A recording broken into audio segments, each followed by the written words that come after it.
Yay! How you doing?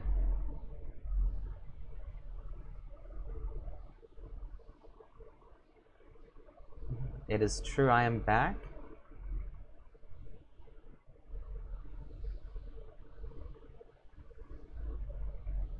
I hope y'all had a good summer. It turns out I needed a summer break too.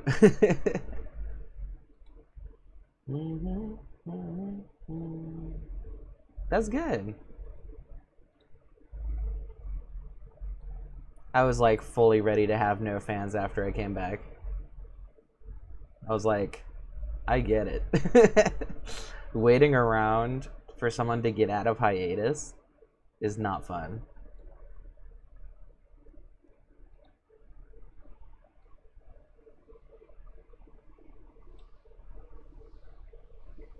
Today I'm doing Long Drive. I don't know if you've heard of it, probably. It's gone around a little bit. I was in like a mood. I was watching people build schoolies, which is like, you know, converted school buses. It kind of started as like a punk thing, but then people started doing it in like a tiny home kind of way, like turning them into RVs. That was my transgender 30-year-old furry fave streamer.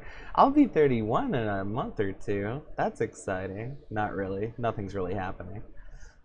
But thank you. I'm doing okay. I mean, you know, I'm doing about as good as I was when I left. Nothing really changed that much. Some stuff, I mean, I think got a little better. Some stuff got a little worse, and overall, about the same. Still trans, still a furry, still a streamer. Alright, let's go into the save. Woo! Okay, so I did start playing without y'all. I'm very sorry. I played for a couple days. But this is still my first ever run. I feel pretty familiar with the game because I've watched lots of Let's Plays. So I've kind of got a good handle on it. I expected the controls to be a lot jankier than they actually are. Oh yeah, about the game. For you and maybe anybody who watches later. This is kind of like, it's got like a, I hesitate to say adult humor because it's kind of like, you know, immature frat boy kind of humor. It's got radio stations where they swear. It's got visible poop items in the game. that you can pick up and mess with.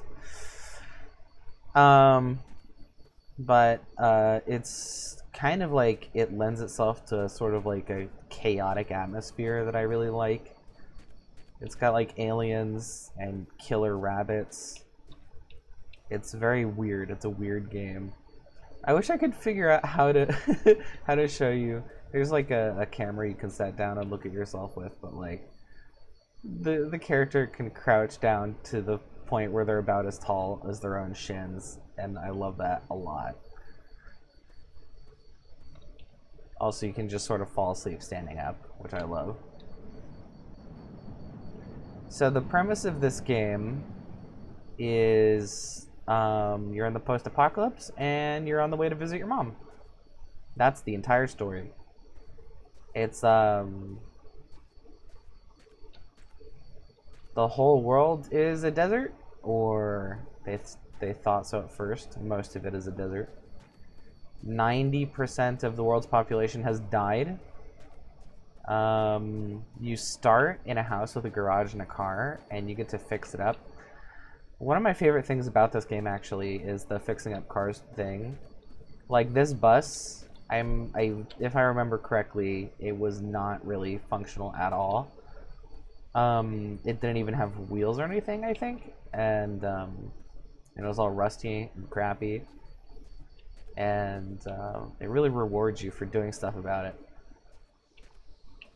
The minute I got the notification that you were online, my heart stopped, and I swear I never clicked on something so fast. I'm happy that you were excited about it. I was kind of thinking that nobody would like come back until like maybe a week out after I started up again. And I'm glad that that it was meaningful enough that I can make you happy by streaming.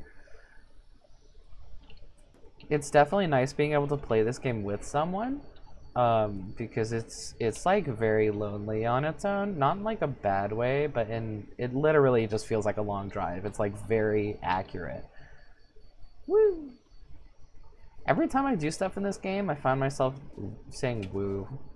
It's I don't know, I guess I'm hype.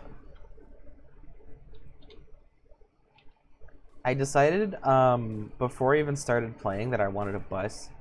And I was super lucky because the first vehicle I found was this bus.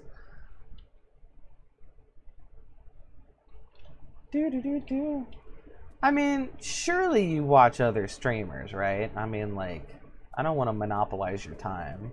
I hope that you have at least a backup streamer to watch when I'm not here. I would be sad if you ran out of people that you enjoyed being with.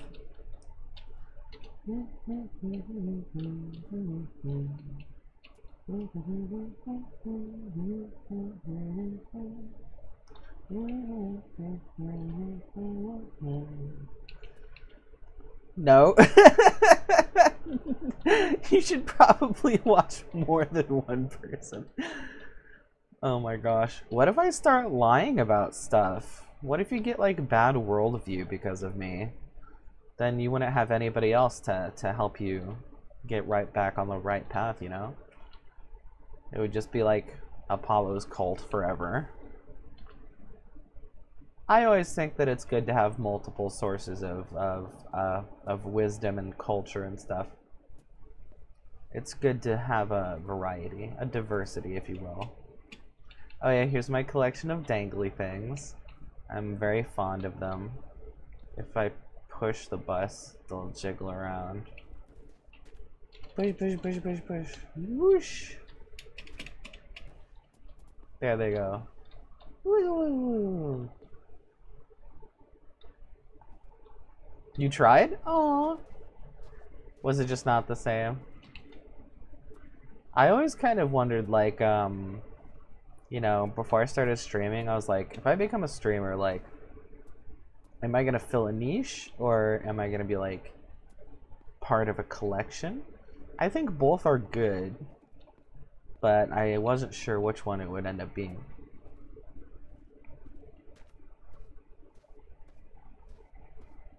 Hello!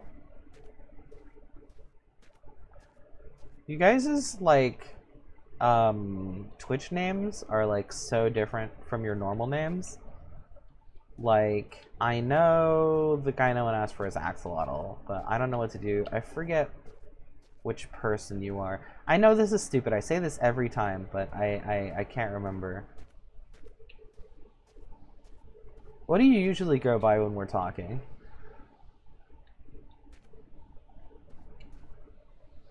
Bro, you alive? You did not stream for... yeah, I had summer break, just like everybody else.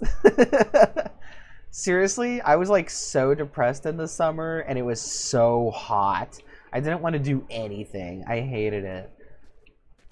I basically just slept. I was like Rip Van Winkle. It was like freaking Sleeping Beauty. I just did nothing. Yeah. I'm still dealing with the syncope issue and the insomnia issues. At this point, I think I'm going to spend about half my life sleeping, but that's okay. Woohoo! Yeah, I keep going woo. I don't know what's going on. Someone said it was a furry thing, that furries go woo. And I'm like, no, that's ooh woo. And they're like, no, it's both. And I'm like, huh. I never heard of that.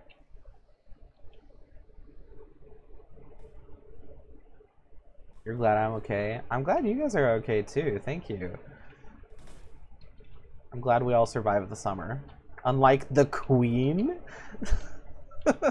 Sorry.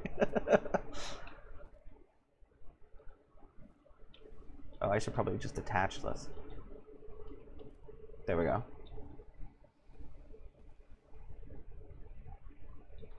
What am I doing? I keep going back and forth. My ADD is strong. Let's see. Okay, I can refill some of the water. Yeah, that's a good idea. I don't know what to do. I forget. What name? Malachi. It's gonna come back, I promise. I'm like an old man with dementia. I'm like, do I know you from high school? It's like, no, Grandpa. I'm your son. Wait, that doesn't make any sense. Never mind. You don't have to do the Queen like that. I'm so sorry. Malachi, the Asian guy. You know what? Funny enough, that actually helps. I think I remember now. You're like one of the first people I ever talked to on Twitch.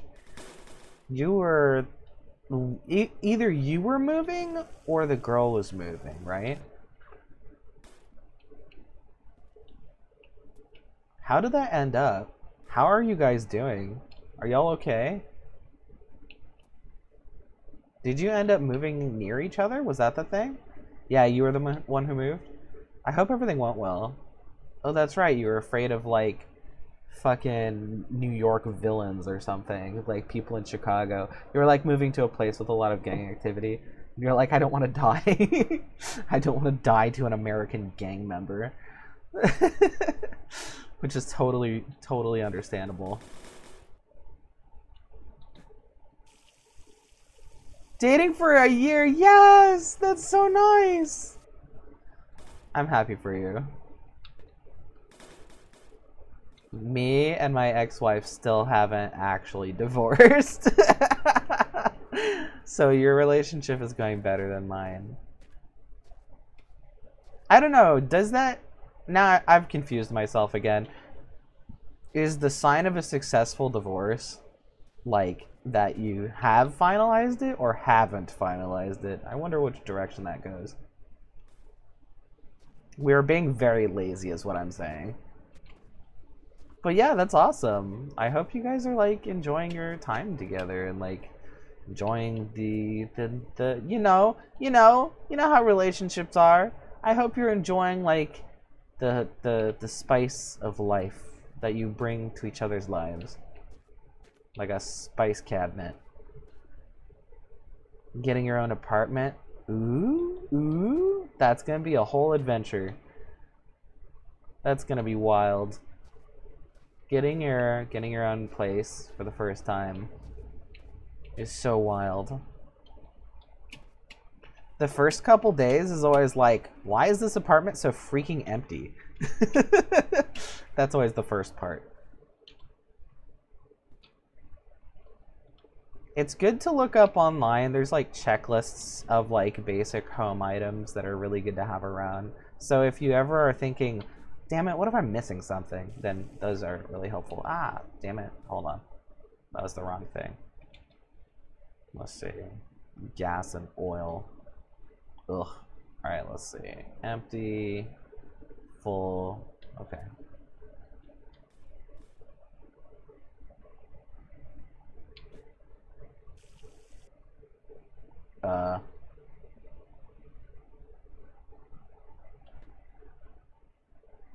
I should probably just pick them up. I hope the apartment thing goes well. You'll probably feel really refreshed being able to control your own space. Not everybody needs that, but for those who do, it's so precious. I can't believe you're not dead. I've seen your Discord. A lot of people say they thought you died. Yeah, don't worry. I don't have any deadly conditions. I don't have anything threatening my life. I'm just a dude, just hanging out. So, food. Yeah, what about food? Every time somebody posts in the Discord, I can see it. Like, the whole summer I've been looking at it. People are like, so, is Apollo dead? I'm like, no, I'm not dead. If somebody posts an image, I put a heart on it. And then they're like, he's definitely dead.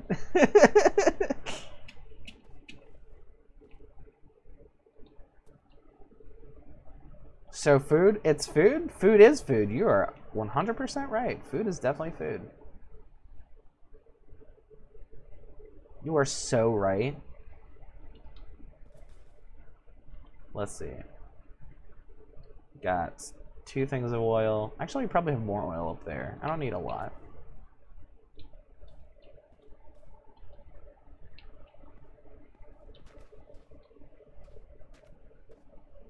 What's your favorite food? I know that's kind of like a boring icebreaker question, but dang it, we're not really talking about much. Not at the moment anyway. We might as well start there. Let's see. But food can be food if food was food. Actually, you mean if food were food?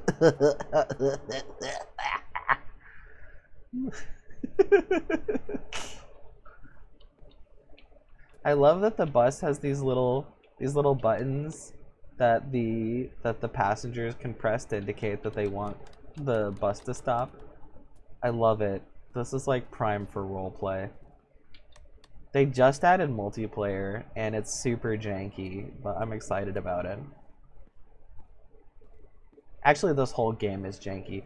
There was, I bought it just the other day, and I was looking at the Steam reviews, and one of the reviews just said, thumbs up, devs, please don't fix this.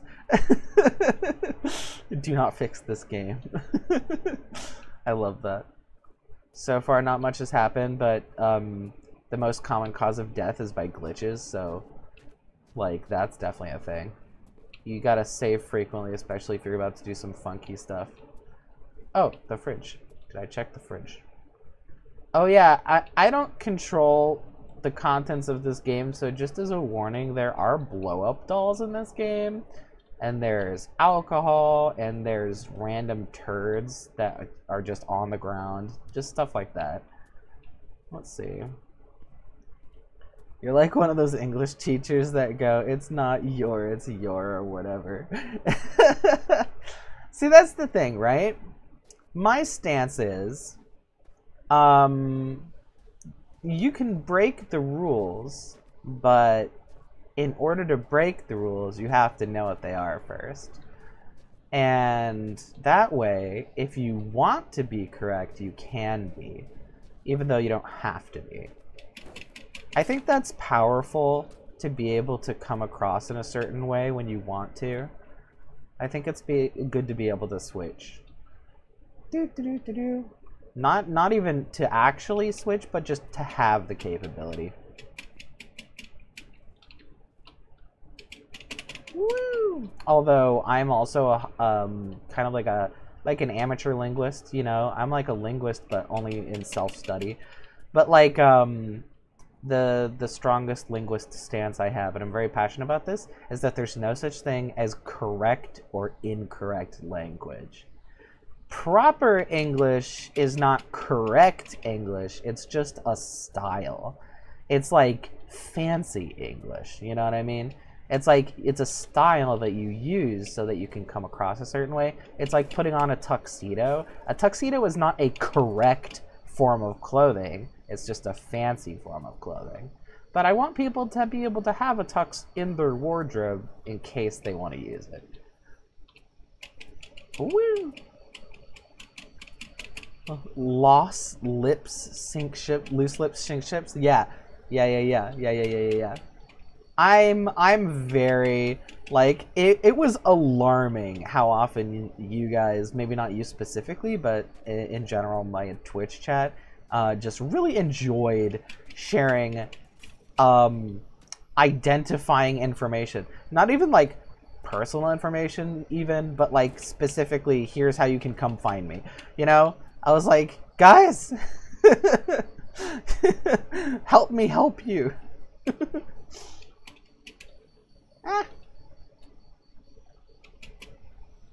Okay, I want to find out what's in there, but I don't want to die. Woo!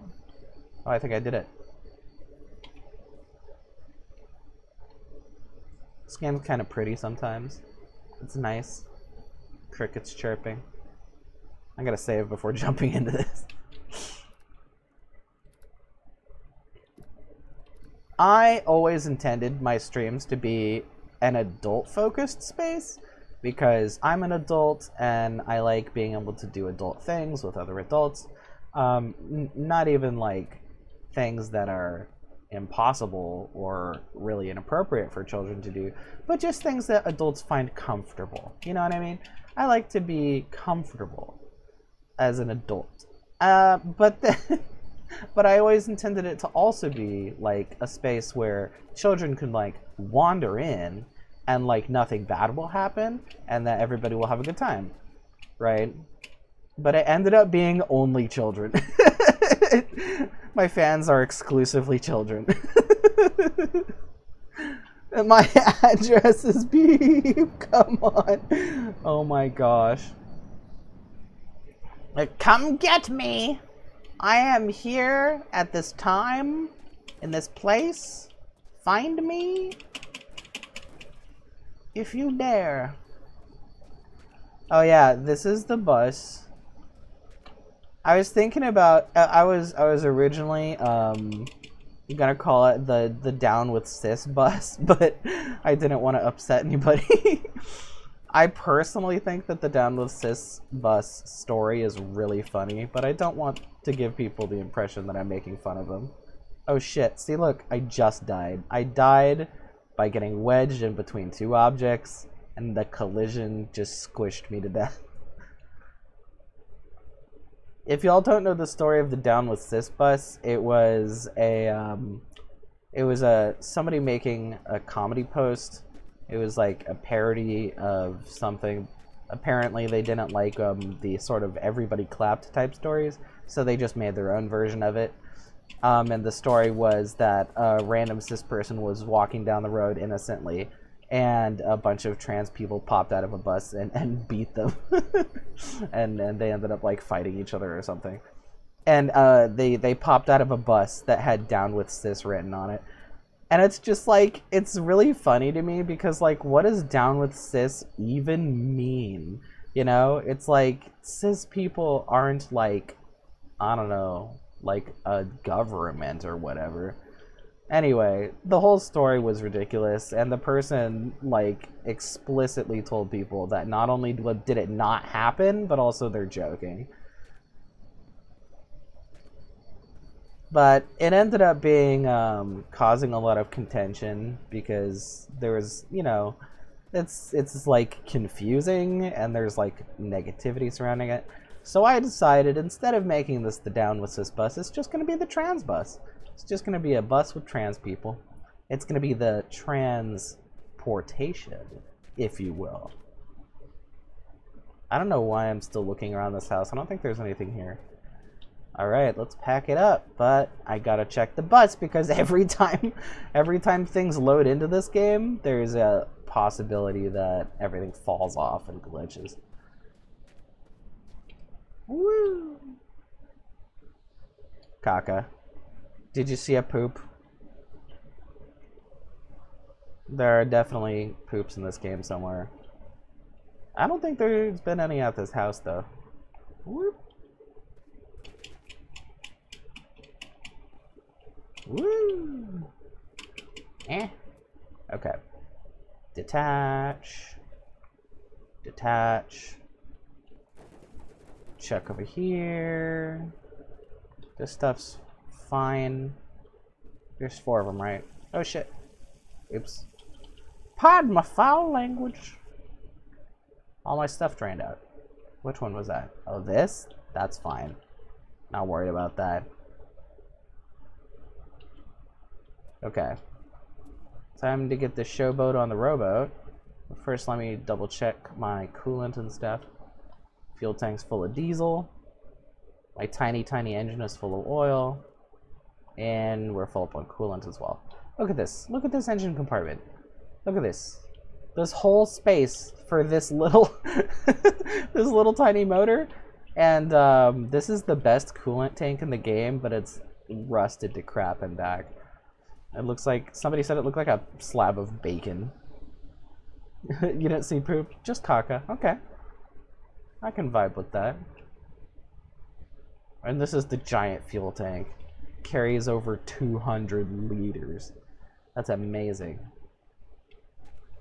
Let's see. Alright. Put it into neutral. We are going away. I'm not even really sure what direction to go. I'm just gonna go. You're supposed to keep track of where the road is so that you can always follow it in the correct direction and to eventually reach the game's end goal. Which you can do if you want to win. But some people are very bad at winning, including me. Let's see. Okay. I'm gonna take off the handbrake. Back her up.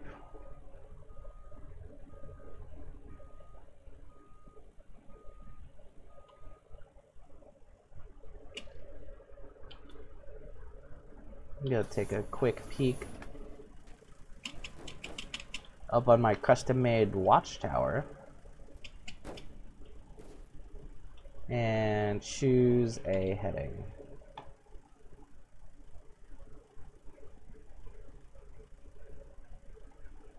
That's an actual watchtower. Everything is so far away in this game, it's awesome.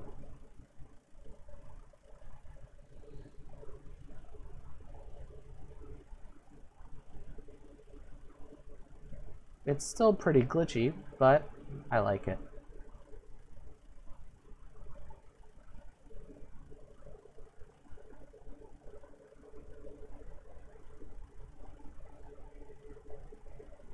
Right now I'm seeing if I can find the road.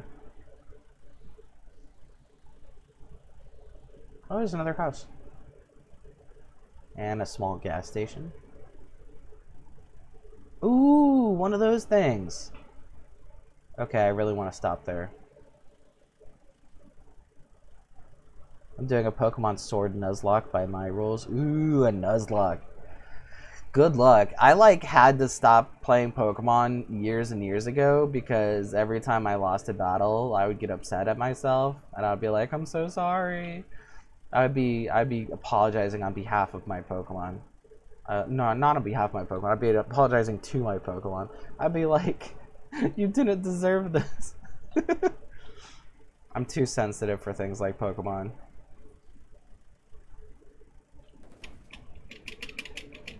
Ugh.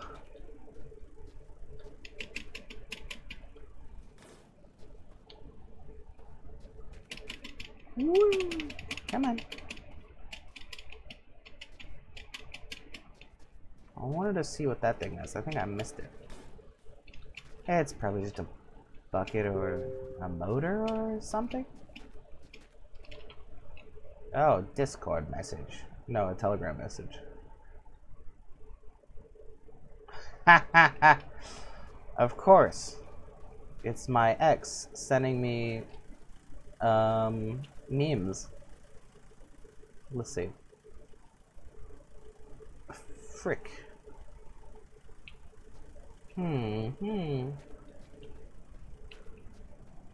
I always faff about the whole time I'm playing this game. I'm like, why do anything? Even though I'm convinced that I really want to make it all the way to the end.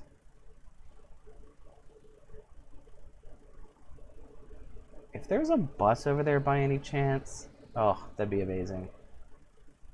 I'm gonna go there. That always has the best stuff. Alright, so it looks like it's kind of like in the middle of a big guy and a little guy. Alright. That's kind of like backwards from where we came.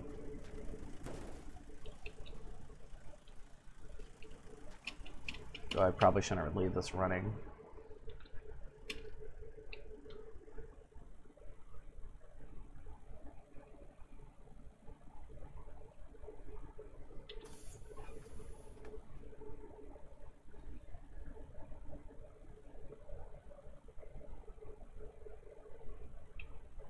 This general direction. And now we drive. This is the game. The core gameplay loop, as they call it, in game development. Well, actually, a single action is not a gameplay loop, but you know what I mean. It's a core part of the main gameplay loop.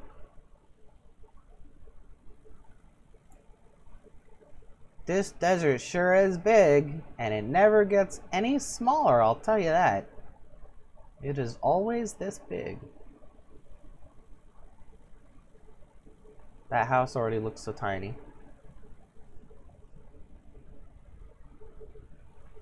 I added these car parts to the front of the bus to potentially act as a deflector.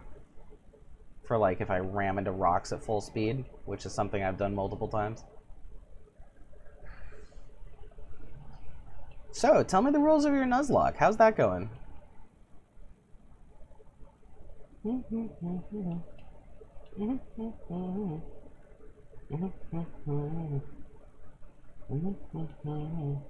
It's a long drive. It's a long drive. Gotta get the sand out of our shoes. It's a long drive. It's a long drive. Gotta get the lead out, gotta move.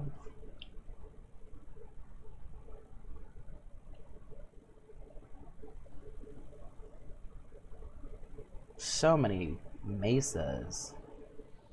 And those mesas are huge. They're way bigger than it looks like.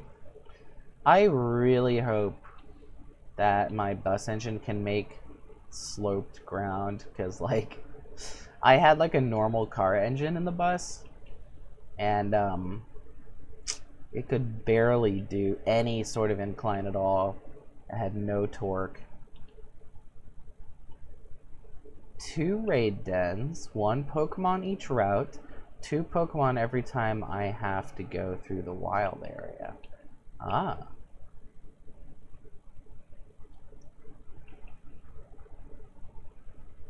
I'm realizing that I have nothing to respond. I have nothing to respond with. Making the rules as I go, kinda.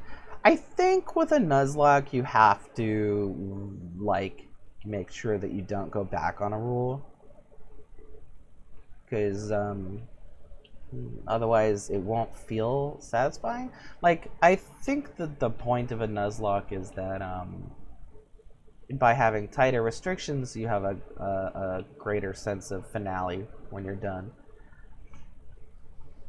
Also, the death rule. Self-imposed restrictions always make victory taste sweeter.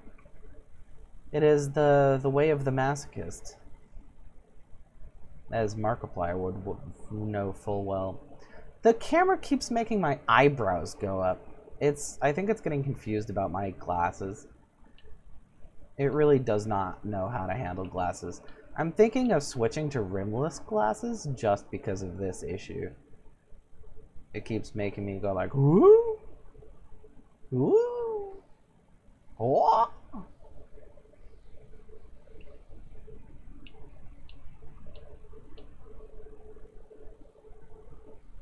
This engine that I have now, what did I get it out of? Oh, I got it out of a Golf. It was a pickup truck. And it seems to be doing better. Switched over from gas to diesel, which was really smart. Somebody helped me with that decision, of course. That's why it was smart. And they were like, so you have this really diluted gas that's like not good for your gas engine, but you have plenty of diesel. Because I was like storing it on the bus in like big barrels and stuff. They're like, if you switch over to this one, then you can use pure diesel instead of diluted gas. And it seems to be helping a lot. I think the slopes are not as much of an issue, but sometimes I have to sort of like cheese it to get up hills and stuff. Speaking of, how close am I to that thing? Sometimes I'll like get this far out and then I'll check to see where the thing I'm trying to find went, and it's nowhere. I think it's because of the terrain loading in at different rates.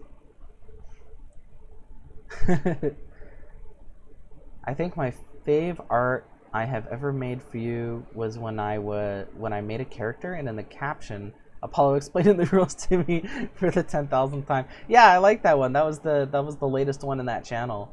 Yeah, I saw that. I thought it was really nice. I saw it again today. I'm like always worried like that I am not finding the right balance between being responsible and being enjoyable, you know? Like, if I'm around kids, like, I really want to correct them, like, in a friendly way. I want to make sure that they're getting wisdom whenever it's appropriate. But I also don't want to be a dick, you know? That is not... What is that? I don't even know what that is. But our destination is over there.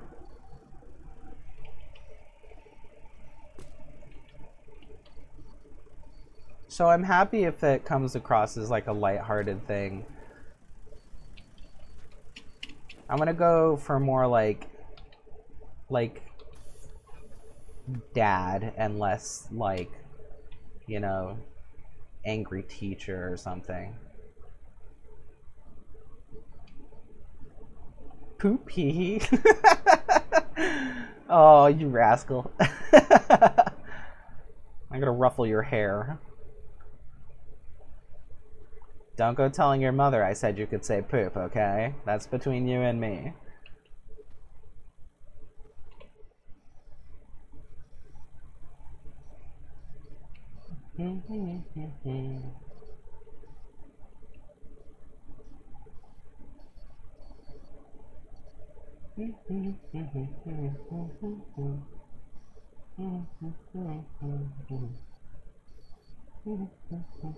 I gotta say, it feels nice to be back in my furry avatar again.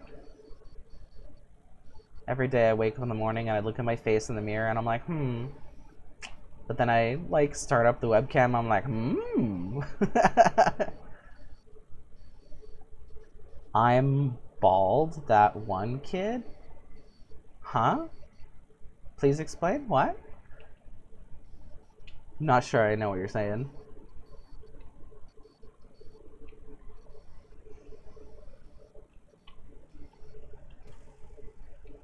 Sleep driving.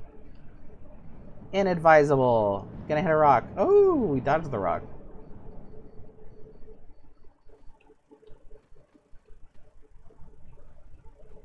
I'm bald.1 kid. I'm trying to figure out what that means. I'm puzzling on it. Where's the thing? Where are thing? Thing is where?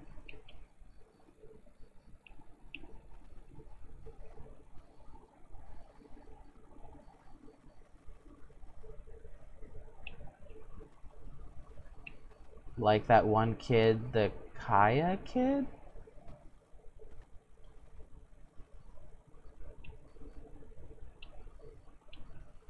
Nope, you lost me. I require further explanation. Remember, some people may think I'm smart, but I brain fart all the time.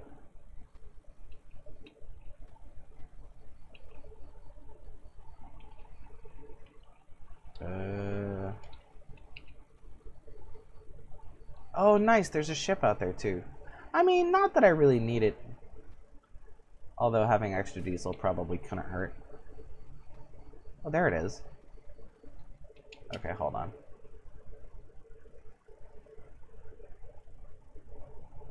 Is that the only one out here? Is that the one I saw? Probably. And then if I need to, there's a ship nearby. That's great. That one kid show. Are you talking about Caillou?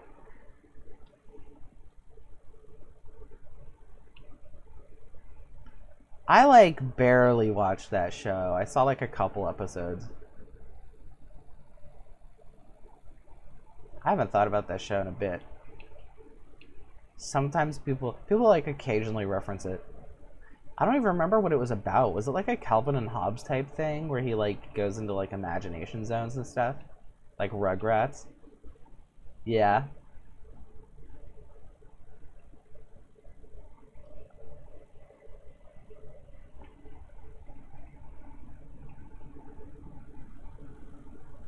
I never really understood why people design like young boy characters as completely bald after the age where they would have grown hair in. It's like, what are you doing to these kids? It's like, it's not even a buzz cut, it's just skin. These poor boys. Give them some hair. Do it like Finn and Finn Adventure Time. Give them luscious, gorgeous locks. Like, why not? Might as well.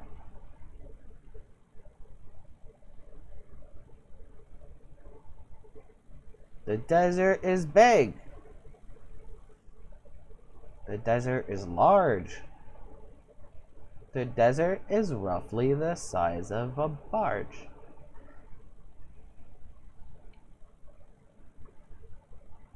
Cancer patients, valid. But usually their hair grows back afterwards. So unless he's like actively receiving chemo, that'd be sad. Be like, hi, Charlie Brown, Caillou, Tommy Rugrats, the guy from Kids Next Door, all those guys. They're all receiving chemo actively during the course of the stories that they're in. There's like one hospital that they all go to.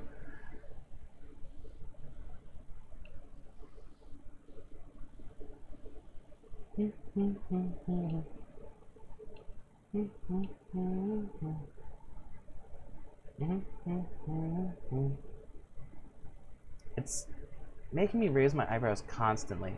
I almost want to just stop for a second and change the eyebrow settings, because it's getting on my nerves. I'm like, my eyebrows are not that active right now. I'm a pretty neutral facial expression. They should go up when it's time to go up. There's a time for everything.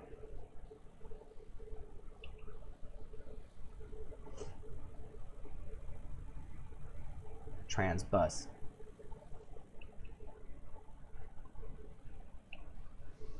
I really want to collect more baskets and steel rods because that's how you can connect pieces together.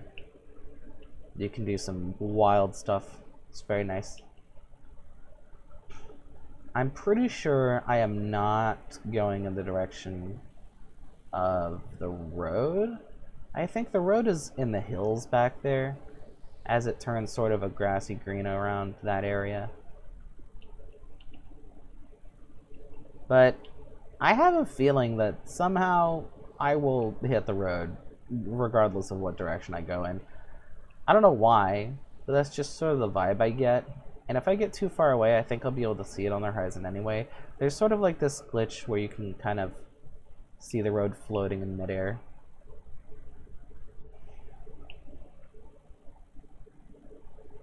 If y'all like games where you kind of just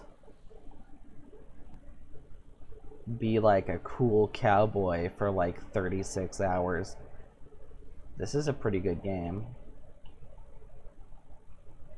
If you want a game that works correctly, this is a terrible game. Although, no hate to the dev, I think this is a one-man project. This is pretty freaking impressive. 'Cause, like, you know, I very lightly dabble in game dev myself, and of course, this is way better than anything I have done. Although, it does inspire me. I think there's two ways of looking at something cool, you know? It's like, that's cool, so that means I suck, versus that's cool, I bet I could try something like that. I think the second one is much better. Definitely more productive and more healthy. It's like, I want, if I make something cool, I want it to make people excited, not depressed. That's for sure. In Pokemon, I made my character a girl and named her Fatherless? Why?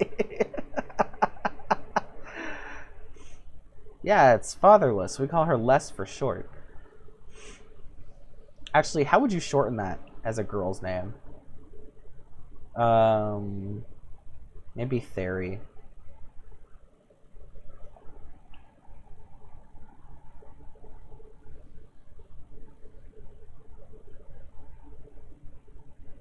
See, it made me do a shocked face for no reason. Alright, I'm gonna fix that. Hold on.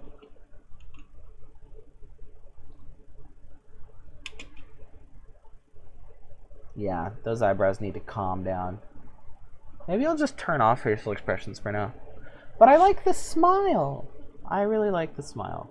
Okay, I'll be selective about it.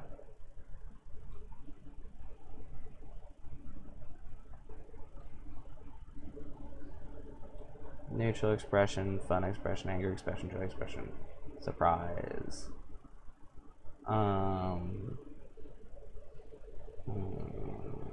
Toggle?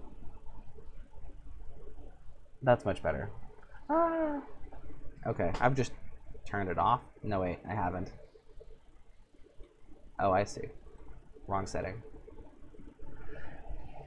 I will turn down eyebrow sensitivity. That's much better. Alright, cool.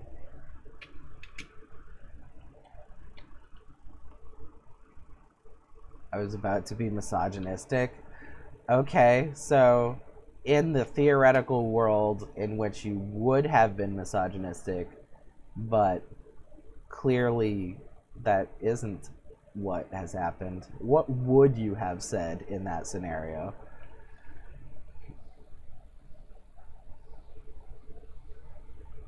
Because sometimes people think that something is bigoted when it's not, especially when they're younger. So I just wanna know out of curiosity to see if you're correct about it.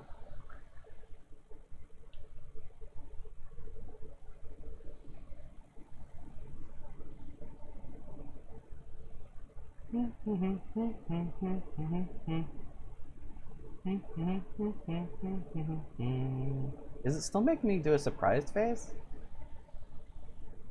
I think it's still making me do a surprised face. It really cannot get over my glasses. It's really like, but I love your glasses. They're so fascinating and interesting.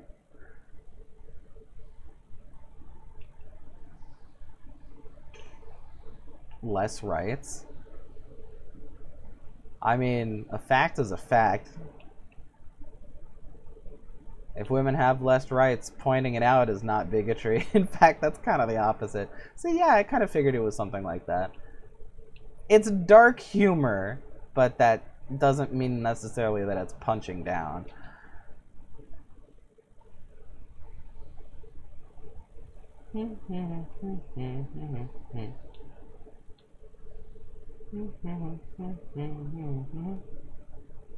It's still doing the face.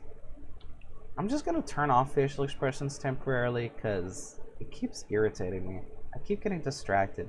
It's my own fault because I'm putting the OBS preview window above the game screen, so I'm actually able to see it as it's going instead of just letting it be as it may be.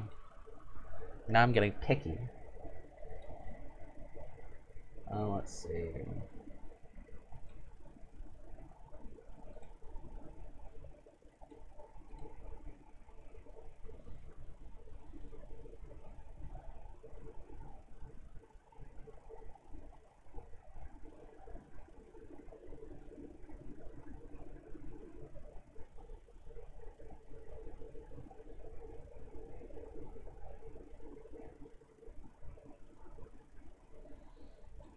Okay, expression detection none. I can just turn it off for now.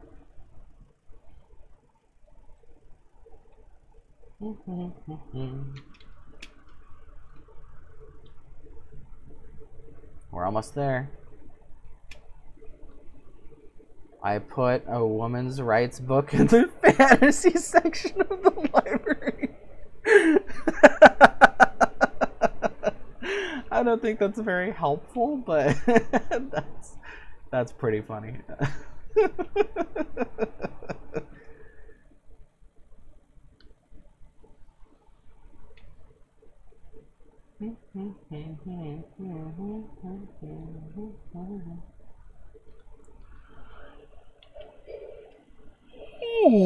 What?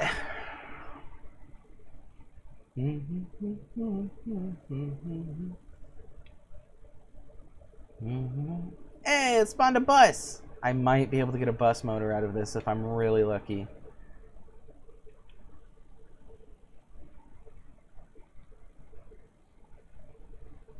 Please be a boost.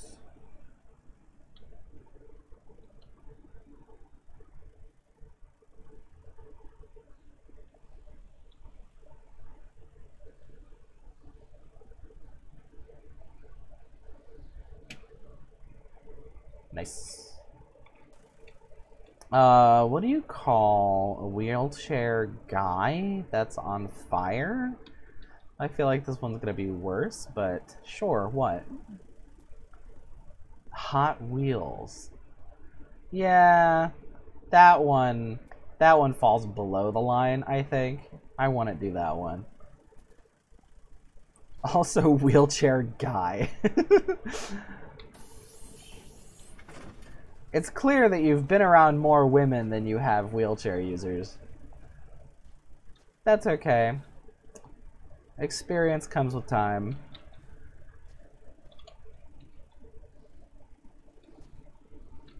Woo. What I didn't expect, making friends with someone who uses an electric wheelchair, is that they're way fucking faster than me because they're in a vehicle. They're in a small electric vehicle. And whenever we would like go out walking, they would just like zoom ahead. And I'd be like, I don't want to say that's not fair, but it doesn't feel fair when I'm walking and it's really hot out. But it's really funny. I like hearing them go, ha ha, bye fucker, and just like zoom away. It's great.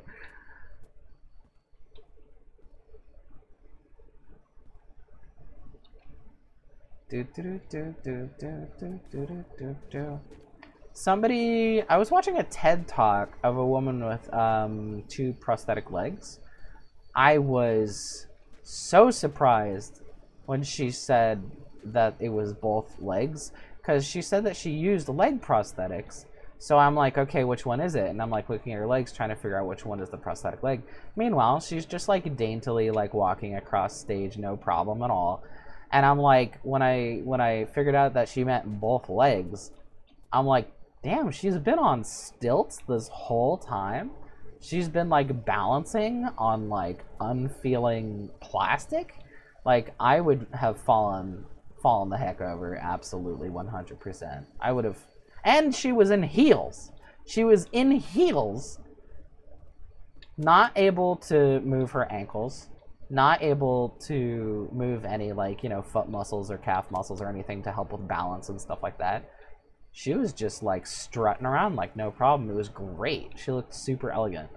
And she was talking about how she had a friend she was talking to as they were getting ready to go somewhere. And what? That's not very. And so the woman giving the TED talk, she was picking out legs for the evening, right? She was like, okay, so which legs do I want to bring with me? And so she has different lengths. She can pick to be a different height depending on her whim, basically. And and her friend was like, oh my god, you can just change your height at will? That's so unfair. And it wasn't really like a very sensible thing to say that's unfair, right? And she said that it was like not really a negative or a positive statement, but like kind of like an interesting statement. It's like, it's interesting to know where her head's at, and it kind of says more about like the state of technology and about how far prosthetics have come and things like that, to be able to have these conversations at all.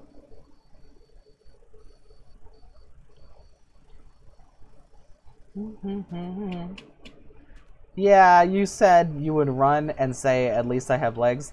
That definitely shows that you're not you're not around people who use wheelchairs, because like most of them have legs.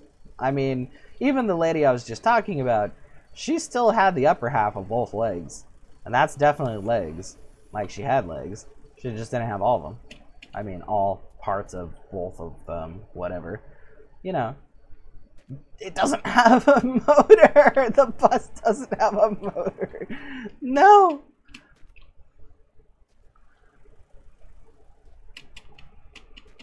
Let's see.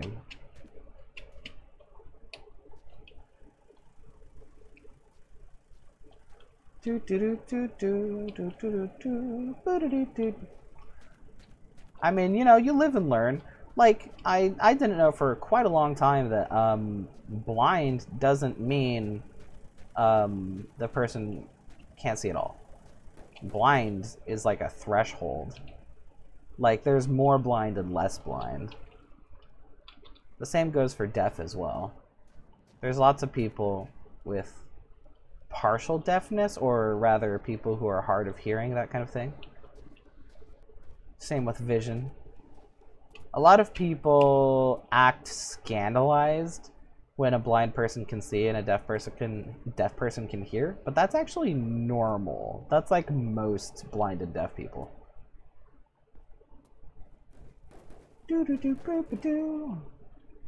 This bus has nothing. I'm disappointed with this bus. Okay, let's see.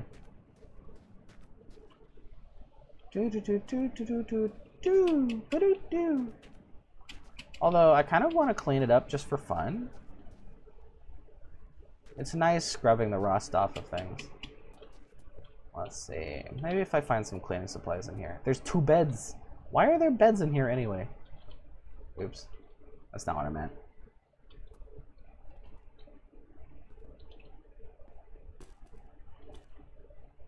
Woo! Did I ever tell Twitch chat the story about when we went to go see Jaws at the pool? That was fucking awesome. Just every time I think about blind and deaf people, I think about the time where my blind and deaf friends like went to see Jaws. Like it was like a projector showing that they held inside a pool at the university. So that like people would be in the water, like on floaties and canoes and stuff, as they're watching Jaws being projected on the wall. It was really fun. And so we had checked it out just in case maybe it was accessible, and it kind of wasn't. Like the sound was too muffled and the picture was too far away, so they couldn't really tell what was going on. But I said, hey, would it help if I narrated? And they go, yeah, you knock yourself out. And so I ended up narrating like a podcast the entire movie as it was happening. Like I was like a sports announcer, and they loved it, and it was really fun. It was like it's like he's silently swimming through the deep dark water. There's an eerie stillness, and holy shit, it's the shark! It's just like, it was really fun. I really liked being able to like carry the emotions of the scenes forward. They told me I would be good at it in a professional capacity, which I think is very high praise. Did I make it all the way up there? No, I keep being weird about it. Okay, hold on.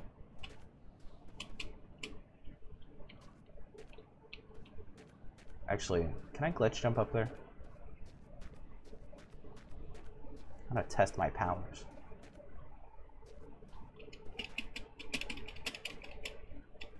Nah. Woo!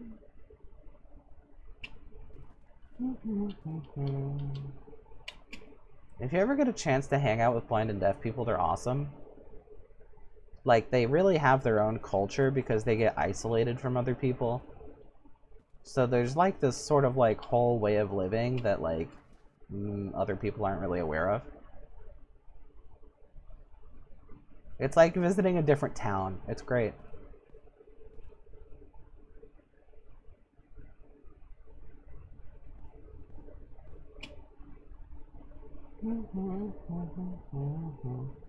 Also, I think everybody should learn sign language, either ASL or whatever is regionally appropriate. I was shocked when I learned this, although it was quite a while ago, that ASL is not English.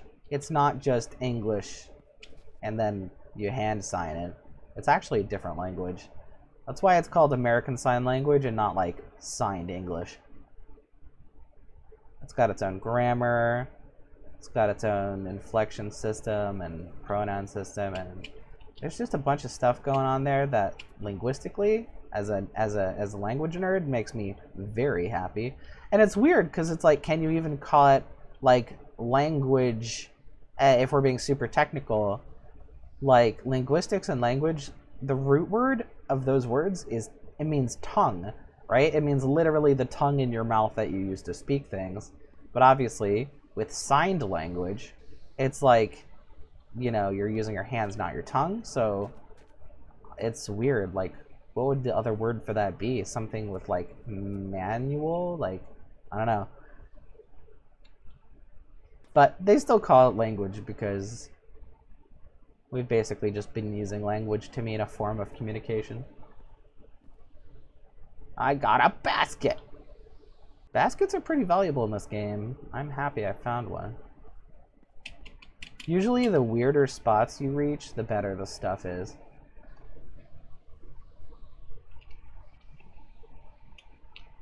Am I not seeing the chat, or is nobody talking? Okay, I'm double checking. Whenever I don't see the chat move for a while, I'm like, oh no. I've probably just been like, I've accidentally paused it or something.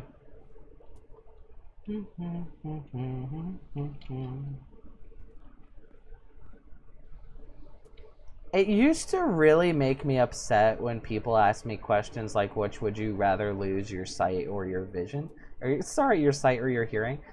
And like, it used to really upset me because all it did was put me in an imagination space of like imagining loss, and it was very stressful.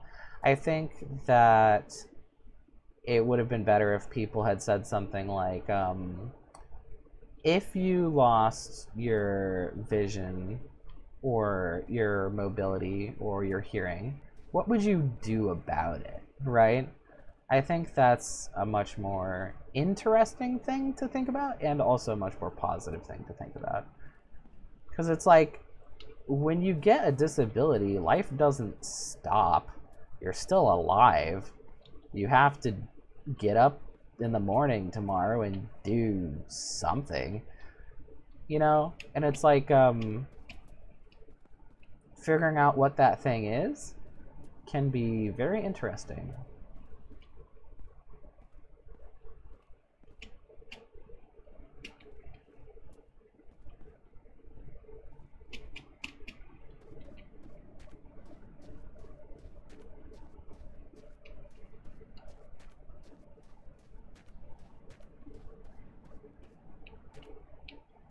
Yeah, also, I know I'm, like, definitely just blabbing my stupid ass off, so, like, you know, if there's any, like, disabled, deaf, blind, hard of hearing, if there's anybody, like, watching this on YouTube or anything, or in the comments, or if this applies to any of you guys in chat, and I'm saying things that are really stupid and terrible, like, let me know.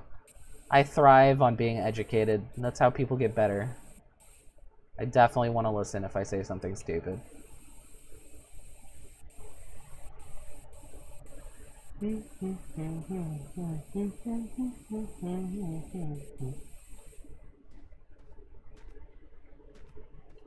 I know sometimes people want to give like friendly, lighthearted education, and they are really nervous because people tend to be very defensive about that.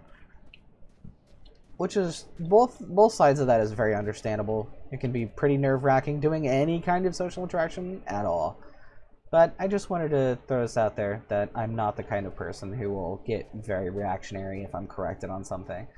I mean, you know, I'll reserve my right to sort of use my best judgment about things, but I won't be like, how could you? I was here minding my own business, talking about things I don't understand. You know, I'm not going to be like that.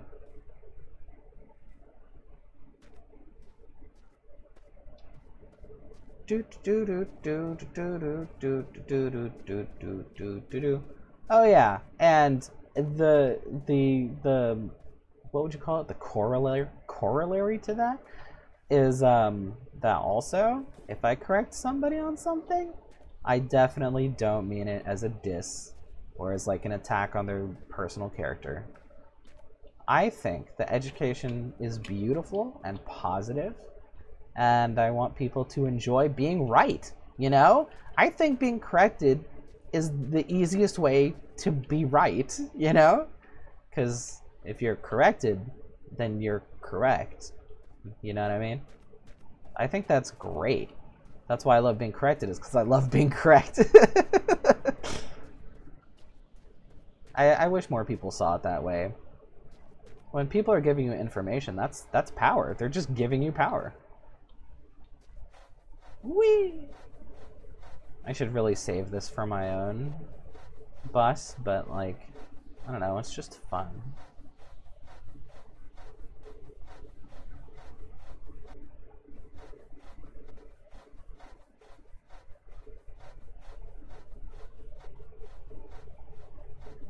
Oh, I'm so sorry, but my leg joke I did not hear because my parents called me. Oh, I see. Have you been away at your talking to your parents the whole time? Damn it! I was going through all these really like wise like dad moments and talking about fun stories and stuff. Well, there's always gonna be the VOD. Don't worry about it. You can go to this part in the VOD if you want to know what I said in response. Basically, I'm just like really excited about learning about other people and other like experiences, and I really like sharing information and having information be shared with me. It's great. I think it's wonderful.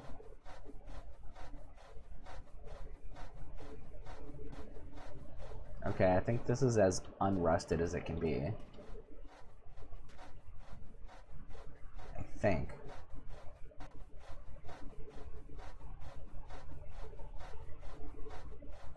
Yeah, I think that's gonna be a sponge next.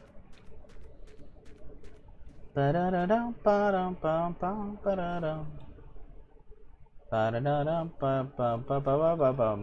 there is one part I will probably be happy to repeat for your benefit, which is that my official stance on being corrected is that it's good if people need to correct me about something. If you hear me say something stupid, go ahead and let me know.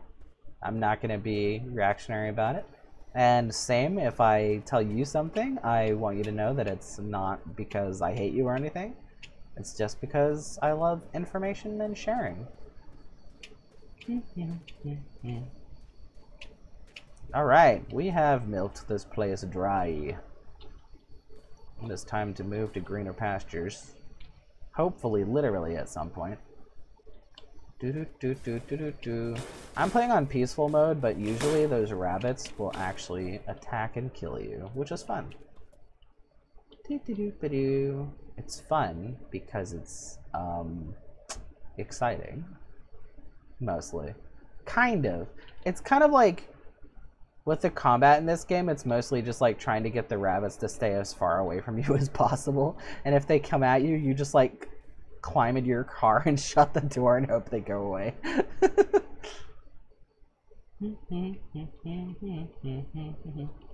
You do get weapons in the game, but it doesn't really change much of the dynamic. It's pretty much just shoot at them and hope they go away. Boop. Do do do do ba do do do ba do do do do do do ba do ba do do do do boop boop.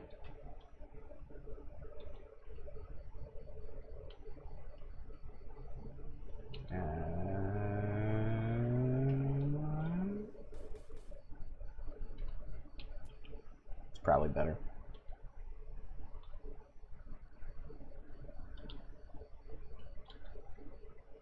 Actually, maybe on the floor.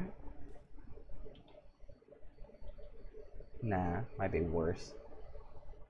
You gotta be careful with basket placement, because it can easily cause a glitch fest. Ugh, see?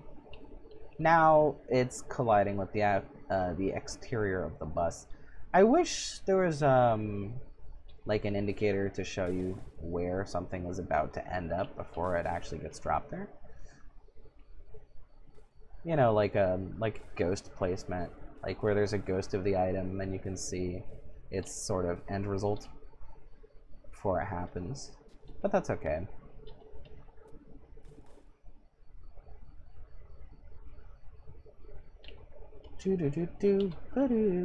Nice. Water and alcohol. Wow, the coolant is actually draining faster with this one. Nobody has ever given me a straight answer on whether or not alcohol works in the coolant tank, but I think it does. We're about to find out.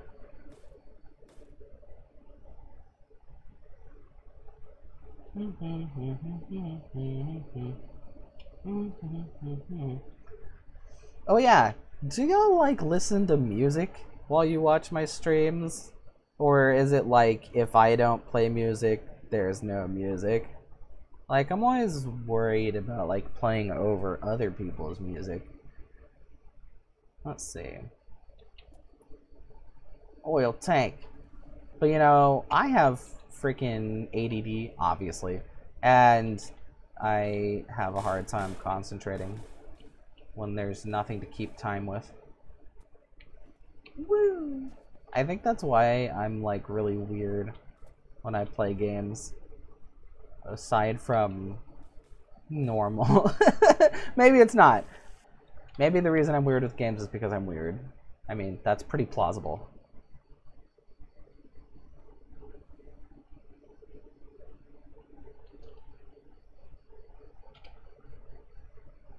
I think, and this probably won't make any sense to anybody, but something that I think is interesting is the relationship between plausible and true.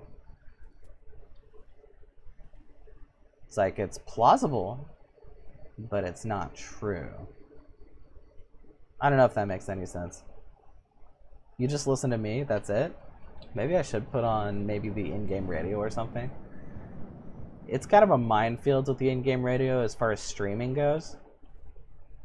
Because it has a lot of like shock jock personalities that are like played for laughs, but they say some really stupid, really like garbage things. It's supposed to be like, you know, a parody of those kind of people in real life. But it's just like, I don't want to make people listen to that if they are not in the mood. Let's see. But some of these stations, I think there's one or two where it's just music. Actually, there's like a classical station. I want to see if I can find the classical station. If you don't want to hear sensitive content, plug your ears, because I have to scroll through the other stations to get there. I think it's at the lower end of the FM.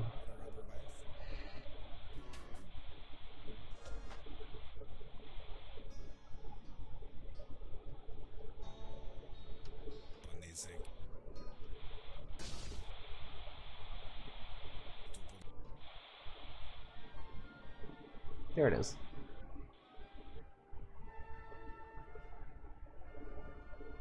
And if I pick it up and put it in my inventory, then I carry the radio with me.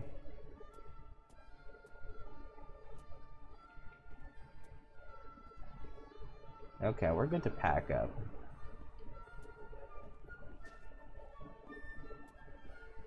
Obviously, the best part about classical music is that it is copyright free.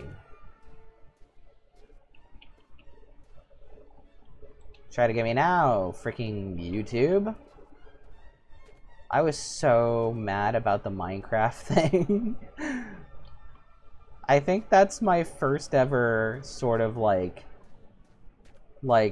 content creator versus content platform kind of emotions that I've ever had. Where it was just like, you know, I paid for my copy of Minecraft. Streaming Minecraft is not a copyright violation. And most of the songs in Minecraft I'm allowed to stream, except one or two hyper-specific background songs, which come up randomly during gameplay. And I get copyright strikes whenever that happens on the whole video. It's not, you know, it's not logical, it's not intended to be logical, and it's annoying. But you know, that's you know, that's my one gripe. A lot of people are dealing with much worse issues, like, you know, algorithmic racism. That's a big issue. People are just not being treated the way they should be treated. I mean, you know, as an openly queer content creator, I'm probably going to face similar issues as well. People act like gay is a dirty word, you know. It's like whenever people talk about gay topics, it's more likely to get age restricted, things like that. Really sucks. But, you know, I've grown up on the internet, so I'm kind of like emotionally prepared for it. Damn, in my 3-year-old brother's words, oh my goshes. I love that. Yeah. There's like huge problems with like smaller creators and creators of color and likely women creators as well. They will get punished for things that bigger creators and like, you know, white male creators and other people, they won't get punished for. So it's like exactly the same problems that are systemic in our actual society, at least as Americans. And it's like, well, if it was gonna work there, it's probably gonna work in the other places too. Or not work, as the case may be. I think this is as shiny as it gets. The sun's just not on it. Anyway, that's fun. It was like rusty and yellow. And now it's kind of cute. It's like a stagecoach type thing. I like it. Alright, and back to my weird thing. I don't know what this texture is. Kind of odd, but the most important thing is the color, of course. Gay means happy. It really does. I mean, like, gay doesn't... It's like not only does gay mean happy, that's the reason why we use it to mean queer, is because queer people, in the time and place that this language thing happened, were known for being happier than other people, being more likely to be partiers and to like wear interesting fashion and basically just be having a good time. That goes for trans people, homosexual people, like ace people, like even cross-dressers. It was just like known as the group of people who were having a good time, you know? And it's like, you know, and it wasn't because they were like debaucherous or whatever. They just had a good culture. And it's like, that is the legacy of the term gay. It's not just that it happens to mean happy, it's that it specifically means happy. You know what I mean? I don't know if that makes sense, but that's how it is. Yeah, see the basket sticking out the side here? That means if I try to take this back out again, it is gonna glitch. And, you know, maybe I'm misremembering something, and I only read it from 1 or 2 sources, maybe, I don't know. But, like, that's what I heard about it.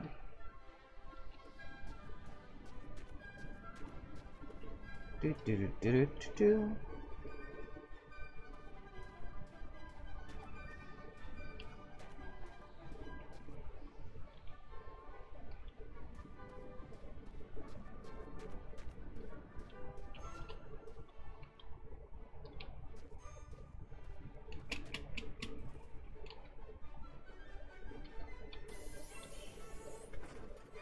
They're saying that that Gen Z proportionally has a lot more people who identify as queer. And I think that makes sense, because there's a lot of like bisexual people or agender people who kind of like can get away with not living a sort of like openly queer life, that they can sort of slot into the rest of society if they have to or if they choose to. And so because they can, they will. I mean, you know, if you asked a gay person who's facing constant harassment, you know, do you think you'd prefer to be bisexual so at least you could live a happy life? They'd probably say yes. And that's how a lot of bisexual people kind of feel. It's like, yeah, there's this part of me that is important and that is meaningful, but it's the part of me that would get me killed. So so it's gonna stay on the back burner forever, and that's fine. You know, I have a spouse that I love, I have a life that I'm happy with. A lot of people are like that. They're like, if I don't have to care, I'm not going to. Nutty peanut butter. But now that that's not the question anymore, now that there's less incentive to hide, people are realizing, oh, maybe I can talk about the fact that, you know, I'm married to a man, but I also occasionally find women attractive. Or I can talk about the fact that, you know, like I live as a woman, but I don't particularly actually have gender feelings. Right? Like, it becomes more of a, like, oh, I get to express myself, and less of a, you know, a sort of math equation about safety, you know? So I think for that reason, basically, the numbers of queer people is just gonna keep going up until it reaches a stabilization point to sort of account for essentially the liars and hiders, no judgment obviously, that are flying under the radar.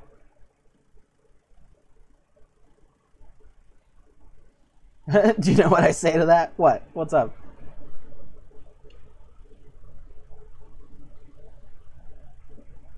There's a bunch of stuff over there. Did I come from there? No.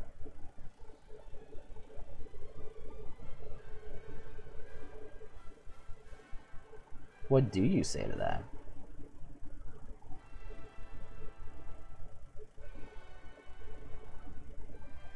Bread.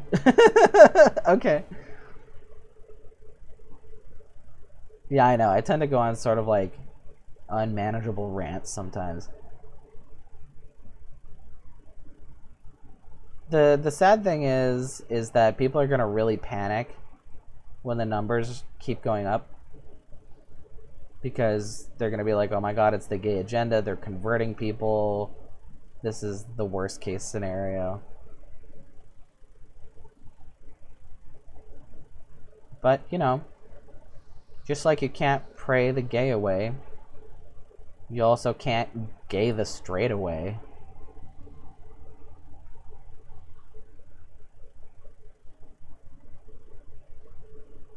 Bread is corn? What? Okay, I'm gonna go that way.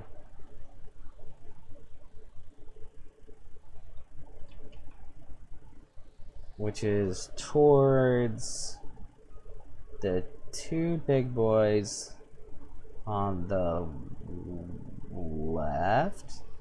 Yeah.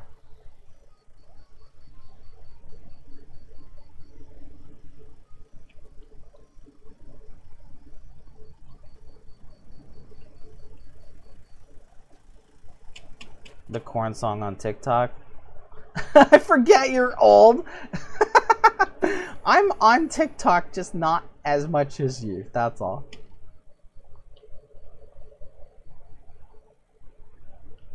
I'm not old, I'm multifaceted.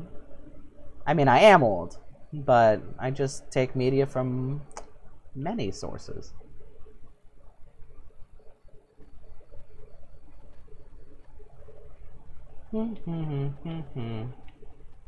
If I was old, I would be like, I don't go on the tic-tac.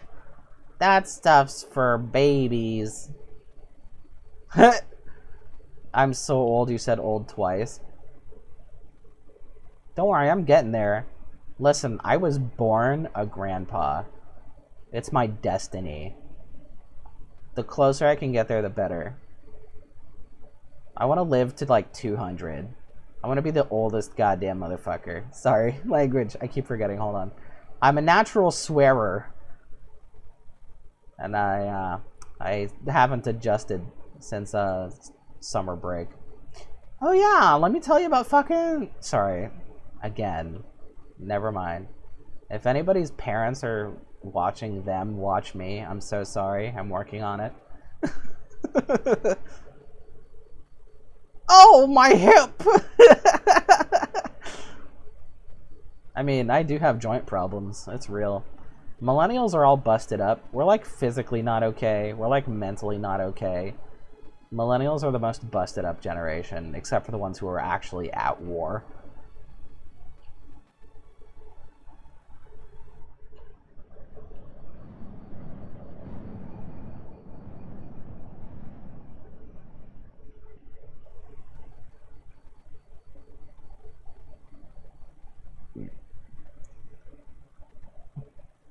My back, my rods in my back? Thankfully, I don't have back rods. I don't even know where they would put them.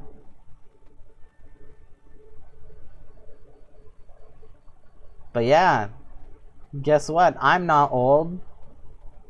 Like, my freaking mom is old. That's the situation. She was in the freaking hospital for, like, most of the time I was gone.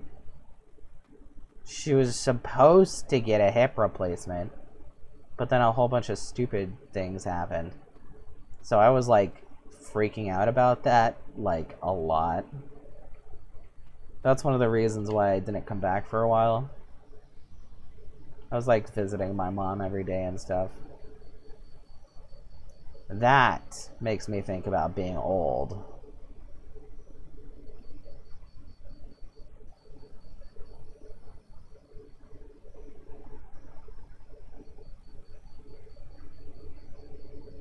Spin?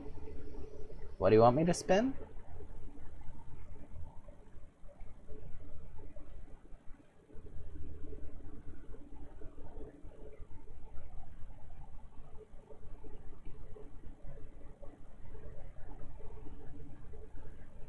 Where's that other location? I know there was two of them. This is one of the ones I saw, but there was another one as well. I'll probably be able to see it from here anyway. Another bus!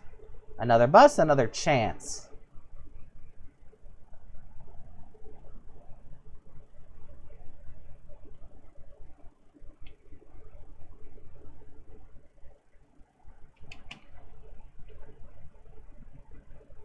I don't know. You just said spin because. You know, that's valid. Sometimes that's the mood, you know? Sometimes that's how we're feeling.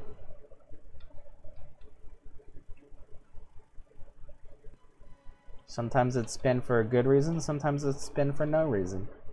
I think we've all been there. Oh, look at how good this one looks. Are you kidding me? Are you kidding me? Good news is I can steal the tires. That's always good. FA2FO. No, I don't know. Will you educate me?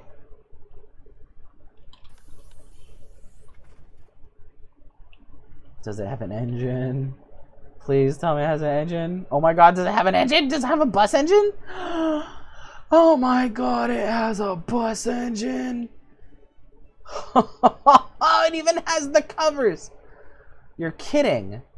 Oh my gosh. Oh, this is what I've been waiting for. Oh, I see. F around to find out. He effed around and he found out. What can I say? A rusted radio, nice. Oh, I'm so relieved. This has been a long time coming.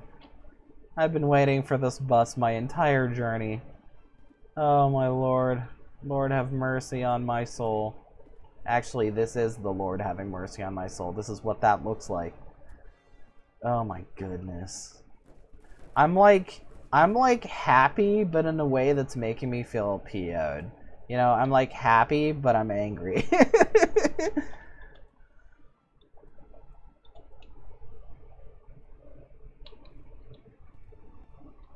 I'm gonna take all these covers.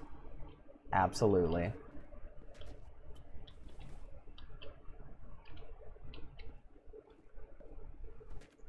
F around to find out.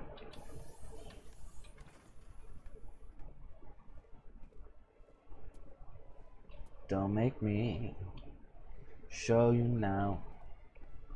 Don't F around or you'll find out.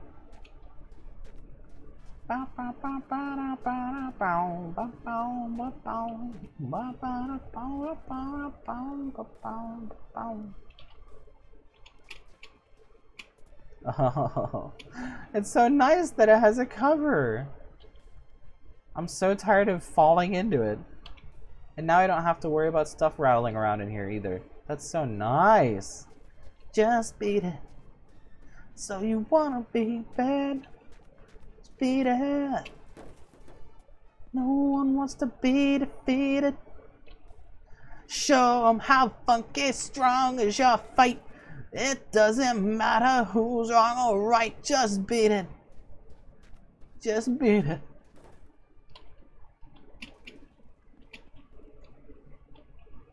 So you want to be bad?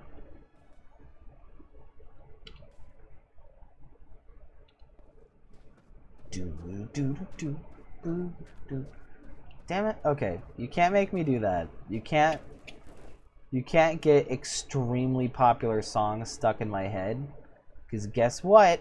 I'm not allowed to sing copyrighted material. Did you know that? Did you know that streamers aren't allowed to even hum, whistle, sing, or like even freaking drum out like copyrighted material? They'll get you. They don't like it.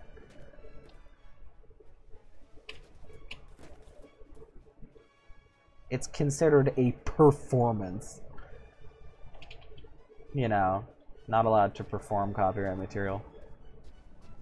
You knew I would start singing. Don't sabotage me, otherwise you won't even get to watch the stream later. Like this is your jam too. Like this is your boat. This is your boat you're poking holes in.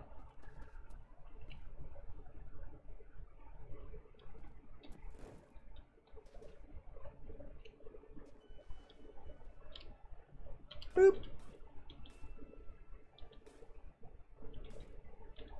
Okay, hold on. I'm so used to tiny engines. Oh, it's so heavy. Oh my gosh. This is exciting.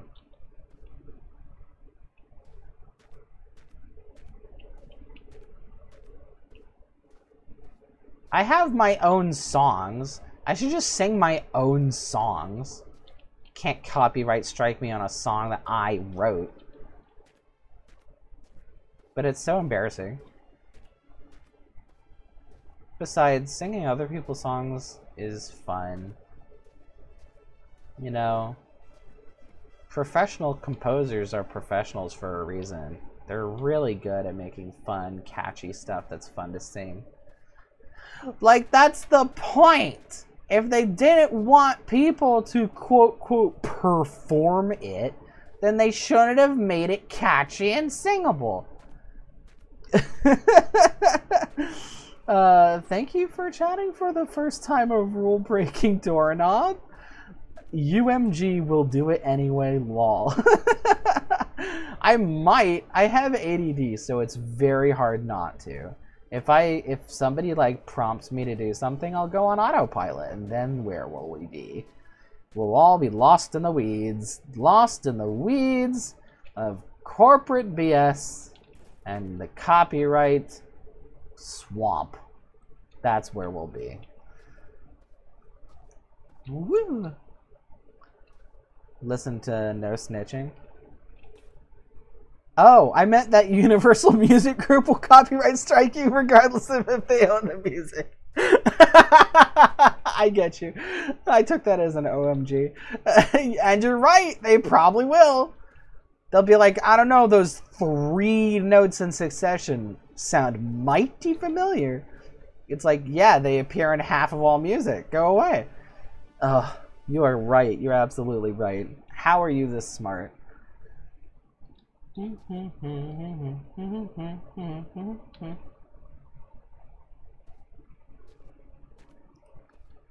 do do do do do do.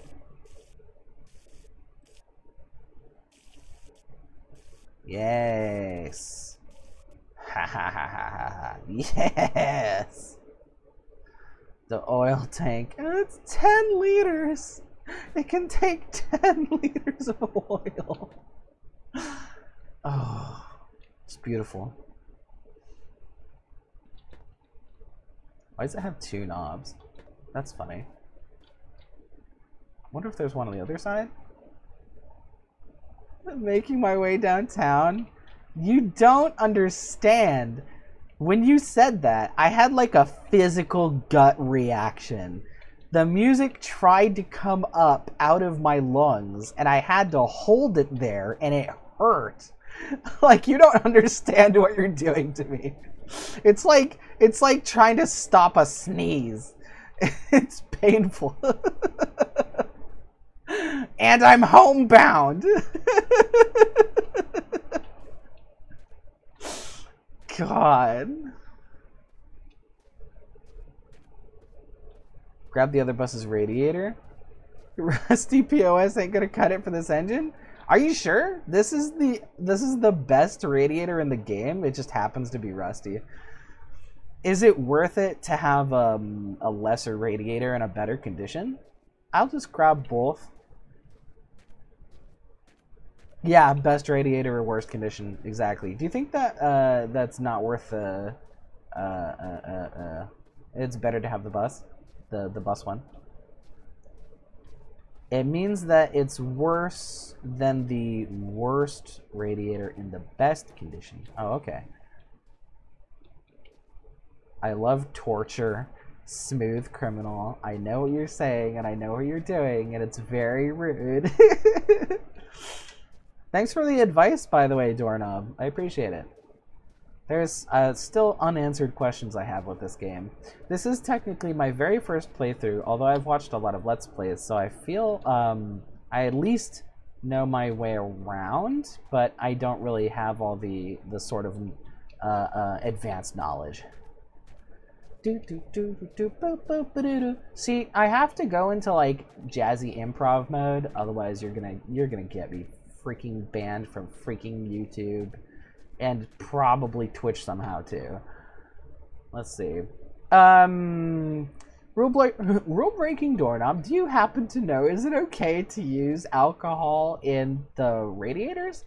Because obviously water is the normal thing, and I've heard that putting oil in it works too. And I added alcohol just by instinct. It kind of seemed like an okay thing to do, but nobody ever really said yes or no about it. I'm bad. I know, you are bad. You're really, really bad. And I'll say it once again. Any liquid is better than no liquid, but water is best. Is there any wisdom on whether oil or alcohol are better than each other, or one or the other, or whatever, or something? I don't know what I'm asking.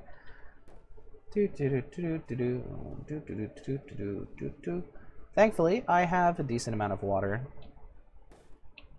I kind of am asking because I'm not playing with hunger or thirst, and so I'm kind of wondering, should I even have alcohol at all? Should I just like not bother picking it up? Because I keep carrying it around and I wonder what I'm gonna do with it.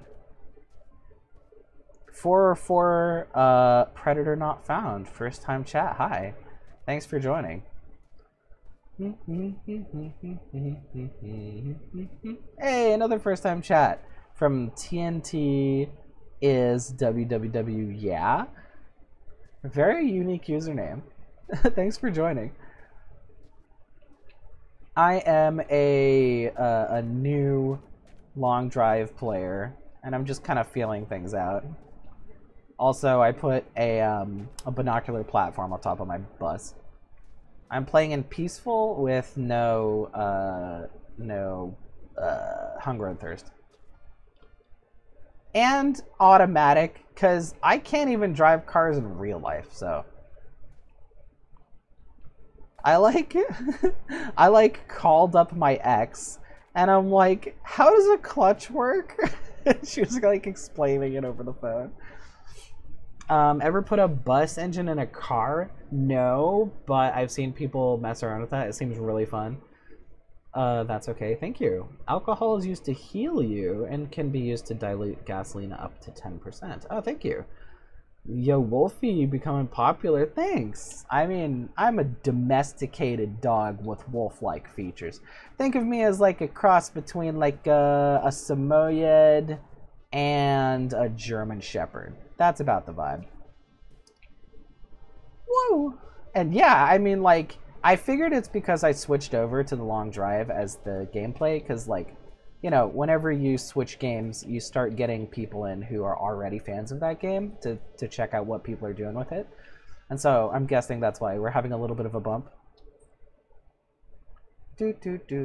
And welcome. I definitely appreciate the new people. I'm probably just going to leave this engine here because I know it's trash. I mean, well, it's not trash, but it's, you know, it wasn't really, it was barely pulling its weight. Let's see. I'll probably just leave this here. Because you can't improve the conditions of the radiators. So I'll just hope to find one in better condition later. So for the people who are new to the channel, I'm queer and nuts.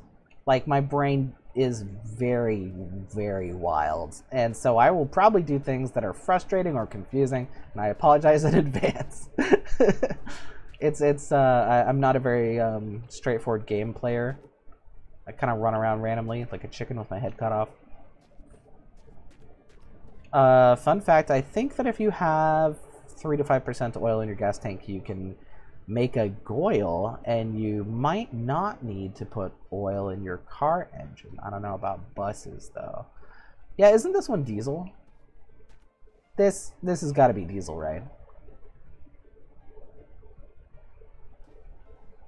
5% oil in the gas is called two-stroke mix, and it's only useful in the Trabant or the Ivada. Other engines always need oil in the engine block.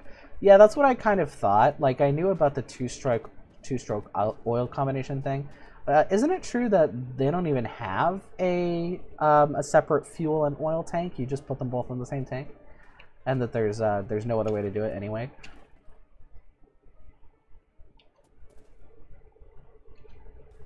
Let's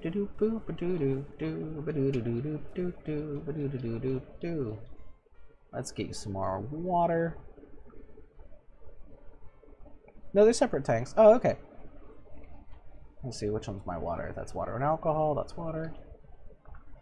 Actually, I do need more water. I should probably hit up one of the water towers.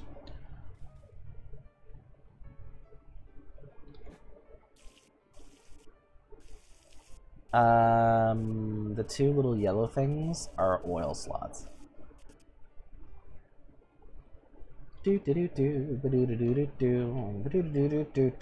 Oh yeah, also warning, I'm pretty sure, if I'm just using my intuition, this game is probably going to have more teenagers and young adults in their player base.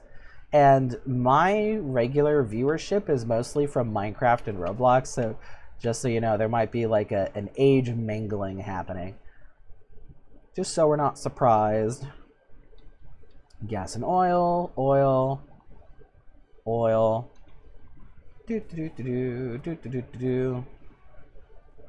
Two-stroke engines are lubricated by their own fuel because the space under the piston is used as a pump to get the fuel into the combustion chamber. I'm going to have to read that again to understand it, but I love education. Thank you for thank you for being the person that helps us understand engines. Okay, I don't want to put it in there. Oh no. There we go.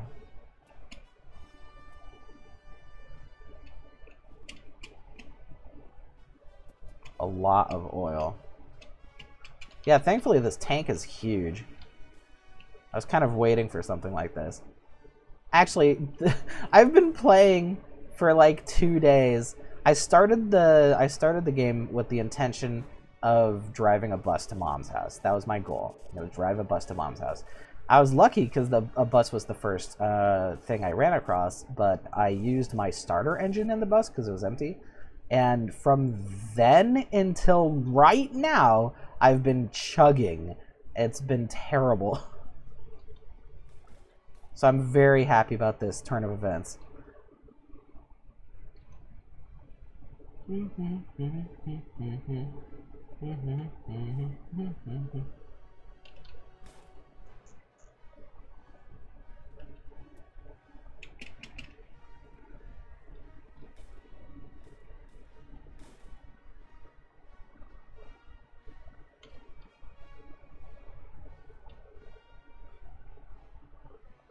Okay, that's full. Let's see.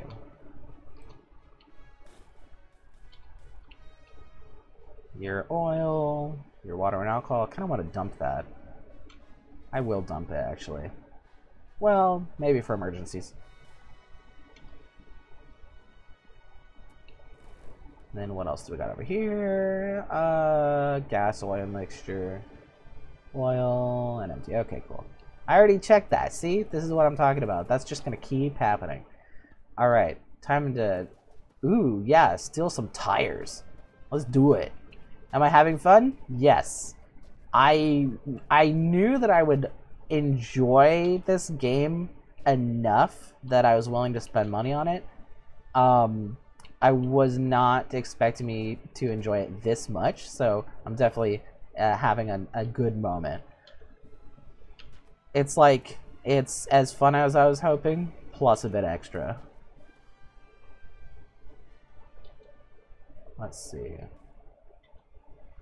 Buses sometimes have hooks behind them, and if you find a semi-truck barrel full of diesel, it's a pretty good idea to put on the end. You'll never run out. Yeah, isn't it true that all the buses are exactly the same except for whether or not they're articulated? They're all based on Icarus, I think it's called. Ooh, we've got a long post. I'm gonna have to scroll on this one. Let's see. Rule-breaking doorknob says, a two-stroke engine has, as the name suggests, only 2 strokes up and down, but must perform 4 actions with each 2 strokes. So as the piston moves up, fuel, lubricant, and air are drawn into the space under the piston, and at the same time, the mixture above the piston is compressed and detonated. And then as the piston moves back down, the exhaust gases leave, and the mixture under the piston moves to above the piston to be compressed, while more mixture is drawn in under the piston. Oh, that makes sense. Did I get Bedrock yet? I haven't opened Minecraft in a while, so I don't know if they're doing that promotional thing they were talking about yet. But if the next time I open it, they have done it, then I will have Bedrock at that time. It basically, like, for whatever reason, I think I know the reason, but Microsoft is giving everybody who has one version the other version. They're making sure that everybody has both. And I am almost positive that that's because they're trying to forcefully phase out Java. I knew that they were going to do that as soon as they came out with Bedrock. I knew that they didn't want people to be playing Java. Rocket science, yay! Is it rocket science? That's awesome. I love that. At 6,000 rotations per minute, this entire cycle occurs 100 times per second. That is very impressive. I'm sorry, the first thing I thought was I wish I was that fast. In a specific scenario, never mind. Why are there so many smart people in chat? Mo-Yang's slowly fighting back against Microsoft, though. Oh, I didn't know that. That's great. I hope they do that. There's smart people in chat right now because this game is fairly attractive to people who are into car mechanics in real life, because it has a surprising amount of depth and accuracy for a video game about how cars work and stuff. And so we're getting lots of nice people with mechanical knowledge to talk to, and I think that's awesome. Mo-Yang's slowly fighting back. Oh, right, I read that one. I'm always making sure, trying to not lose any chats. Let's see. What did I come on here to do? There was one other thing. What was it? I took all the tires.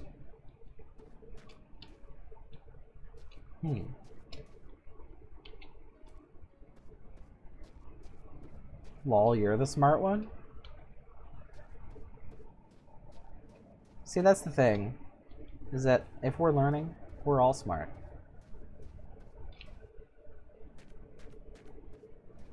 This makes my brain hurt. I should recommend this game to my friend. Yeah, my ex-wife, who I'm friends with, is a mechanic and a professional driver. And I think that she would probably be really interested in this game. Maybe. She's not a big gamer, but I think she might find it satisfying. Predator expands his brain. You know what? I'm gonna get all the freaking tires out. I'm gonna just like make a tire pile. I know that I'm incurring the wrath of the glitch gods, but I'm gonna do it. The other more common engine operation is 4-stroke, which has 2 up and 2 down strokes. The first downstroke draws in a fuel and air mixture into the cylinder. The upstroke then compresses it. The mixture is then ignited and explodes, forcing the piston back down again, producing power. The piston then moves back up to the exhaust to exhaust the waste gas from the cylinder, and then the cycle repeats. That's the one I'm more familiar with, probably because it's, I don't know, maybe it's more common or something. My ex-wife sounds cool. She is. I'm glad you think so, because she's very cool. She's been driving ever since being like that one kid in high school who has a car and nobody else has a car. So she ended up driving people around on a regular basis. So she got really good at it. And now she does it as a living, as like, she does like medical transport and like school buses. And she's thinking about doing inner city, and she wants to get a job as like a long haul truck driver. She's like really into it. It is more common? Yeah, that makes sense. If you do a Minecraft video, you should let us join it. Yeah, maybe. I mean, if you go to the Discord, you'll see like a ticker scroll at the bottom of the screen. You can use that to get to the Discord, and there's actually an official Minecraft server that we run. Raise his hand. Yeah, you can speak at any time. Go for it. Every single car made today is 4-stroke. The only 2-stroke engines you'll find are on lawnmowers and chainsaws, or the occasional motorized bicycle. Interesting.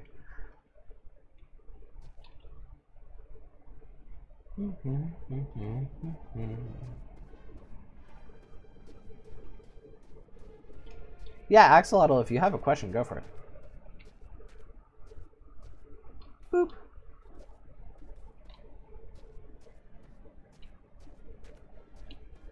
This is the car education channel now.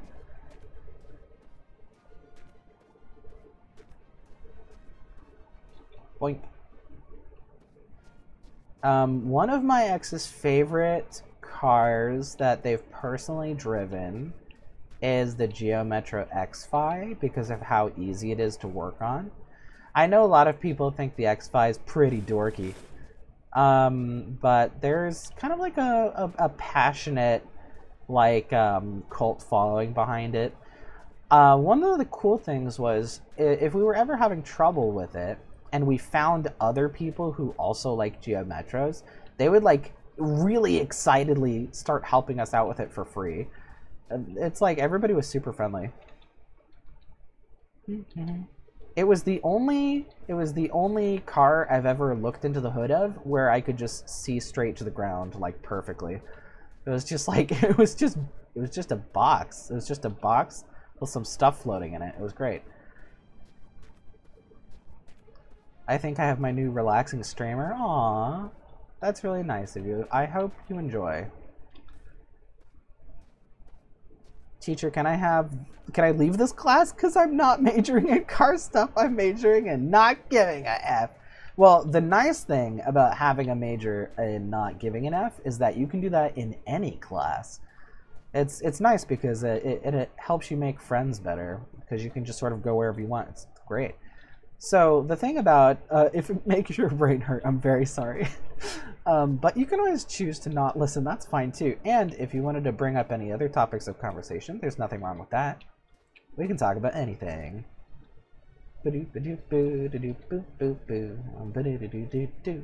I'm not doing this for any practical reason. I just really like how this looks. I'm gonna save here because of that reason. There is also a 6-stroke. Oh, never made it past prototyping. Gonna go get my dog. Go for it. It was the same as 4-stroke, but had 2 null strokes, which just held the intake and exhaust valves open. Did absolutely nothing but pass some time. It led to much more complicated engine design without improvement much in efficiency. Interesting. Predator expands his brain part 2. The sequel. This poor thing was working as my 8th wheel. It was all I had at the time. Oh, I should probably get the tire out of here too. Can't find the Discord server. So if you look at the bottom of the screen on my stream, there's like a little ticker with like information going by. It'll have the link that you can type into the URL bar. Basically, it should be tinyurl.com/ capital A, capital M for Apollo Moon, dash Discord with a capital D. I know, it's overly complicated, but it was the best I could do at the time.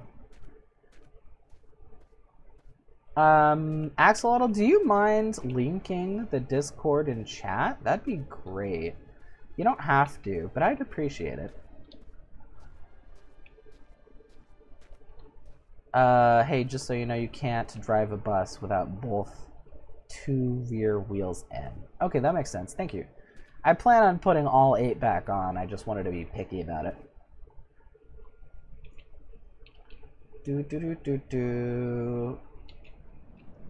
Yeah, hold on. I'll just type it in.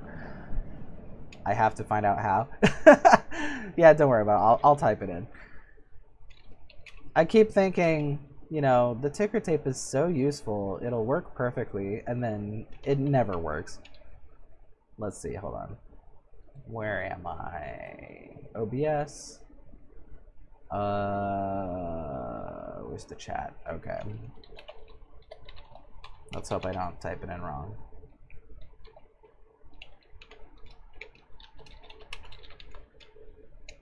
That should work. Let me know if it doesn't.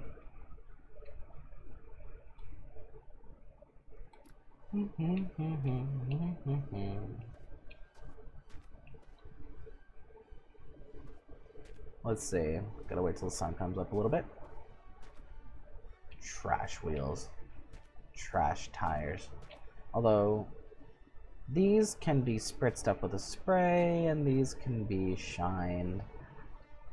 Do I have any cleaning supplies on me? I think I'm out. Let's hunt around a little bit for cleaning supplies. Oh, hey, a fridge. Woo.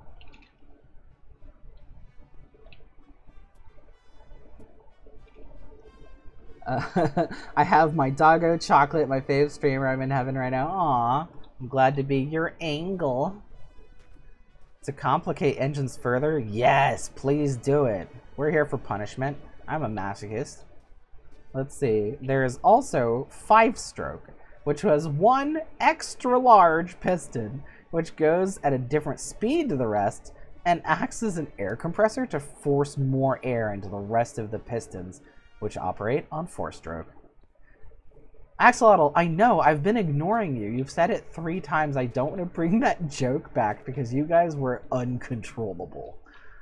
Maybe that's just the thing, right? Like, you know, no streamer can entirely control the narrative of their channel. Maybe this is just my nemesis. Maybe this is just you guys forcing me to have to confront the phrase squirty cream every day that I stream. The link works? Great. Glad to hear it. It's like squirty cream is a funny phrase in itself. That's true. Kind of forgettable. I get it. It's a sex joke. But like, the thing that makes squirty cream terrible is that it's a food product. Is that people put this in a container with a label and a brand, and they buy and sell it, and then they put it in their faces, and they still call it squirty cream. Oh, hey, a bunch of cars. Nice. Squirty cream is God. I don't deny that it's delicious because obviously it's just whipped cream in a can, so of course it tastes good. But why do they call it squirty cream? They don't have to do that. They have the option to not do that. Ugh. Squirty cream. You heard it here first, folks. It's not even meant to be a sex joke. It's just a food product. Ridiculous. I would go to UK just to get it. You can probably find somebody who can send it to you. Just to have proof, you know? Just to, like, put it on a shelf or something. Just to, like, empty it out and, like, put it in your pantry so people open the door and they're like, excuse me? That'd be great. Does this thing come up? Can you take this? Aw. But you can swing it, so that's beautiful. Whee!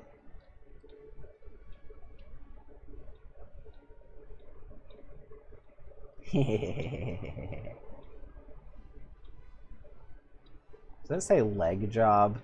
Maybe that means something in Hungarian. Hopefully. Ooh, we got more info. And then there's the 2+4 stroke, which is an opposed cylinder design, 2 pistons sharing a combustion chamber, and one of the pistons operates on 4-stroke while the other runs twice as fast and operates on 2-stroke. Was actually a very efficient, lightweight, and compact design, but also expensive, complicated, and invented far too late in the lifetime of combustion engines, as electric technology was already beyond it. Oh, a tragedy! Top 10 anime betrayals! Oh no! Pour one out for the engine.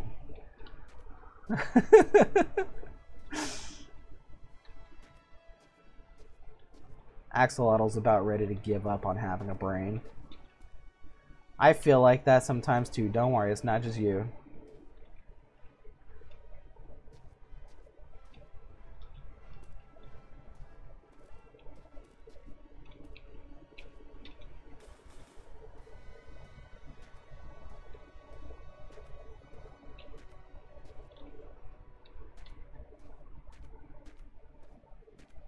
It can't be just me, right? I really like the look of brand new tires.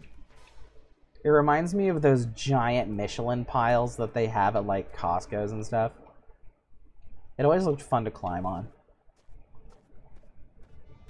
Do you have a master's degree? Actually, yeah. I mean, if you feel like sharing, like, what kind of background do you have with mechanics and stuff?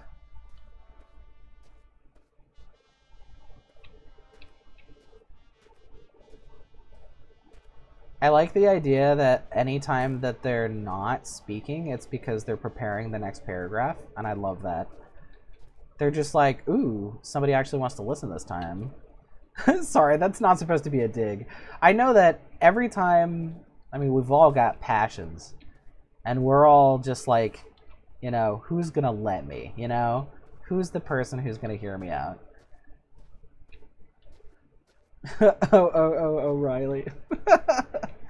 Auto farts. Yes, I'm very mature. Do do do do do do do. Do do do do do do do do.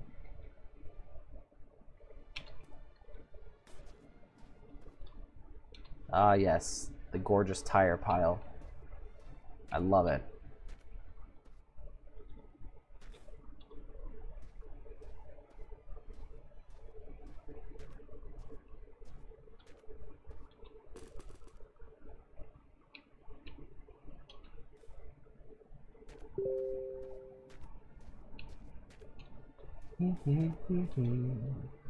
Let's see. 1, 2, 3, 4, 5, 6. So 2 more.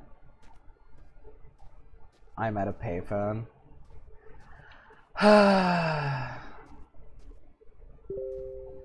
This kid keeps trying to get me to sing so that my, like, stream will be canceled by YouTube and I won't make any money for my poor coffers. And my VODs will all be taken down and you won't be able to enjoy them.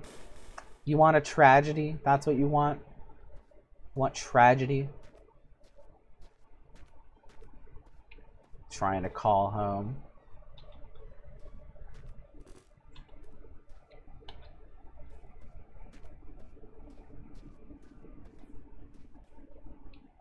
One eye was.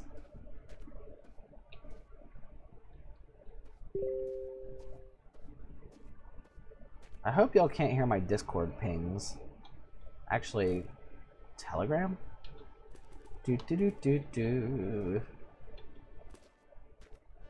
Do do do do do do do do. Putting all the other tires back together for no reason, cause I'm gonna leave them here. Da da da do do. Da da da do do. You know what? There is a reason. I'm gonna compare the good tire pile to the bad tire pile and laugh. Do do do do do do. Ba da da do do. Ba da da do do do. Ba da da do do. Ba da do do do do do do. This one's not too bad. Do do do do do.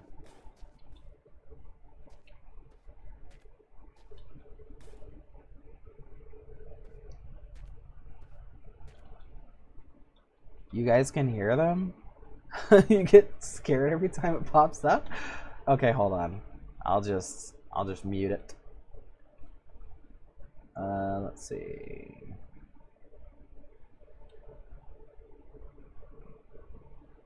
Oh, it was my ex. She's just excited about the new Don't Hug Me, I'm Scared coming out.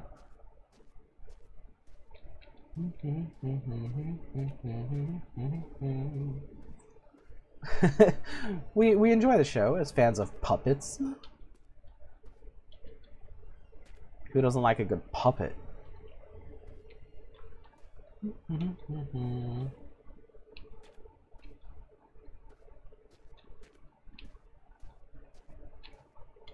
What was that one joke from that one comedian? Finger puppets is okay as a noun. That's the joke. Did Twitch block my last long message due to the name of the engine? Possibly, because I've read out loud all the ones that I saw. So if I haven't read one out loud, I didn't see it.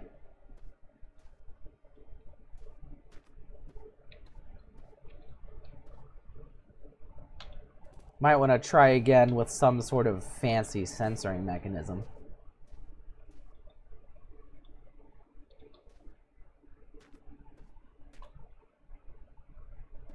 Kevin Hart? Who's Kevin Hart? Oh, the name of the comedian. Oh, thank you.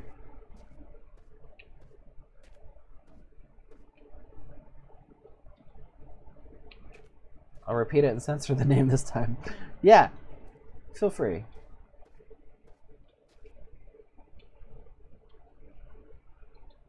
You got the payphone song stuck in my head. Congratulations. Using my ADD against me. That's freaking ableism. Even though we all probably have ADD. There it is.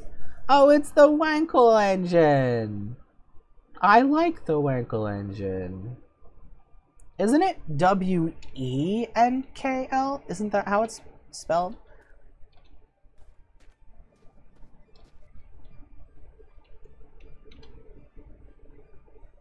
The Wankel engine is the only one that I sometimes remember the name of.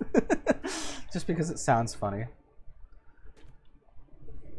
The one-stroke engine, known as Wankel rotary, which have a spinning curved triangle. Yeah, the beveled triangle, and an oblong-shaped housing. As the triangle rotates, it draws air and fuel in at the bottom dead center, rotates 120 degrees to compress the mixture.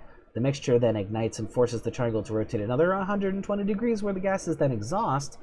And then it rotates another 120 degrees to repeat the cycle. Except this is occurring on all three sides of the triangle at the same time. I was about to stomp someone out. Yeah, the whole like beveled geometric shape physics is really fun to me. I really like that if you make a 3D version of that shape, you can use it as an orbital wheel, and it'll always have the same distance from the center to the surface that it's on top of. It's so weird to look at when it's doing that too. Butt poopy hee hee. See, if butt poopy hee hee is not censored out and wankle is, that's a little sad.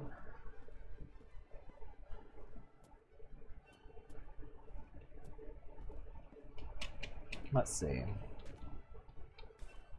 Oh. Boop.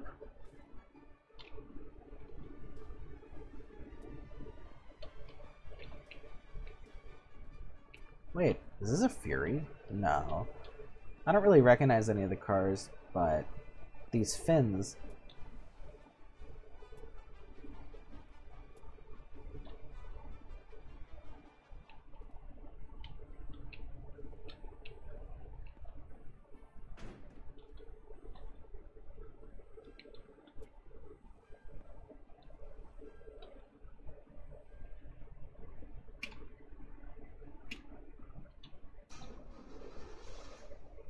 Oh, whoa.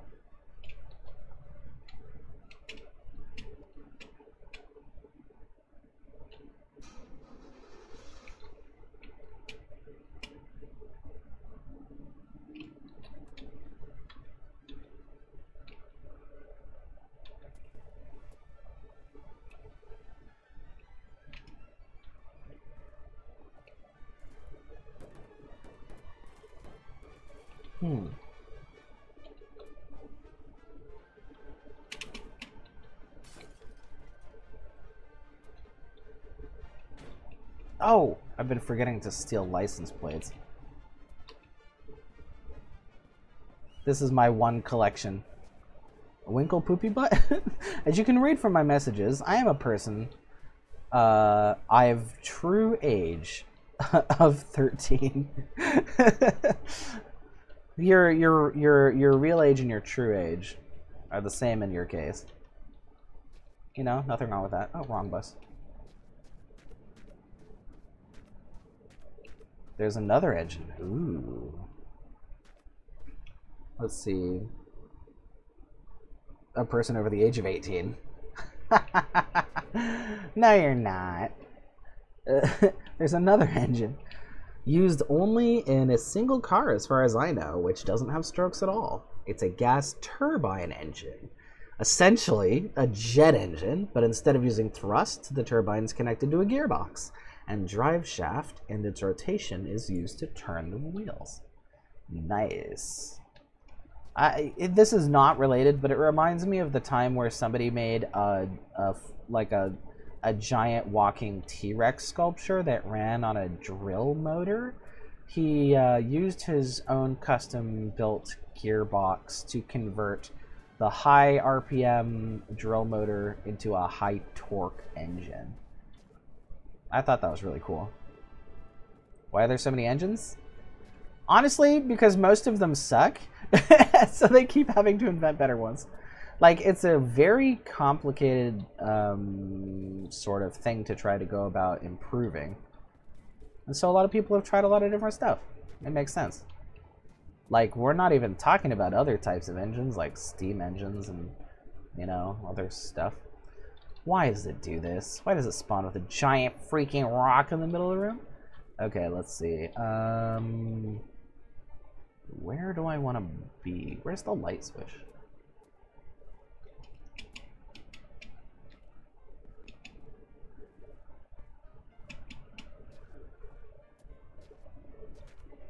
Well, the back entrance is blocked. Dang.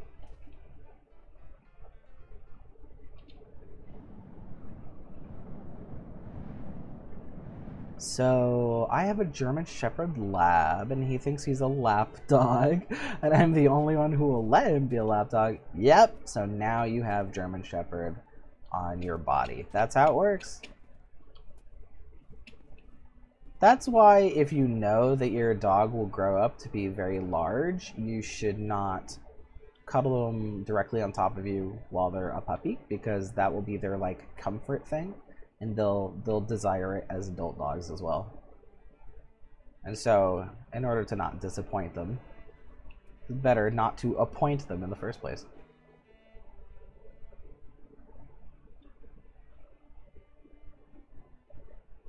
Planetary gearboxes are really powerful. They actually are used in basically every power drill. The motor spins at like 20,000 RPM, but the output can be as slow as like 100 RPM, which means the torque multiplication of 2,000 times. Nice. You got him as a big dog? Okay, well then somebody else did the thing.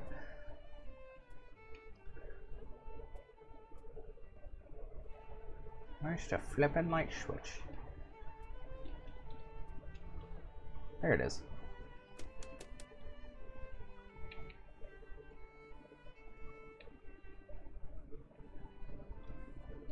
At least it makes getting up here easy.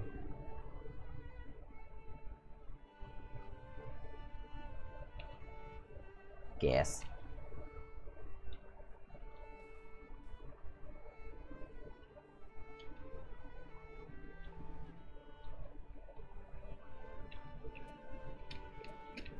It's got a lot of these long boards too. I might want to figure out how to use them.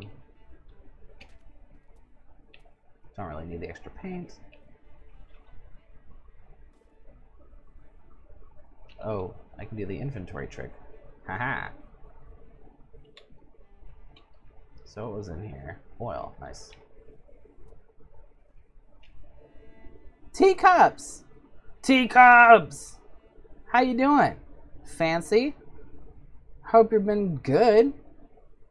Like, as in doing good. I'm sure you've been good. Rescue from a shelter. He's one now. Happy above return. Teacups!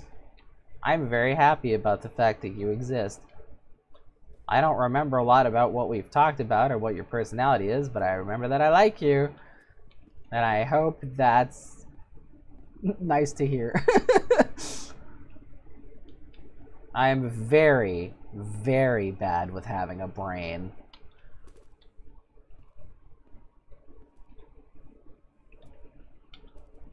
I'm like an old man with dementia, except I'm small.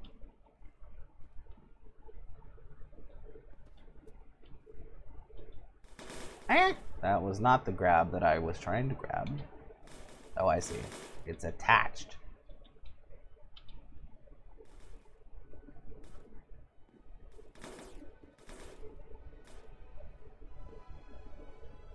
We've been talking about poop. That's incorrect. We've actually been learning a lot about engines and like pistons and stuff. It's been great. Been learning about the Wankel engine and how Twitch thinks that's a naughty word, even though it's a perfectly valid and very interesting engine.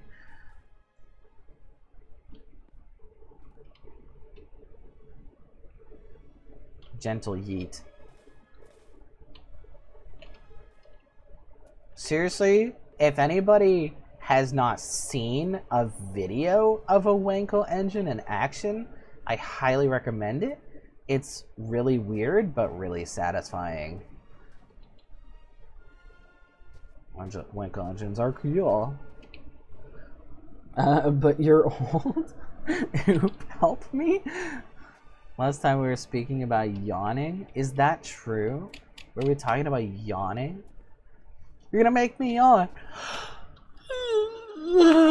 Oh, dang it. I'm very susceptible to yawns. This is harassment. I'm not even tired, but I will yawn every time. It's unstoppable. Boing.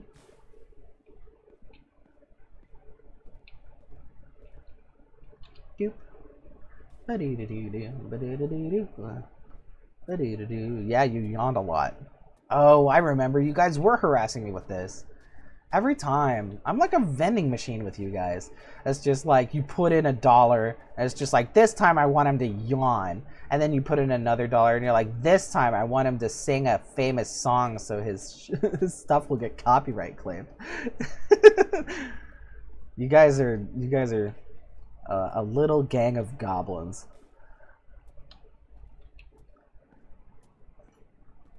I should just set up a freaking OnlyFans, you know? I'll set up an OnlyFans, and then you can make me yawn to your heart's content.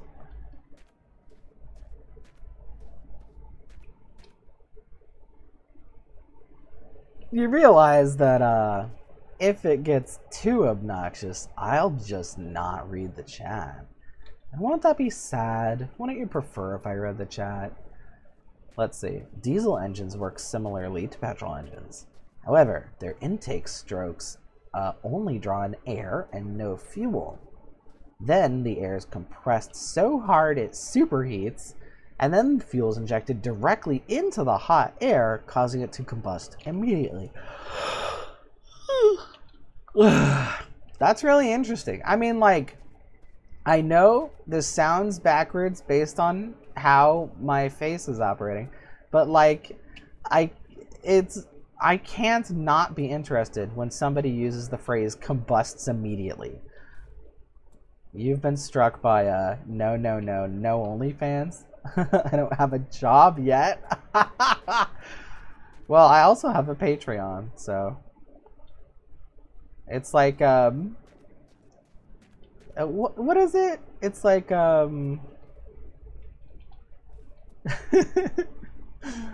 it's like if you can't handle me at my OnlyFans, you don't deserve me at my Patreon. I don't know what I'm saying. Gotta go. Bye, teacups! Thanks for stopping by.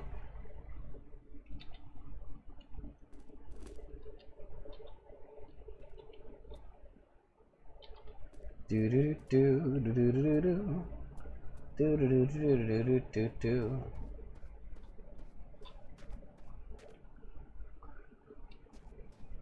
I'm having a nice time. I'm glad I found an extra basket. That's awesome and excellent. And I may or may not do some shenanigans with these super long boards, especially now that I have a smorgasbord of them. Do you get it? A smorgasbord? Because they're boards and there's a lot of them. Oh, I'm gonna get killed by the glitch god. Woo!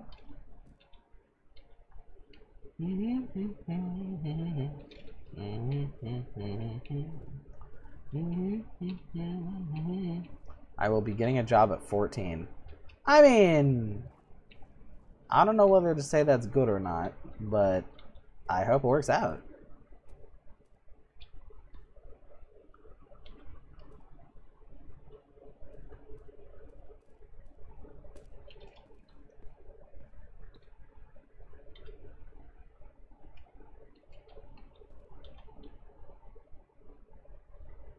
Aha.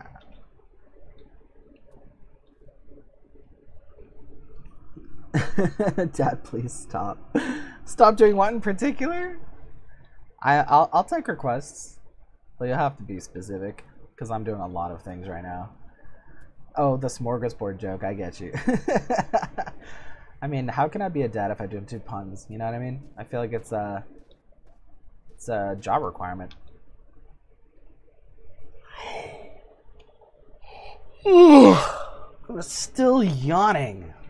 You owe me $1 for every time you make me yawn on purpose. Wienerfest. While petrol engines control throttle via the amount of the precisely ratioed fuel and air, diesel engines don't give a crap. They draw in as much air as they can and then control the throttle by injecting however much fuel they need to achieve that throttle. No precise mixture needed. Ah, I see.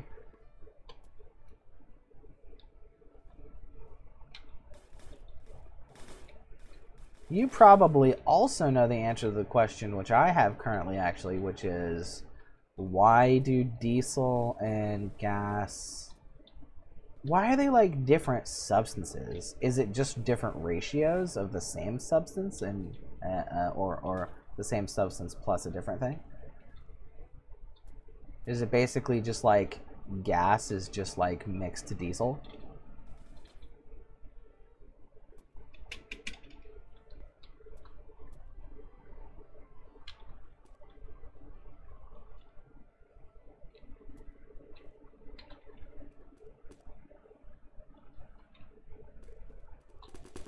Woo!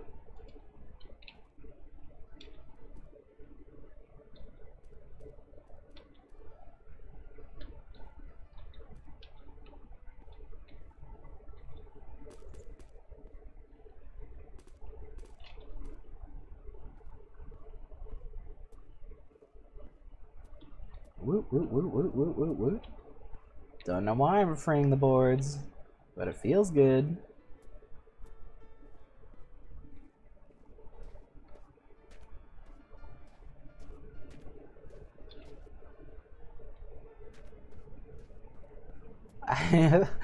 I thought, I will laugh so hard. Did I make you laugh? You're welcome.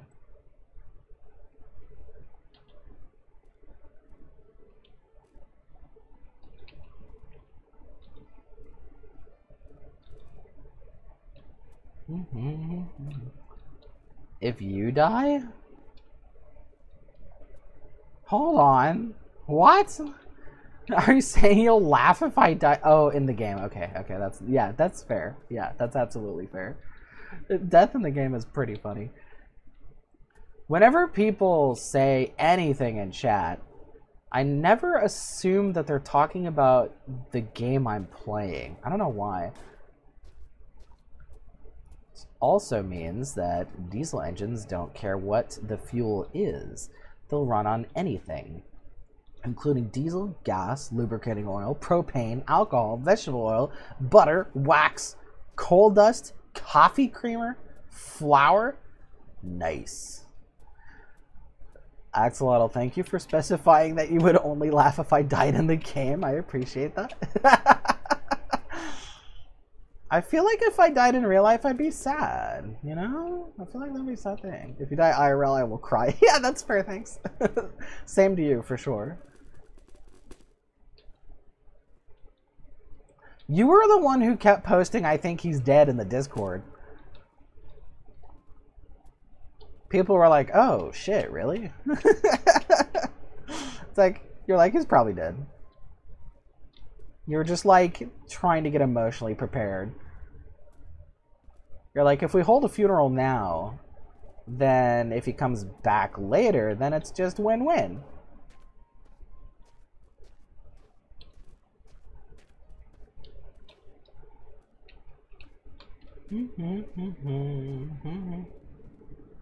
Well, I guess people crying at your funeral is like probably the highest compliment you can get. I watched that stupid Markiplier thing, Unus Annus, and it really, like, they had a thing where like they took turns climbing inside an actual coffin and like having a eulogy. And I thought it was really interesting. They both ended up crying because the things that they were saying about each other were like really sweet and really like heartfelt. And it's like, why don't we do that while people are alive? You know what I mean? It's just like, what's the point of giving people these like, you know, I've never told you this ever, but you mean a lot to me. You're like a brother to me. It's like, you know, what? Why should they be dead for you to say that? You know what I mean? It's like let them hear it. So did you die? Yeah, I definitely died. Yeah, for sure. No, I'm kidding. I haven't died yet, unless you count my original death, the day I was born. Do do do do do do do do. In which case, if you do count it, then I'm still at 1.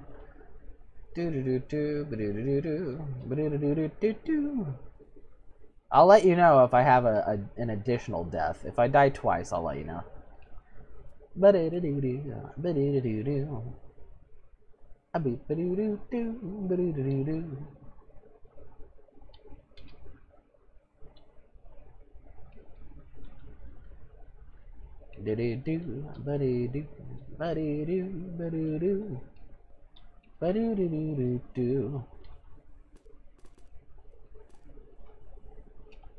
I know you're dead, but your wife cheated on you with me?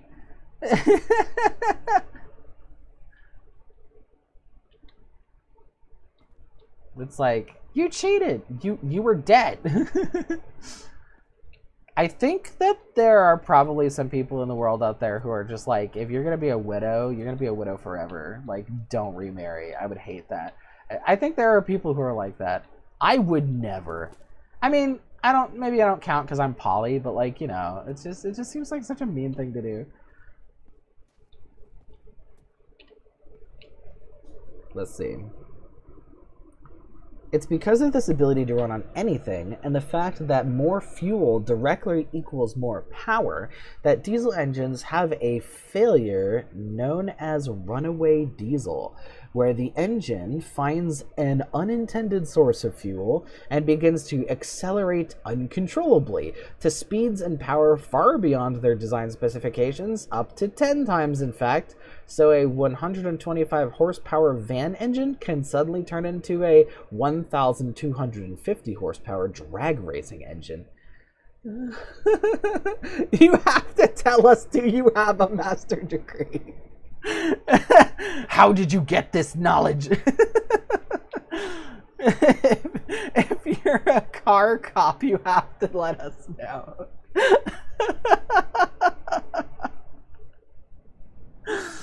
You're legally required to disclose your status.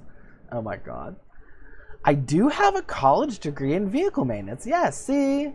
That's all you really need, really. They've got the knowledge, the interest, the passion, the experience. It's all there. As it should be. You know, there's like a list of like joke phrases that you can stick on the end of any conversation, and it has no meaningful effect, but you can do it. I think that the stupid Thanos line, as all things should be, I love adding that to just any conversation. If somebody says something, I'll just be like, as all things should be. And they'll be like, what? Why are you quoting Thanos? I don't know why this is what I consider a good time, but it certainly is. Woo! I actually, unironically, 100% hate Thanos. It just like, I don't even think it needs a qualifying explanation either. I just fucking hate Thanos. I'm trying to swear less. I always swear. I'm always like, this is my routine. I'm like, says a swear, and then shouts about how they're trying not to swear. That's like my routine.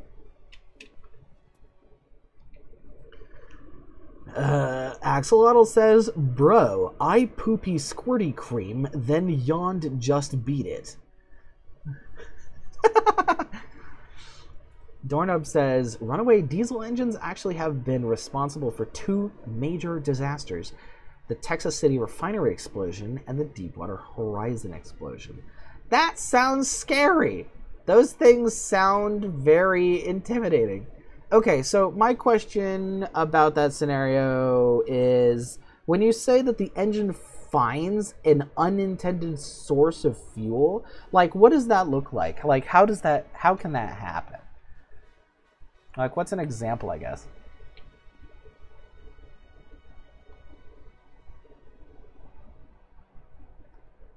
Why in that voice? I don't know, it just seemed right.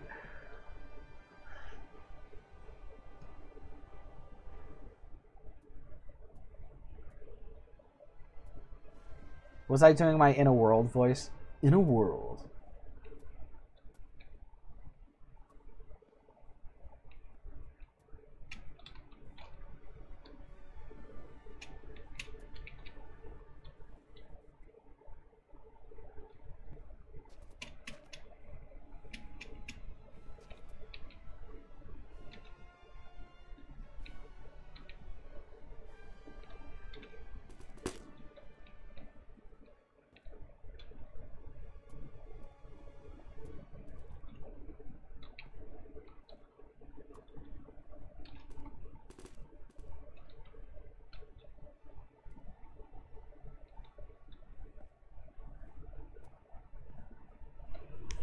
What are those emoji?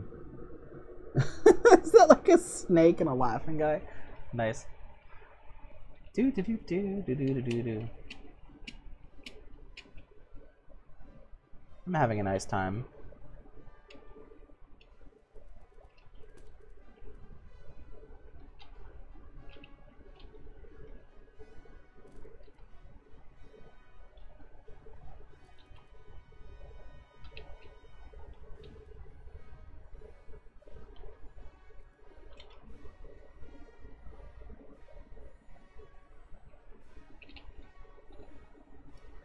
I did big squirty cream that smelled like caca papa.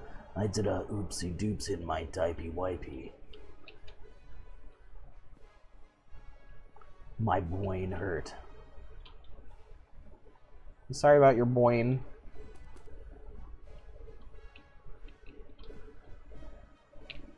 At TCR, a distillation tower overflowed, creating a petroleum vapor cloud.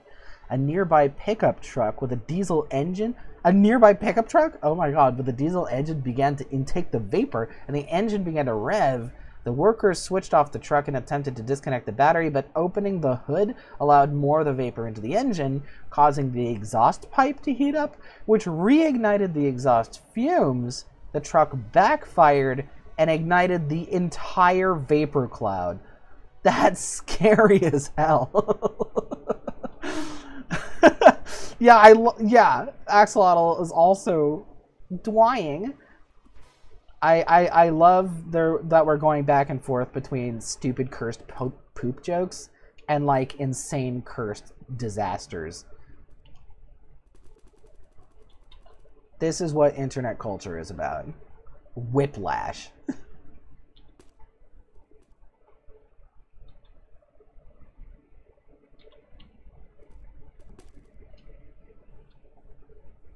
Oopsie doopsie, I made a poopsie whoopsie. Ugh.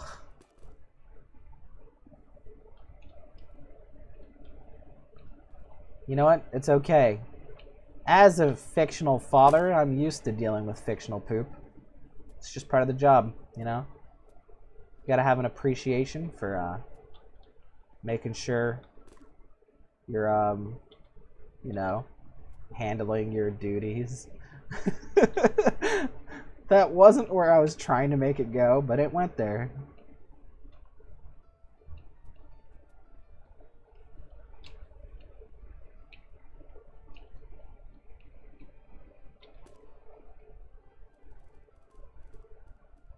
Also, thank you very much for the real-life horror stories, Doorknob. Like, these are fascinating. Also, it's a really good thing to have in mind if there's an eventuality where we can potentially avoid a similar situation. Okay, these are probably stuck. I mean, I could probably get all these out, but do I need to? Probably not. Caca in my diaper wipey. Sorry, I had an opsy poopsie. And yeah, Siam fojing my duty woody. Sorry, if you make a spelling mistake, I'm gonna read it as the spelling mistake.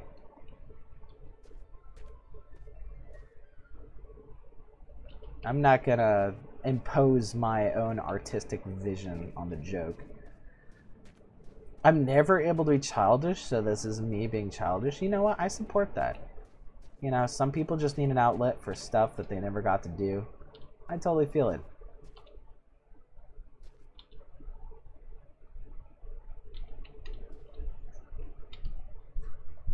Well, don't worry. Even if you're a cursed little child, I will still be your imaginary dad.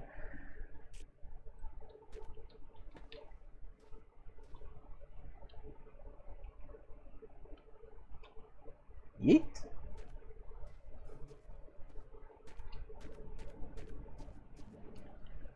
Did that ever have anything in it? I hope not.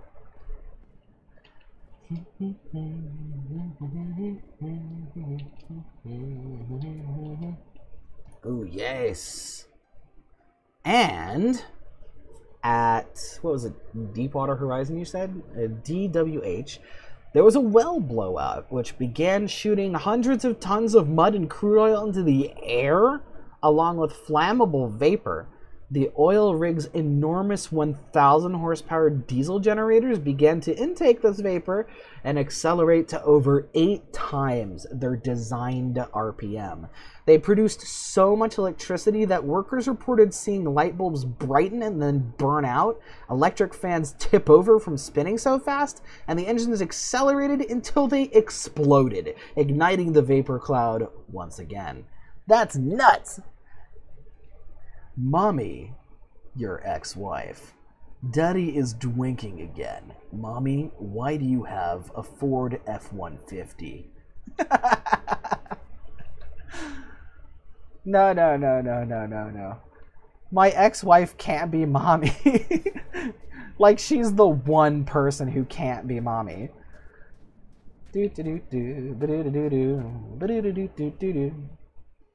But I will tell her you said that, 100%.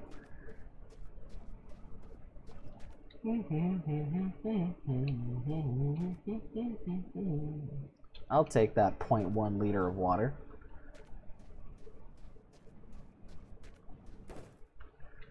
I am definitely terrified at the thought of a giant vapor cloud detonating.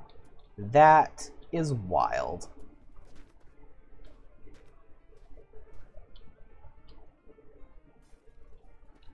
Well, honestly, it sounds like it like, you know, obviously it's not magic, but it really sounds magical in a way. Like, knowing that it's even possible for diesel engines to sort of, I guess, overclock like that. That's like, imagine seeing that happening. That's pretty wild. I'm sorry, but I'm gonna call your ex-wife mommy in all my things. I'm making about mommy. There's other women in my life, but like, but if you desperately need a mommy, she is like the one person I talk about the most because she's my best friend. Let's see. Alcohol.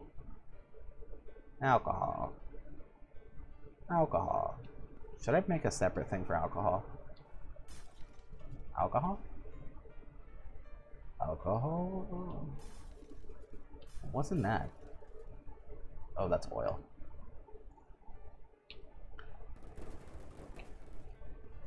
Remember, these are going, like, in public, so if she sees these and she's like, oh my god, that's really fucking creepy, then I will ask you to knock it off. But it's kind of like a Schrodinger's cat situation right now. We don't know whether or not she cares. So just, like, be prepared to knock it off.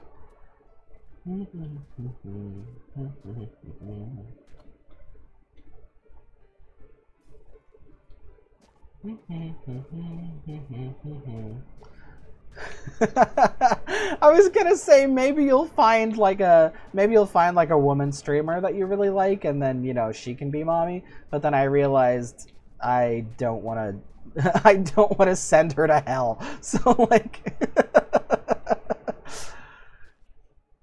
let's see.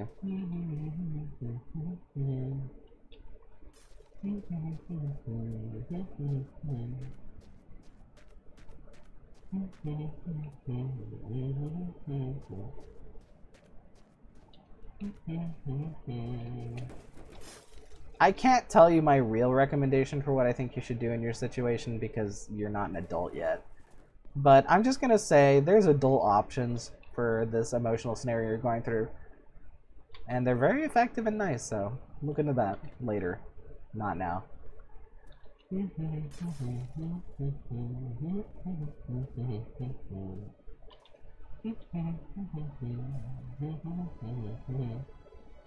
Actually, that just made me realize that people never stop role-playing. Like, they role-play when they're kids, they role-play when they're adolescents, and then they role-play as the adults, as adults. They just sort of change the setting. That's pretty much it. So Mommy ran Daddy over with the Ford F-150, but he was so drunk he did not fuel it, so he was fine. Side note, I will stop if she's uncomfortable or if it's creepy or weird. It's already definitely weird. It's already encroaching on creepy. But I will definitely let you know if she says that it's uncomfortable.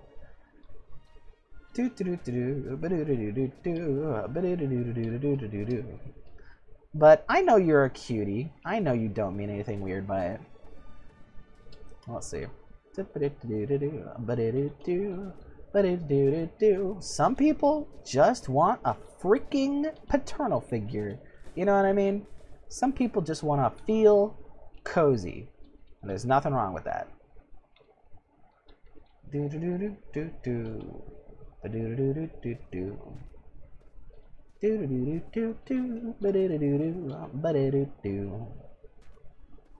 Ash Cash.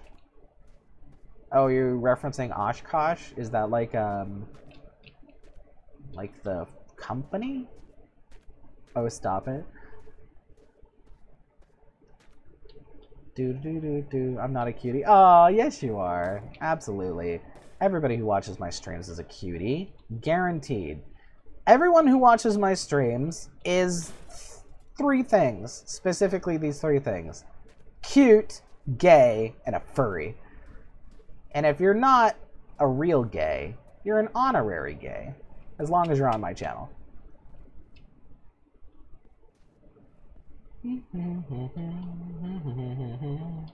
If you don't have gay at home, store-bought is fine. I keep trying to push it and taking the bumper off.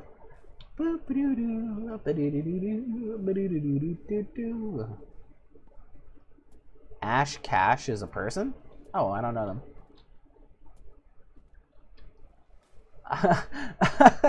I may be a Twitch streamer, but that doesn't mean that I watch Twitch streams. I'm very selfish. I only make my own content and I ignore everybody else.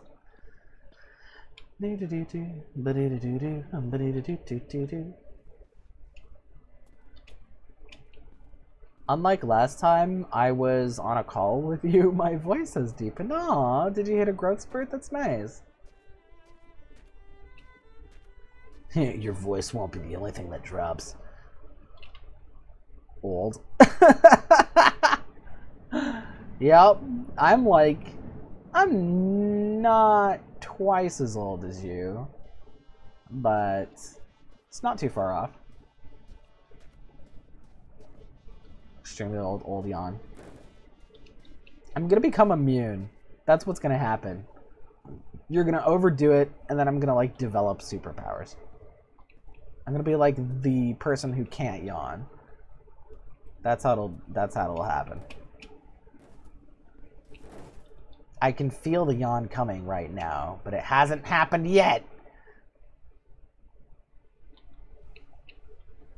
I think I'll defeat you. I think I've done it. I've defeated you.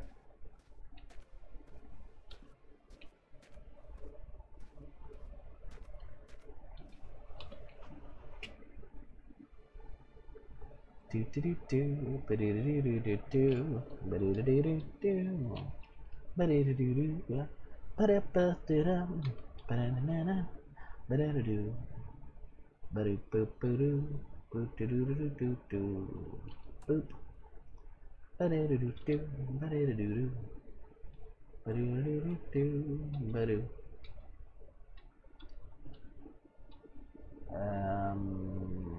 Whoop.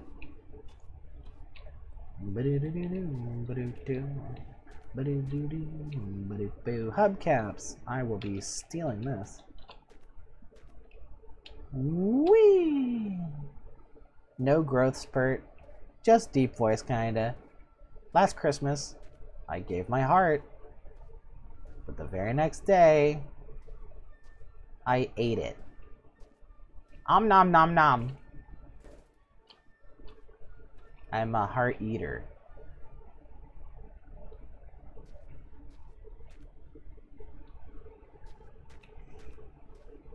Being a trans guy and getting a deep voice is really weird. It's like we just have a voice for like a long time.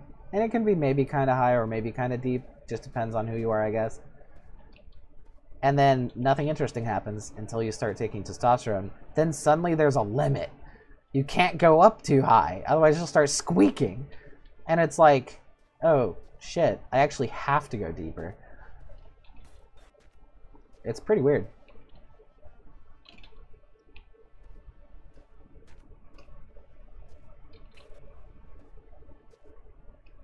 Poopy butt, farty pants, I will never find love. That is a wild combination of things to say.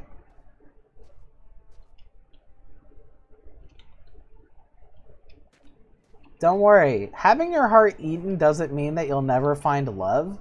It just means that your heart can't ever be broken, because now it's been incorporated into an organic system permanently. So that means that I act as like your sort of like lich core. So as long as I'm alive, your heart is impenetrable. Your heart is impossible to kill. It's actually an act of mercy and camaraderie. They can't hurt your heart if they can't find it. I'm still having voice cracks, but lately they've been acting up again.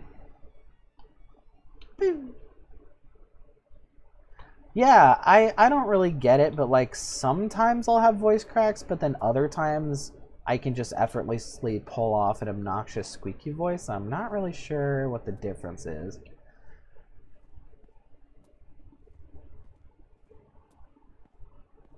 Big word, small brain. Which part? The thing about the lich? That's not really big words, that's just nerd shit.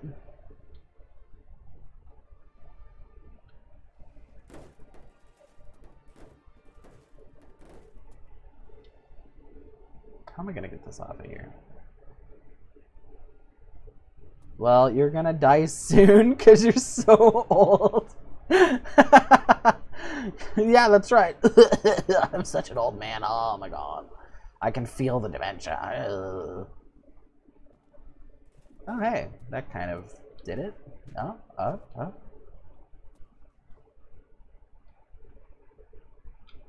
Oh. There's a big difference I can do. What?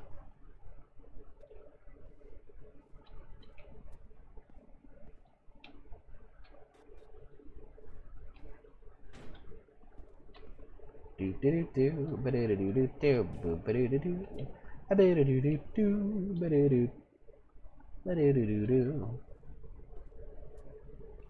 do what?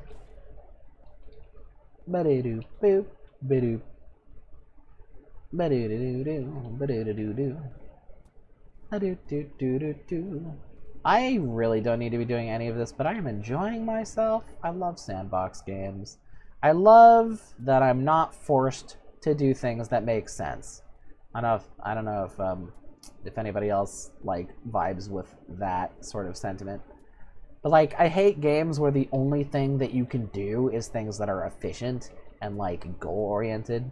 It's like, if I'm gonna be goal-oriented, it's gonna be because I'm clever and I'm a hard worker, and then I chose to be that way.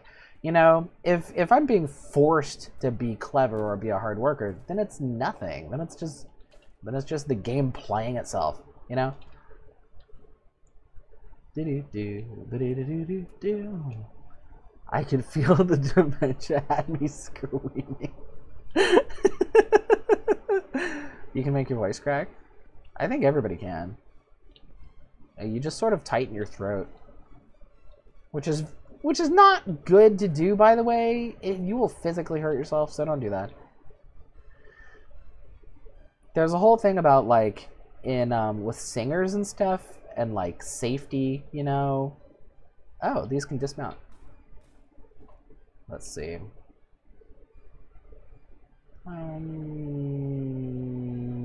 I like it, but do I love it? Not really. I can make my voice quack. Do you want to hear me make my voice quack? Ooh woo.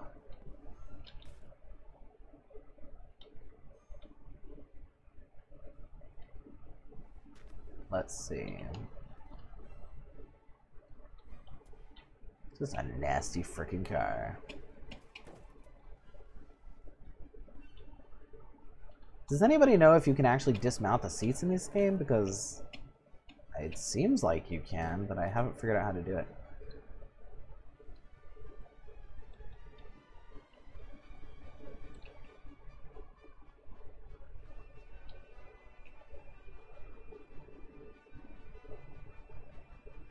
Oh, I like this radio.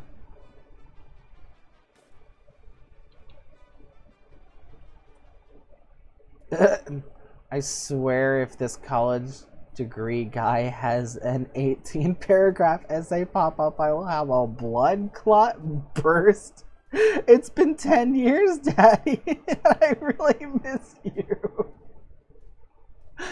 You are a cursed person. You are always on some next level stuff.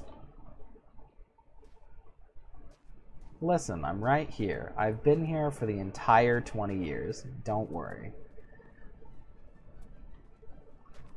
I mean, like, the whole time y'all were like, where is he? Is he ever gonna come back? I'm just, like, chilling at home, just watching you say that. I'm just like, oh, they miss me. Okay. It's like, it's okay. I'm, like, right here.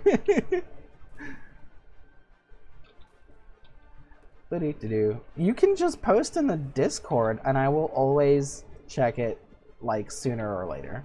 Usually soon.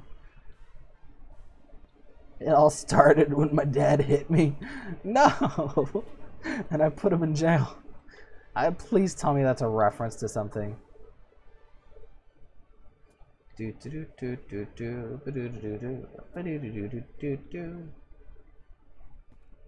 Sad, sad, sad, sad, sad, sad, sad. Yeah, that is sad. Oh, hey. Oh, hey. Oh, I don't know why it took me this long to check the coolant. But heck yes. Oh, it's the best coolant tank in game and it's in perfect condition. It's not a reference? Are you being serious? Are you talking about your actual trauma? I'm so sorry.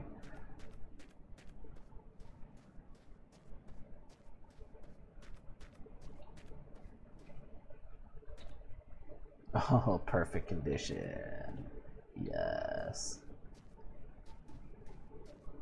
And I have made over 20 ways to make him pay. Is that one for every year he's been gone? Oh wait, that's right. I have this engine now too. Should I do the bus engine or the Fury engine? I hear they're both good. I'm definitely gonna take it with. You know, I really lucked out finding it is called a Fury, right? It may be in amazingly bad condition, but the parts are all here. Oh, by the way, vengeance is a waste of time and energy. It doesn't make you better. It's toxic. It eats at you. It doesn't even matter whether you successfully execute a vengeance plan. It doesn't help.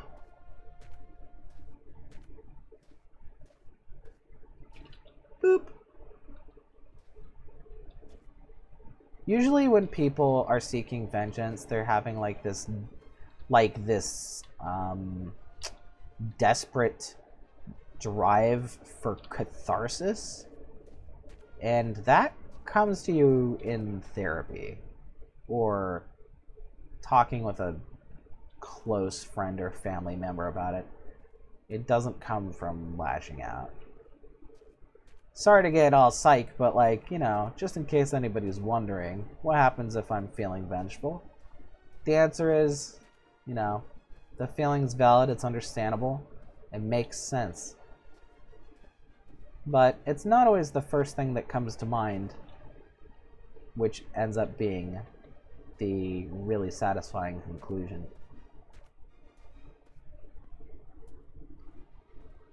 No, you're still making more, but it's one for every time he hit you. Oh, I see, I see. Anytime, anyway. Poopy caca, dipey wipey, hurt my buddy Woody. You need a therapist. Get a therapist. You can't just be like, my original dad hit me. I'm going to exact my revenge upon him. You're my new dad now. Wipe my diaper. Like, you listen, I'm happy to be here for you. But you need things I cannot give you. And I know that you're, you know, you're half joking. Maybe even 3/4 joking. But I'm not. Therapy helps, dude. It really does. I mean, the thing about therapy is, like, everybody should go to a freaking therapist. Doesn't even matter why. It's part of maintenance, like having a checkup at the doctor. Just do it.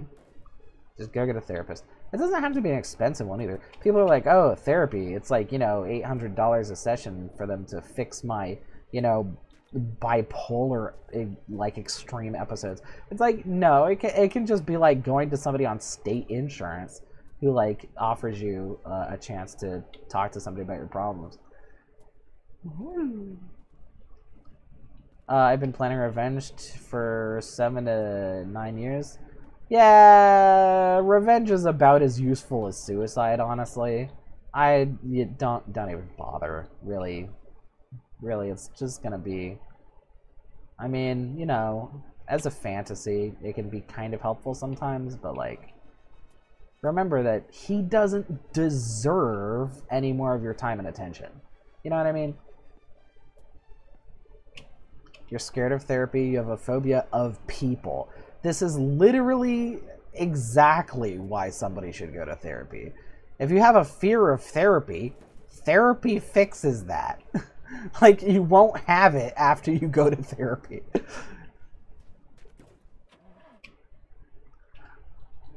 Let's see. And yeah, I have social phobia as well. I just straight up do. That's one of the reasons I live alone.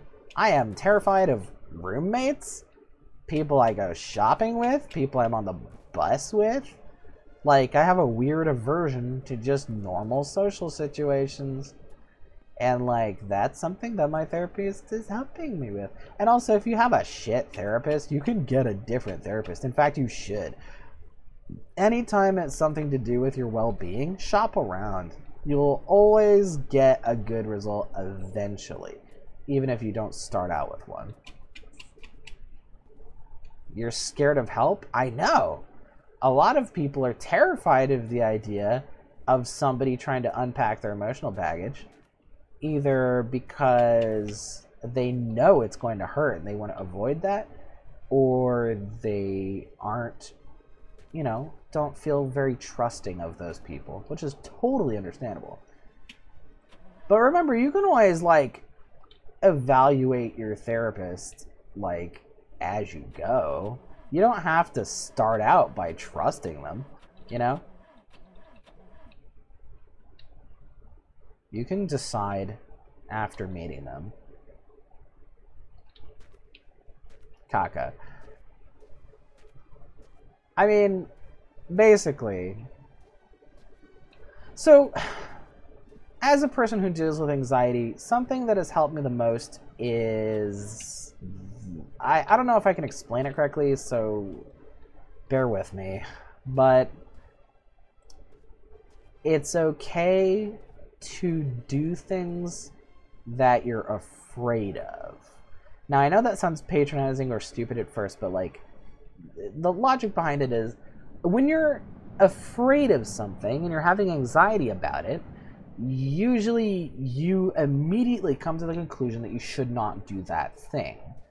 And evolutionarily kind of makes sense. It's sort of like if something, you know, if you're standing near the edge of the cliff and you're scared of standing near the edge of the cliff, maybe you'll back up from the cliff, and that's a good idea because it'll make you safer. But we can be scared of things that aren't dangerous. And we need to sort of agree to have the fear, right? Without trying to make the fear go away.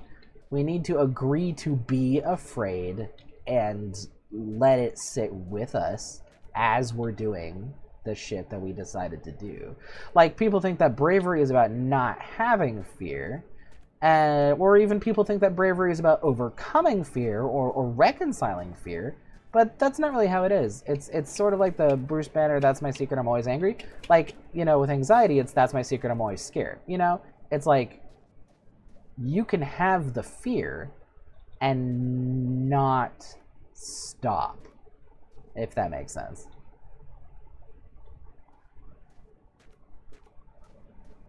It's sort of like it helps to think of fear as like not a bad thing. Like, the fear will not hurt you. The fear is not something that you have to get rid of. The fear is not something that you have to reconcile.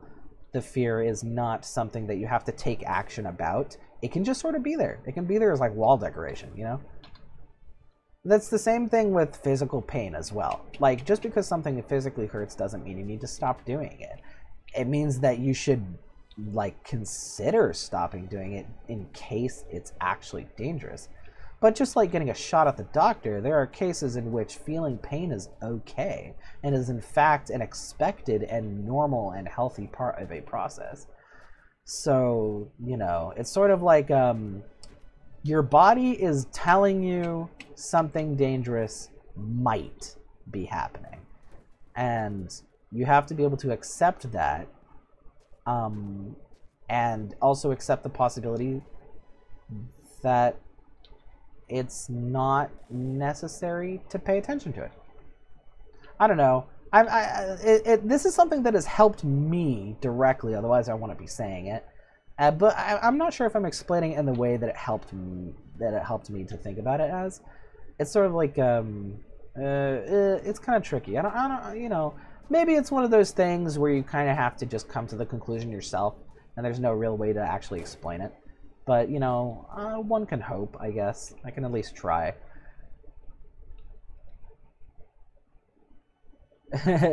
I can't bear with you because I'm not a bear.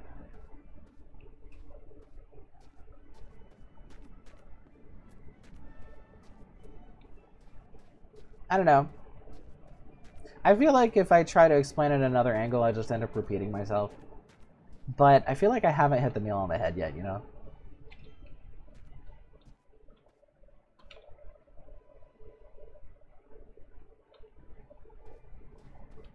it's just sort of like, you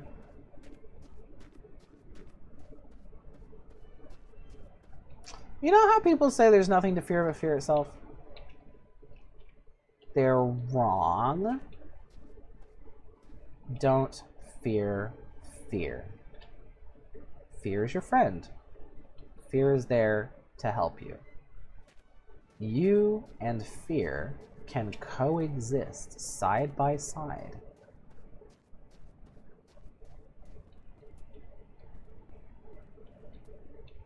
I would say, don't fear fear. Just let it be. Let it be what it is.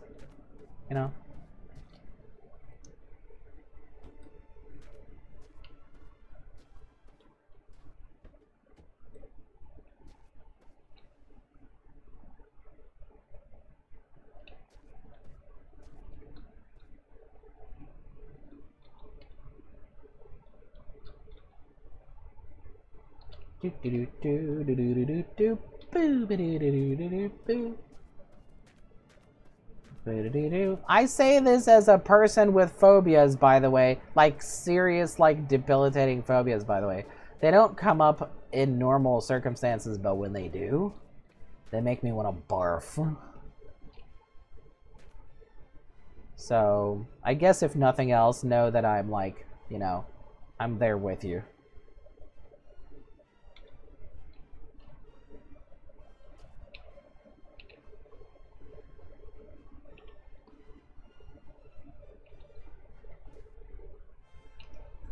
So is fear the shadow in Shadow Darkness, my old friend?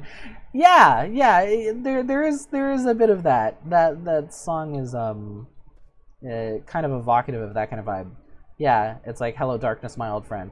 Yeah, fear is kind of like an old friend like that. People often describe depression in a similar way as well. It's sort of like you never really cure or get rid of depression. It just stops stopping you, It stops becoming something that gets in your way.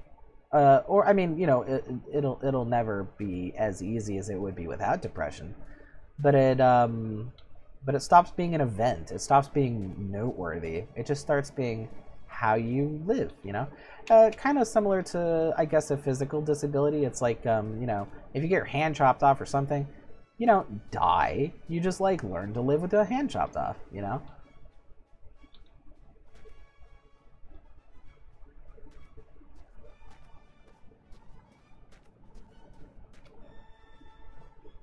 Ooh, the lag is real! I'm so sorry. Anybody looking at this? I'm getting a headache. Let's see.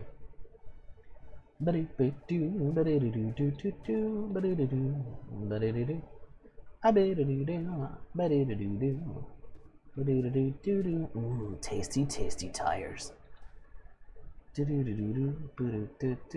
ones have a definitely slightly different look to them. I didn't get any cleaning supplies though. That's okay. I can always clean them later. I don't know if I have depression because I want to off myself, but I don't feel sad.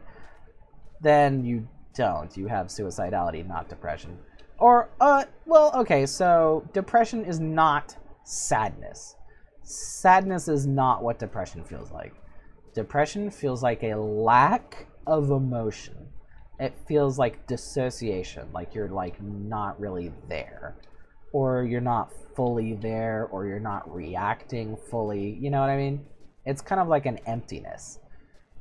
Or some people consider it as more of a kind of like a weight. Like if you're sort of like weighed down, like somebody threw a blanket over you or something. And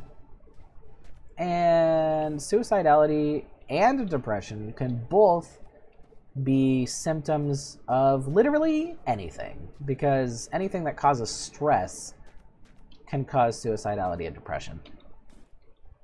How I think of depression, and I could be wrong about this, but the way I envision depression is that it's your body's way of forcing you to stop. Like you're stressed, you're overthinking, you're overfeeling, you're being overwhelmed, but you don't stop. You keep going to work, you keep going to church, you keep going to school, you keep going to bowling night, and you're not letting yourself stop. And depression is being forced to stop.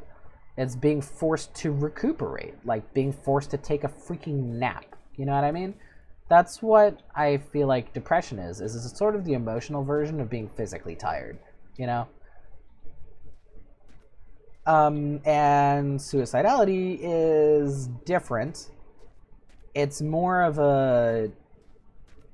because stress interferes with your problem-solving abilities, suicidality happens when you feel like you have no other choice. Like when every good option has been taken from you, or you're blind to for some reason. The thing that helps with that is to remember that the future exists. I know this sounds silly, but with stress, it gives you tunnel vision. It makes it so it's really hard to think about anything further than the future or anything outside of your current environment. But if you are able to sort of think ahead or sort of think outside your immediate physical environment, and think, you know, fuck it, what if I ran away? What's happening in fucking, I don't know, New Zealand, right? It helps sort of, it helps kickstart that sort of like, oh, maybe I haven't run out of options kind of thing. You know, it won't make your current, like, there's always a problem, or usually a lot of problems, that is causing these feelings as symptoms. So the problem will still be the problem, and it needs to be resolved. It needs to be resolved. Like, for instance, if you're growing up in an abusive environment at home, you need to freaking move. You know, you need to do something. You know, if you can't, obviously, that's usually what causes these kind of situations. But once you can, when you get old enough or when someone comes to your aid, then there is a future. And then when you really feel that, when you really feel, oh my God, there's a future, that's when the suicidality stops. You just need to stay alive until that happens, basically. Suicidality is a symptom. A lot of people think, oh, well, suicidal people, they have chosen to die as a choice, as a logical, moral, intellectual choice. This is usually not the case. Sometimes people will do that at the end of their life. You know, I think elderly people have a different sort of scenario with that. But you know, if you're feeling like you only have one option and it's because you're stressed out, that's a symptom, and it goes away. You know, language demonetized. Yeah. I mean, I'm freaking trans. I don't know a single trans person who hasn't dealt with this.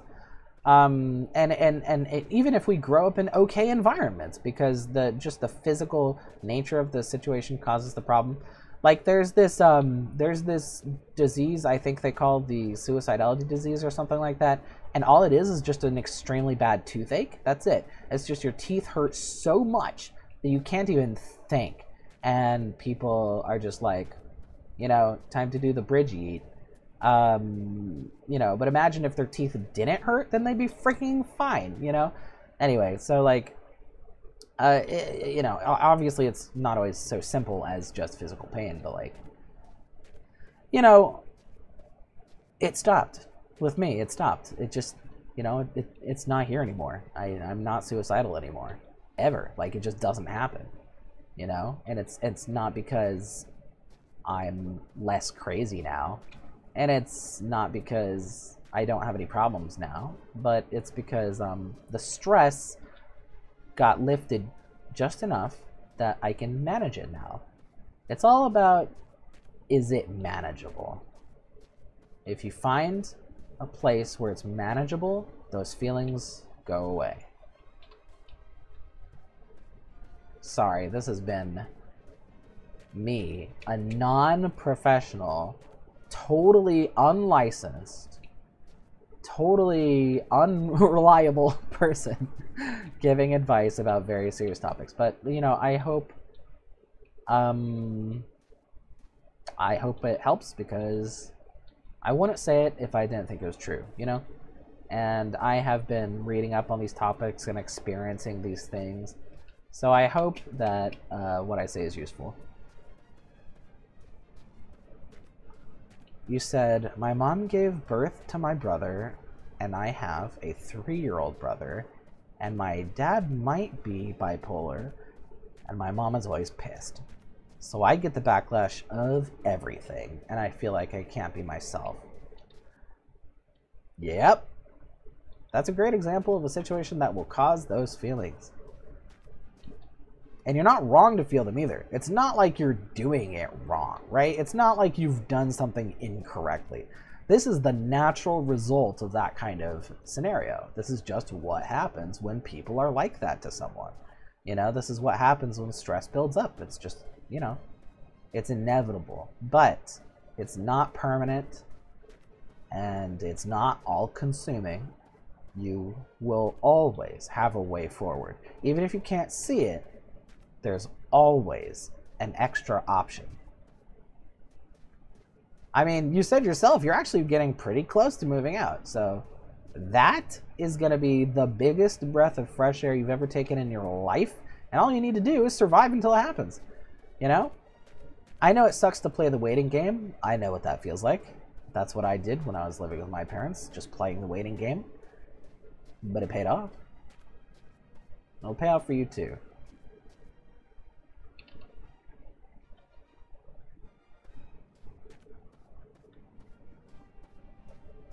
I'm gonna have to tag this for trigger warnings.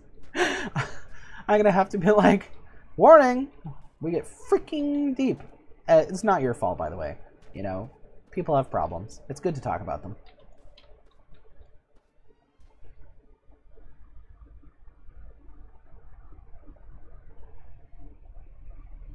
It's so tempting because I can ride my bike to railroad tracks or a bridge or to other places. Yeah, I mean, that is actually a good thing to mention in a way, because like people think that that suicidal people will find a way to do it no matter what. That's not true. The less accessible death is, the more likely somebody is going to survive a sort of an attack of suicidality, you know? This is why it's really important for people to lock up their guns, why it's really important for people to put railings on bridges. Like, when you're really, really, really feeling it, that might only last for a couple hours, you know? You might be okay if you've survived that long. And if in those couple hours you don't find an accessible way to kill yourself, then that's almost why you survive. But you do have some control over it in a way. You have some things that you can do in an emergency that'll stop you from sort of getting an itchy trigger finger, I guess. For me, that was poetry. Whenever I felt like I was about to try something, I would write poetry. And I know that sounds stupid, but it was like dark. I was like, you know, crying onto the paper. I was like gritting my teeth. I was like really thinking really hard about the razors in the bathroom and stuff. And I'd be writing this poetry, and it would just be like some real dark shit. But it helped a lot.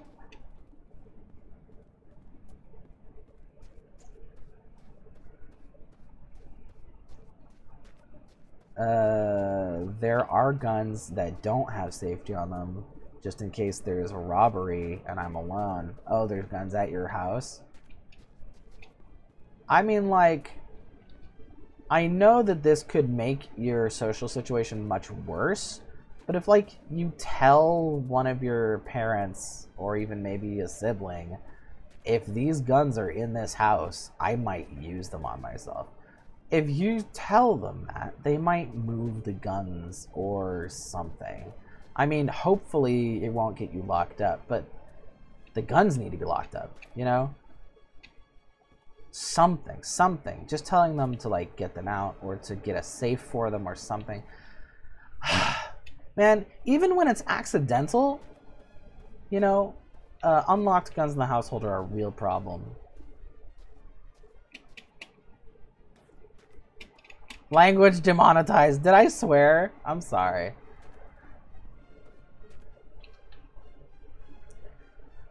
Like, no lie, my ex's parents had kind of a similar situation. They had like a not very well kept gun, and let me just say that there was a possibility of there being multiple deaths at once had things gone a certain way. Which is obviously, you know, bad, because we don't want you to die. I know it sucks. There's no getting around it. It sucks. And there's nothing good that comes out of the fact that it sucks either. It just sucks. It's not like some mystical thing that will make you more powerful. It just sucks.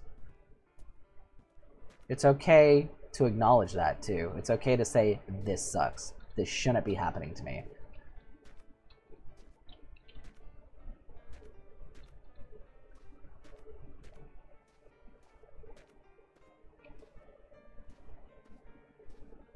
Yeah. Yeah. If you're in a situation where it would make it worse, then yeah, don't do it. It really sucks that you have to worry about stuff because they made an unsafe environment, you know?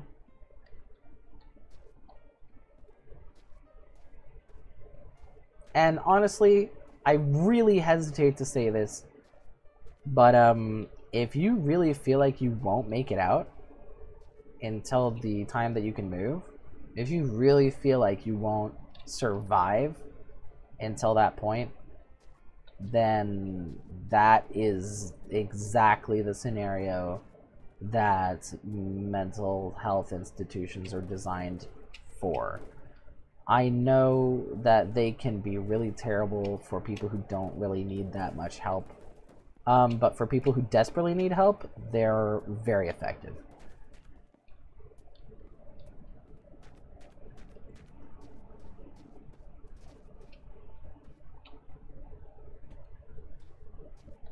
You know, that whole danger to self or other thing. If you're not a danger to yourself or others, being in the mental facility is like way too stifling, way too controlling. But when you are in danger, that's the type of control that keeps you out of danger.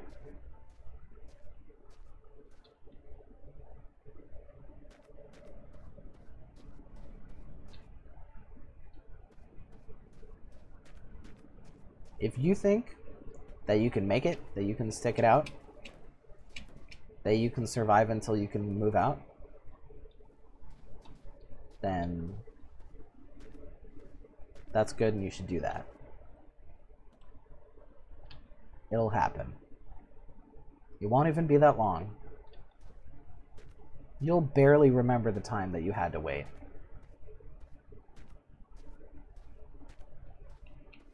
But again, if you feel like you can't make it that long, get help.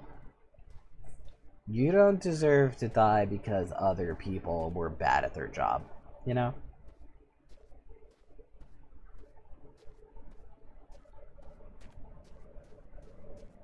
Your stepdad lived like the oldest is in charge of the youngest, then should always be fine mentally and should always do everything for their brother.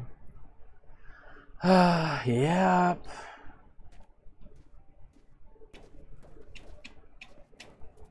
That kind of thing is just like making the child be the parent, you know? It's like, congratulations, you're only, I don't know, 2 years older than the baby, and now you have full adult responsibility. Good luck. It's like, I get it. Like, people should help each other out in a family setting. But you can't make a child be an adult and expect nothing to go wrong.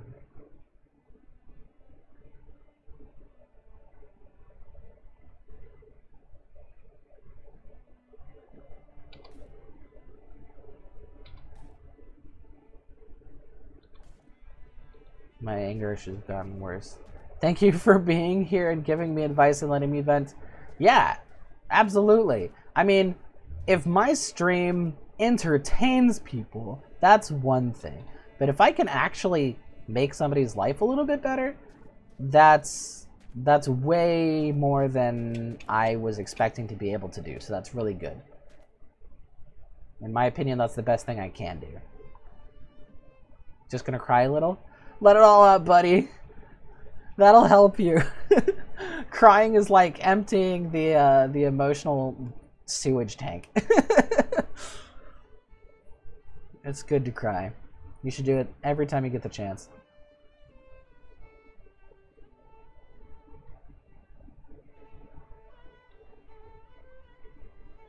You're a really clever kid. You've got like a really vibrant personality. You've got the jokes, you've got the memes. It's always been great having you on this stream and talking to you and stuff. And I'm glad that I get to see you every time I come back and stream again. You know? Every time I see you, it makes me happy. So I just want to say that I'm not doing this just because you need it. You know, I like you know, it's sort of like I like you too, you know? You appreciate me being here, I appreciate you being here. That's what I'm saying.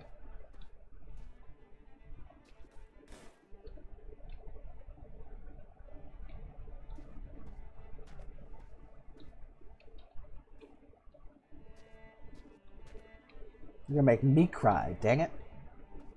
Crying is good. More people should cry.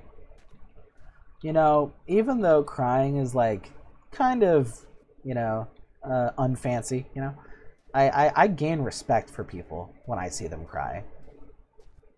If I see somebody cry, it makes me think, this is a person I have a little more admiration for. You're also a very sensitive person, so that makes me overwhelmed. Yeah. Honestly, people give emotional sensitivity a bad rap. I think being emotionally insensitive is worse. I think emotional sensitivity makes you better at being good for yourself as well as better at being good for other people.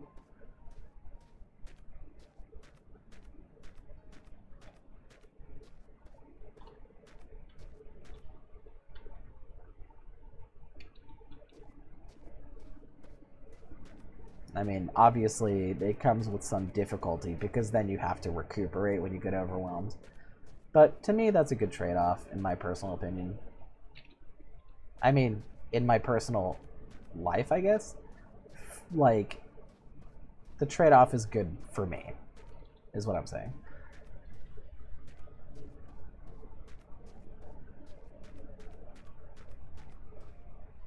The key is to make sure you're taking care of yourself as much as you're taking care of other people. When it comes to like me versus you for like who should I be focusing my attention on, it's sort of like I don't think about it as like me and other people. I think about it as like I am other people, right? There's just one category and it's people, and whoever needs help gets help, whether that's me or someone else.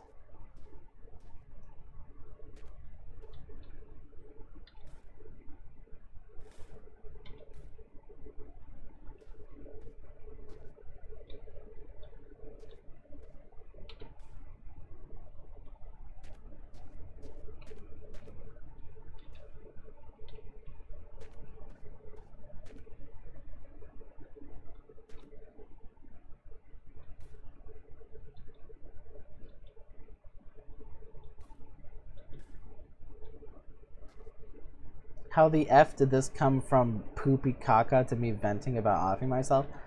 Because you were deflecting. That was your deflection.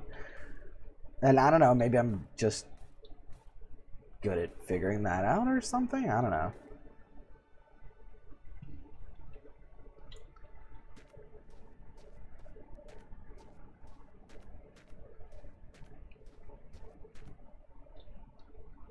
I guess, to put it another way, the more immature somebody acts, the more it seems like they want a mature person to be around.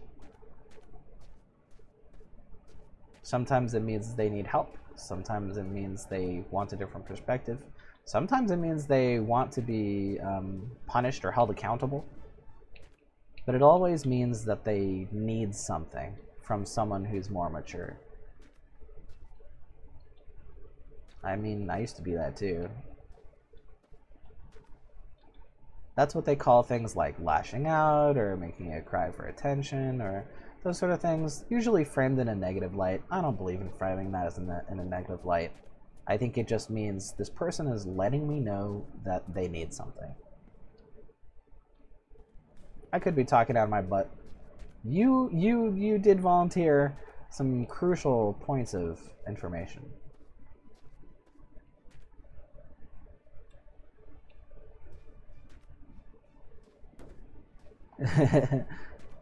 Cock the poopy the wawa. I look up to you. You're always throwing me these boomerangs. You're like, wipey my diaper. I will never find love. It's like, okay.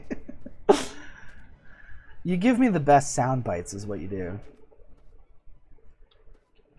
Hey, and I am happy to be someone that you look up to who can actually help you. That's an honor. And I know loose lips sink ships. Yeah. A lot of this is not stuff I would normally encourage volunteering, but this is obviously, you know, there's two vectors of danger here, and one of them is more imminent than the other, if that makes sense.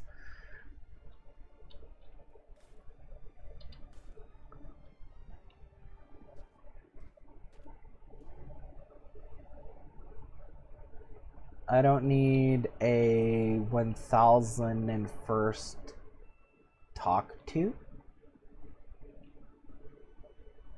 Oh, I see. No, I'm saying, like, in this case, what you did was a good exception to the rule. I think it makes sense in this case. You know, like, I can say don't put your elbows on the table while you're dining, but what if you're starving to death? I'm not going to hold you up while you're starving to death just for something like that. One danger is more important than the other, you know?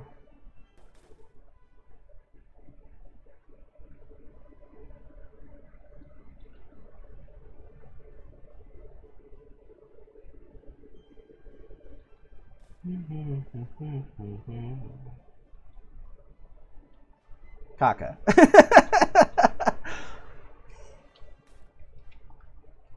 You're truly a delight, and I mean that. Let's see.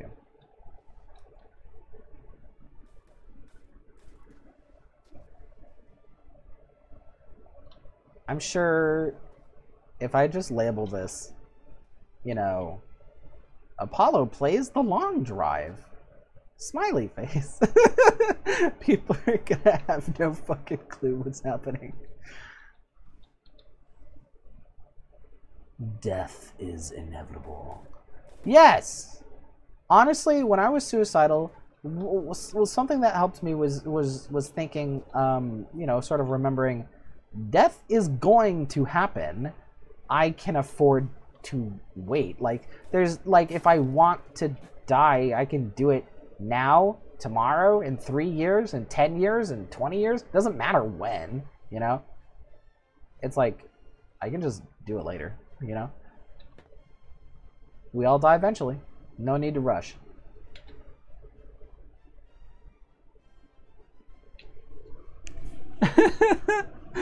Death is inevitable. I made an oopsie whoopsie in my diaper wipey.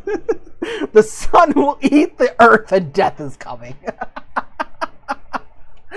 Yeah, see, this is why I like you. I mean, not this exact thing, but, you know, I like that you're the type of person who would say this.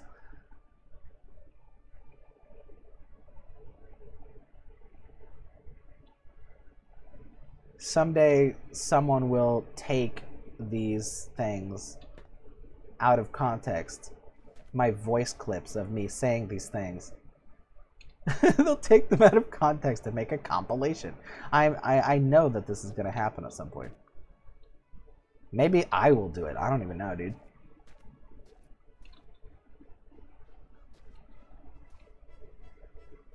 I mean, you're right. The sun will eat the earth, and death is coming. You are so right, bestie.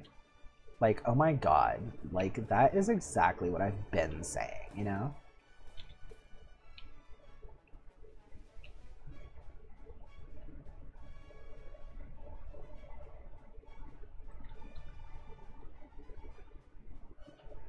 My diaper wipey is fully woolly.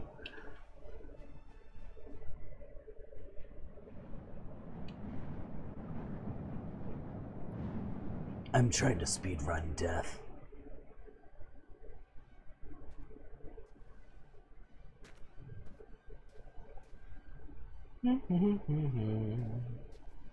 Well, you're gonna fail, otherwise you're gonna have a stern talking to the afterlife.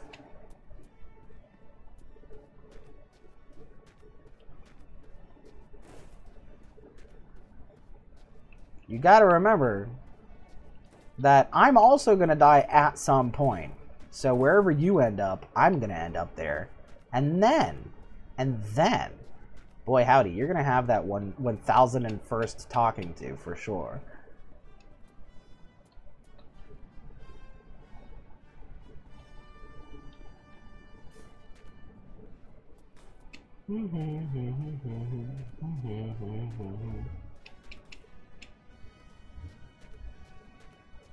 Poopy la caca burrito taco. Oh, the basket. Oh, there it is. You've turned me into like a parrot. You've turned me into a parrot that lives in a frat house. What? Poopy la caca. What?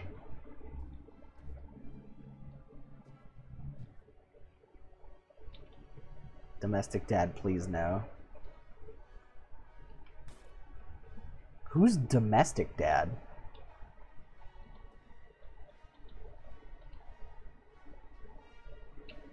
Do you mean domesticated dad? Your dog father? I'm domesticated. I've got pedigree. Probably. I don't even know what that means. But I probably have it. Bark, bark, I'm a furry. Don't forget. If you forget I'm a furry, then I will ooh-woo you. And then where will we be?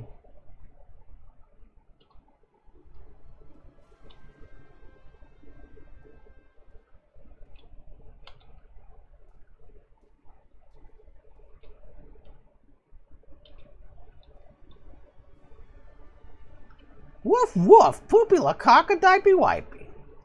This is just gonna be the whole stream.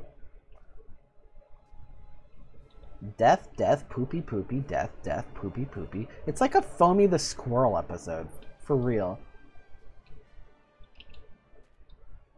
I don't cry at funerals. I don't either. I've never cried at a funeral. They don't make me sad. I've cried over death. I've cried over the death of people that I care about, but I've never cried at a funeral. I think that's okay. I don't know. I think if you don't cry at a funeral, like, who cares? I guess. I mean, like, the point of a funeral is not a place where everybody has to cry. You know, it's not like if you don't cry at a funeral, you're doing the funeral wrong. You know, I wouldn't worry about it. Smile while looking at the dead person? That's sweet. That's really nice. I think that's great.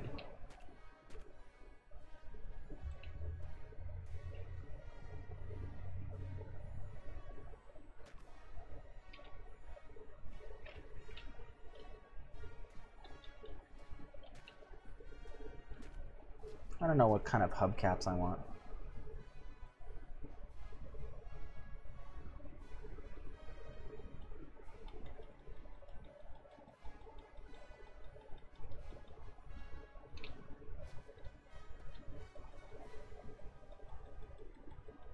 I've still got deaths that I'm not over.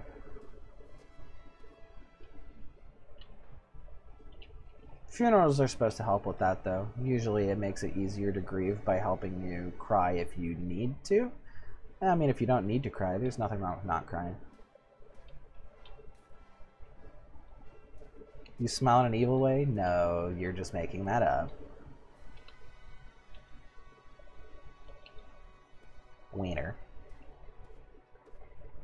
You know, I'm giving you permission to talk about something besides frat jokes. Like, it doesn't have to be poop all the time. Poop, cum, wieners, tacos, more poop, probably piss at some point. I think we've covered the bases.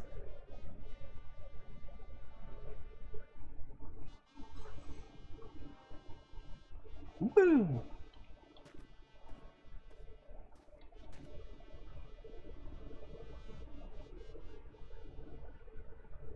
Shiny hubcap, shiny hubcap, shiny hubcap, shiny hubcap, shiny hubcap, shiny hubcap, shiny hubcap, shiny hubcap, shiny hubcap, shiny hubcap, shiny hubcap, shiny hubcap, shiny hubcap, shiny hubcap, shiny hubcap. Listen, Axolotl, you're great. I care about you. I read your messages. I see you posting in the Discord. I love your art. I love it when you make me art. It's great. That's it. That's all I want to say. Pissy wissy, poopy woppy, in my diaper wipey. This is it, folks. You know what? For anybody like watching the VOD back and being tired of me saying poopy whoopy cocky, you know, this is your invitation to join the chat and give me other things to say. Yes. Axolotl. Like I said, this specific activity that you're doing right now is not why I like you. I like that you're the type of person who would think to do this, but this is getting old. There's only so much I can handle with listening back and forth between violence and scat, okay? Like, this is not really the vibe I want for other people watching us do this on the channel. If it was you and me, like, talking, like, alone in private, then I would probably just, like, go with it the whole time. But I'm gonna have to ask for something else, please. Thank you. Going back to the yawn thing as a default, you know what's gonna happen. I'm gonna freaking yawn. This is what I get.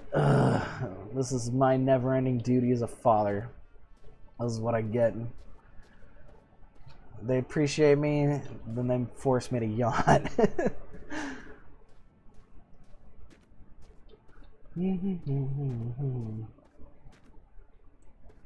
It's like the same kind of vibe as like kids who like climb all over you, you know?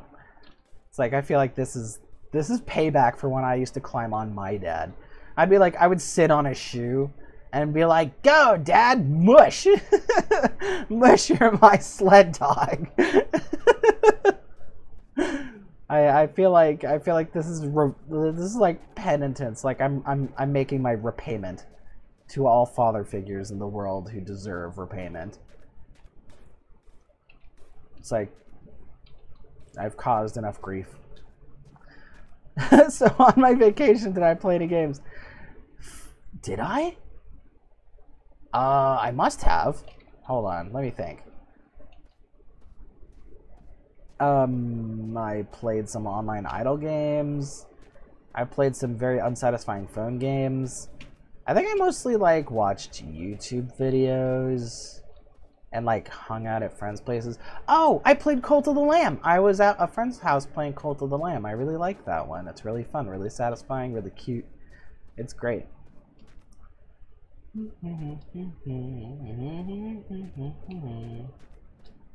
I do recommend Cult of the Lamb. Have you played that one?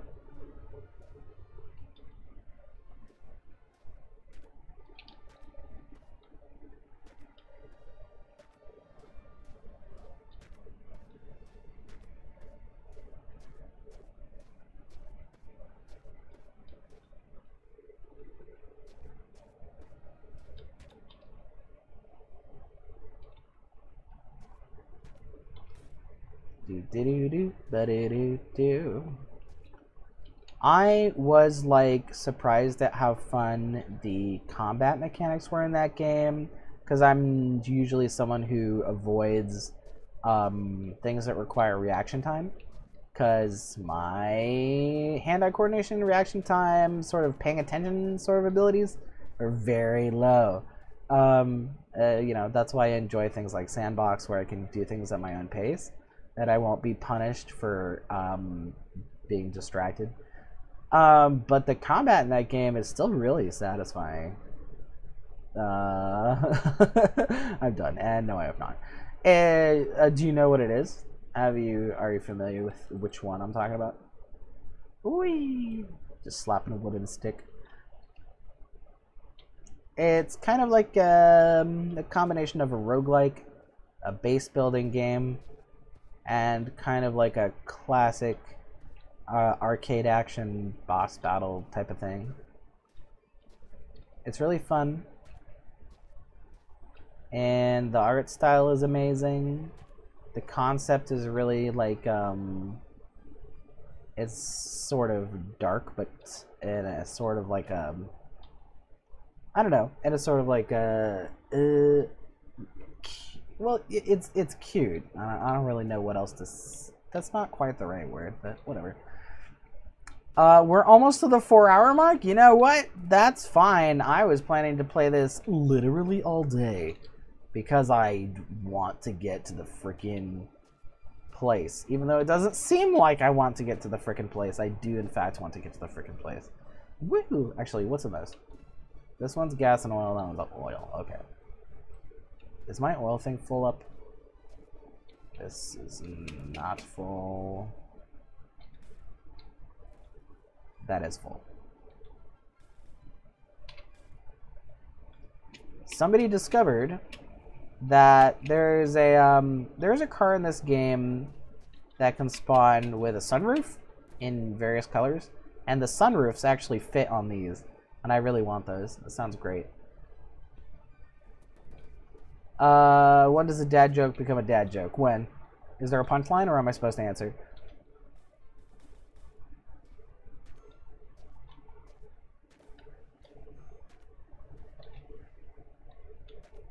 I'm listening.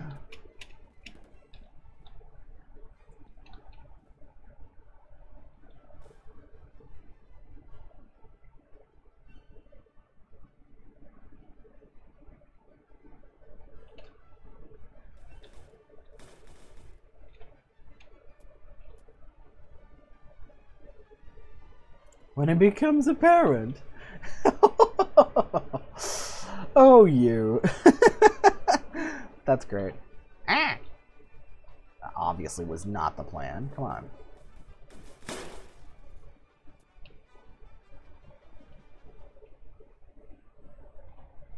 Good enough. Don't let me forget the engine, because there's the other car engine that might be better than the one I have. Is this the one that I took out of the... Now I forgot. I wanted to bring the one that I took out of the Fury. I'm going to look it up on the wiki really quick what the engine looks like, because they all have their individual different looks. When it becomes apparent. Did you hear about the guy that got his left half bitten off by a shark? You know, they say he's all right now.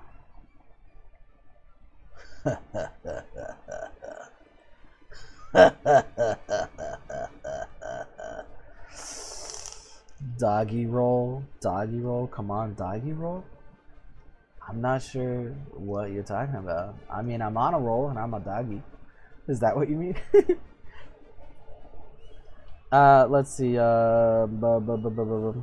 Why did the thief steal car parts? Why did the thief steal car parts? Do you know? I know. He did it for the shock value.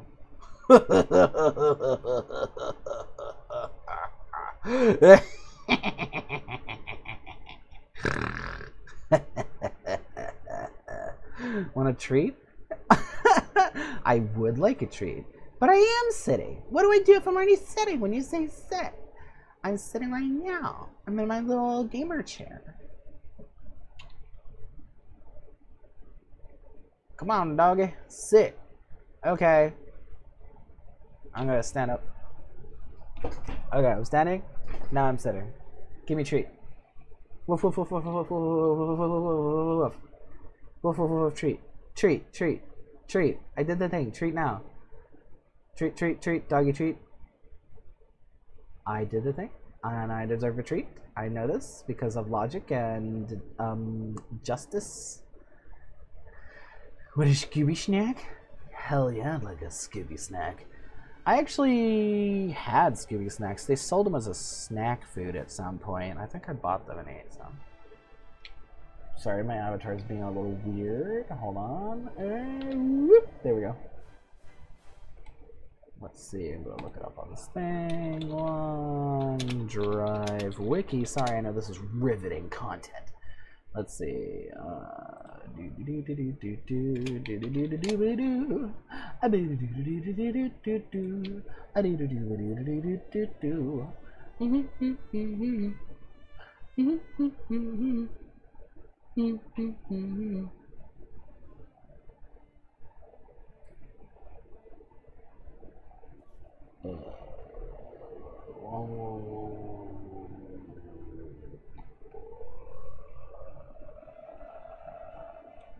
Plymouth.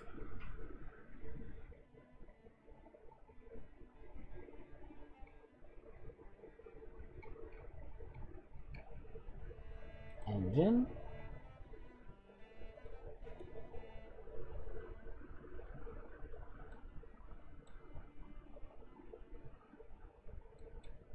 It is that one. Stone with the two circular things on top.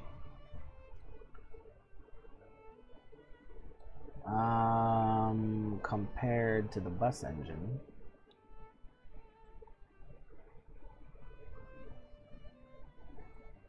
It has higher max RPM. It has more cylinders. It has less torque and has more power.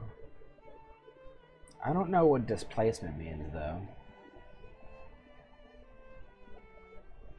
If you die, play on non-peaceful mode.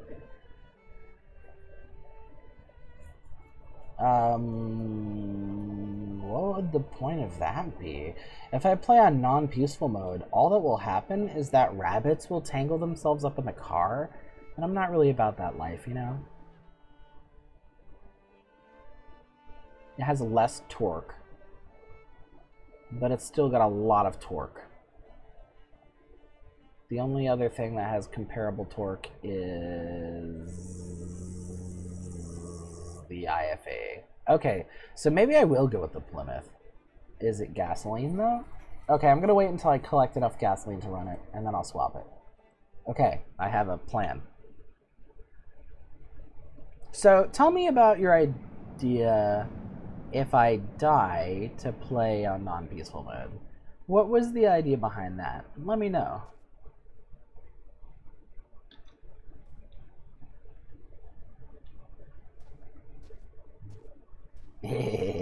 Bark.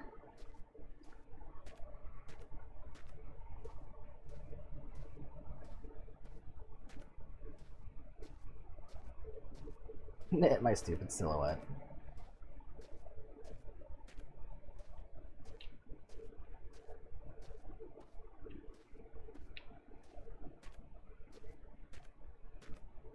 I'm saving this bad boy for laters. Also, do you want to see something weird? Do you want to see the rabbits and dolls explode? Oh, the dolls will explode no matter what. Pretty sure. And the rabbits are just the rabbits. They're annoying and stupid, but like maybe yeah, okay. I'll turn it on for a bit, I guess. Yeah, but that makes sense, right? Okay. I blow up into. You blow up into? Okay. Let's see. What am I doing? I forgot what I'm doing. What was I doing?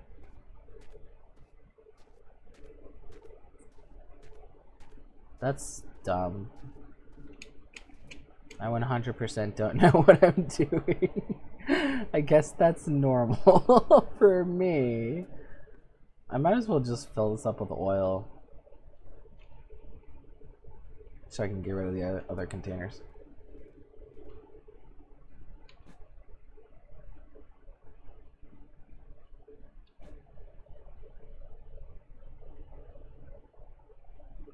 I blow up into. It's a song. Oh, I see. You were trying to bait me again. You think you're gonna master that technique? You think you're gonna be the master of baiting? Recommend No Snitching as a song. If you link it to me in the Discord, I'll definitely take a look. You can link me pretty much anything that you think I should be caught up on. Oh, shoot. That was gas, not oil.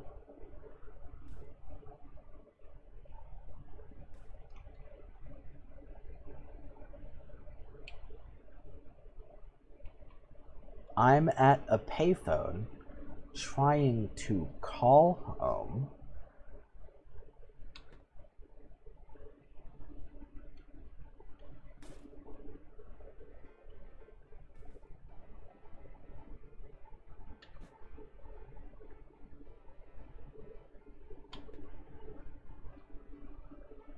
just beat it.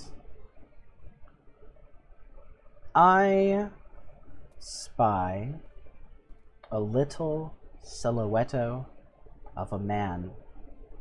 Scaramouche, Scaramouche, will you do the fandango?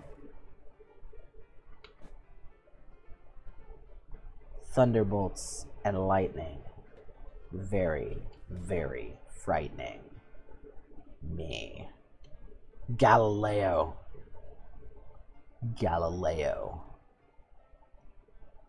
Galileo Figaro. Magnifico.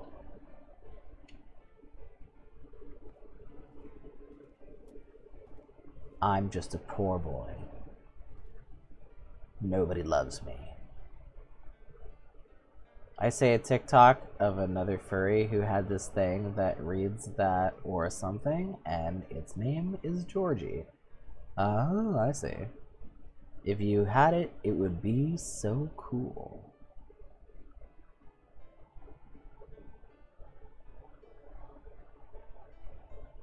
So what is it that they have?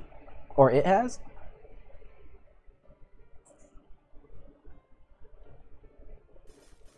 What is this mysterious object or thing?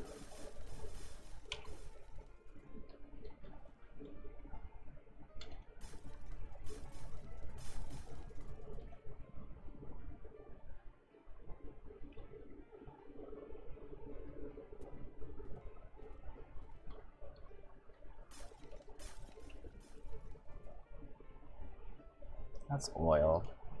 What's this? Water. What's that? Oil. What's this? Water.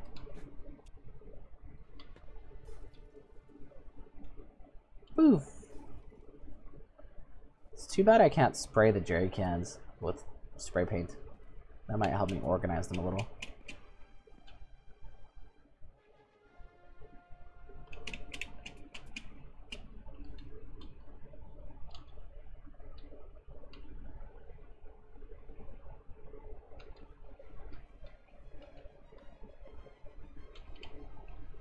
This one's alcohol.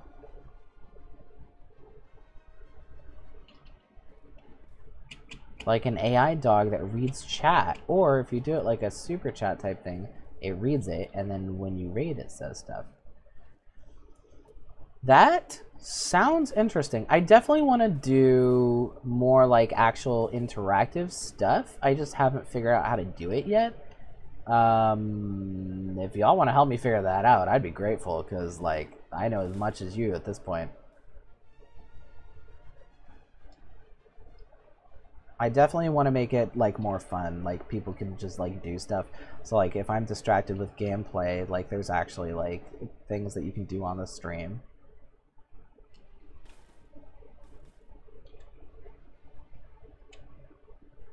Hi, I'm a big gay dog who does dumb gay dog things on the internet for money.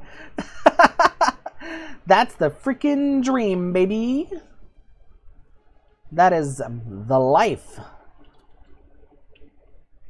That is exactly what I want.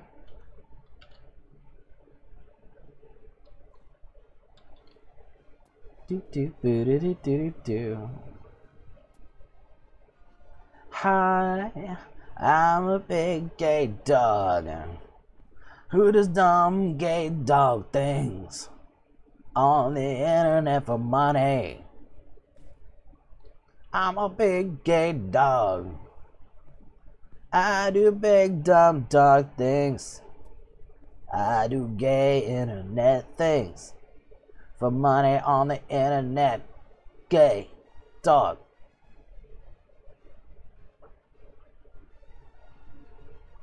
So that's like his tagline? I don't want to steal his tagline, but if we're both big gay dogs, you know,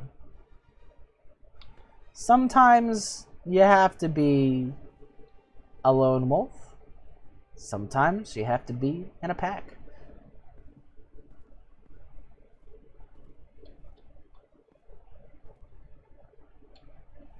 You know, I think it would actually be really funny if all the internet dogs became part of like an internet dog pack. That'd be great. And then we would all see each other and freaking howl. It'd be nuts. He's like tall and bulky. I'm bulky. I hesitate to say that I'm tall. Besides, this avatar only looks tiny and cute because I'm using the freaking, what's it called? The Vroid maker, and this is just like the default sort of thing. Like, I had to try really hard to make this avatar look even remotely dog-like. The fact that people still sometimes think it's like a wolf or like a fox is still like a big compliment, because it was so hard to make it even look like a non-human. What I was working on right when I left for my hiatus was working on like learning Blender so I could make my own model. And my plan was to make it like my actual like otherkin, like how I envision it in my head, which is like not even really an anthro. It's like just a dog, you know? It's like just a realistic actual dog. And I think that'd be really fun. I mean, it'd be a magical gay dog, obviously, but like more dog than human. What are you? You look like a short honey gay trans wolf. A short honey gay. Am I a honey gay? Oh, a bony gay. Yeah, I'm definitely not bony IRL. Right? Like, I'm a greasy, fat, balding, middle height. I'm like a middle height. I'm like an average, like a aggressively average height. Anyway, yeah, my dog really doesn't reflect what I look like in real life at all. I don't think it's really supposed to either. I mean, like, if I were to make an avatar of like me as like a human, I would make them like a big fat guy. If I were trying to make a representation of how I look in the mirror, you know, how I look to other people. But if I'm going to indulge myself as an otherkin and make it accurate to what I see in my mind's eye, then it's just a puppy. I mean, it's a juvenile dog, so obviously it's not going to be that fat or that large or tall or anything else, because it's a juvenile dog. I mean, like, there's only so much you can do. like they have a look, right? They have a specific body type. Oh, what are you? Oh, sorry, were you asking what my other kin type is, or is this some other kind of what are you question? What should I answer?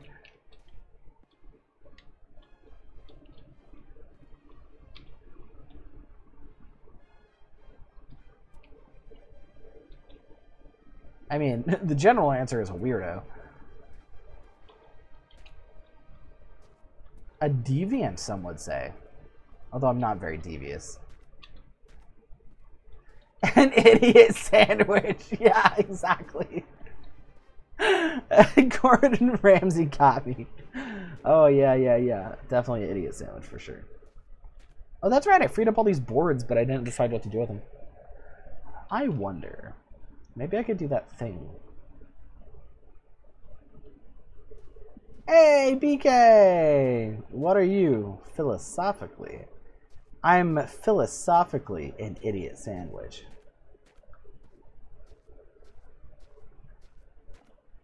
Let's see. Actually, is there such a thing as a philosophical identity? You know, can you be a what in a philosophical sense? I guess you can, right? Like, if you could say something like, I'm an ego, or I'm a soul, or something. I guess in a philosophical sense, I'm a pie, I'm a pizza, you know, because I don't think I've ever actually talked about this on stream. Maybe now's not the time. But yes, philosophically, I'm a pizza.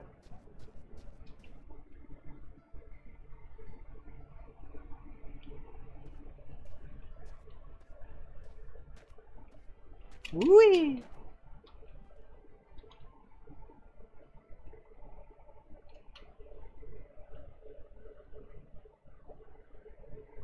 I'm an onion? Nice. I meant something serious by that answer, but I love the idea of taking it out of context and never giving context. I think we should all just pick what our philosophical food is, honestly. It's like, philosophically, I'm a carrot, you know? So I'm a pizza, you're an onion. Do you think there's somebody who's philosophically like a bag of Cheetos Puffs? You know what I mean? I feel like I'd be friends with that person. If somebody was philosophically a bag of Cheetos Puffs, I would want to be their friend.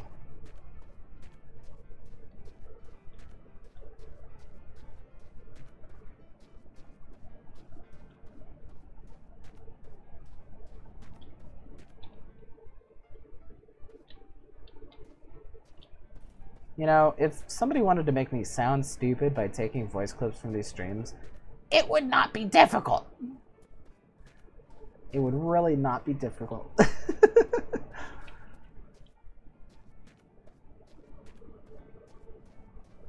Maybe I can take power away from them by calling it right now as low-hanging fruit.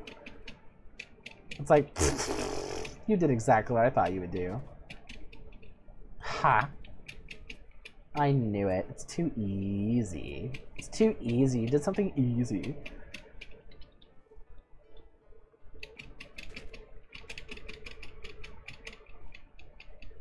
Oh shoot. Nice. What the heck? What the hecky? Hecky? What the heck? What are these? Ooh! Oh! Ooh! Okay. Alright. Cause I can be bad like raw onion or sweet like cooked onion. I can make you cry or I can make you happy. Can you make me French onion soup? I've always wanted to have French onion soup. It sounds so good. I really want some. I guess you need to be a Twitch affiliate for people to easily clip your videos. I mean, sure. I wasn't really thinking about like legitimate ways to do things. My headspace is always just brute forcing things, finding sneaky ways, doing things what people don't want you to do or necessarily expect you to be able to do. But that's just me. That's just how I do things on the internet. You need someone to make out of context clips. I mean, like, logically... Sorry for the lag. Oh, Jesus. Logically, I would want to just hire an editor. You know what I mean? Because, like, I can't. I know this for a fact. I cannot create video content and edit it. That's why I'm doing streams. I stream, you know, streams and VODs. If I'm going to edit videos, it's gonna be things that, like, you know, there's no other way to do it. I have to do that if I'm gonna do what I want to do. Like when I make the music videos, the lyric videos for my ukulele songs and stuff, it's like there's no way around it. Those have to be edited. Let's see. Finally back on the road? No! Don't worry, I wasn't even trying to go back on the road. I was trying to get my thing up here so I could reach these stupid bottles. Don't worry, it'll be fine. I'm not quite done here. Not quite. Okay, so what's this one? It's 0.1 water.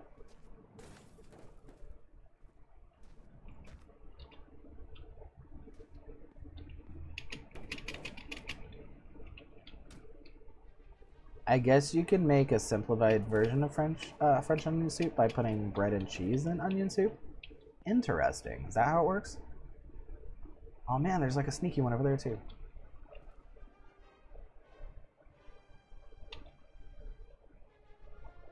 Maybe these were just for target practice? There's barely anything in them. Maybe it's for if you're desperate.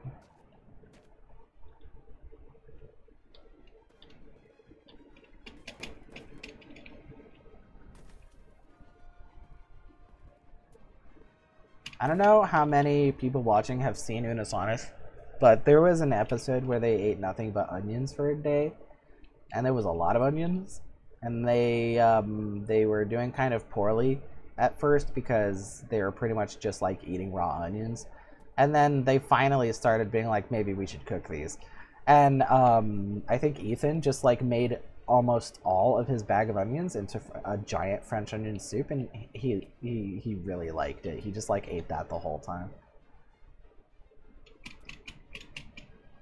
The rule was, I think, that they couldn't eat anything besides onions, so he had to make French onion soup in a way that didn't contain any other significant ingredients. I think he did really good for that. Why do mainly smart people come into your streams? Because that's the type of people I reward. Like, you know, like, you can reward and disincentivize certain types of people just by how you treat them. So, like, the type of people that I like to be around, I make sure they have a reason to be around me. And I like smart people, so that's what I do.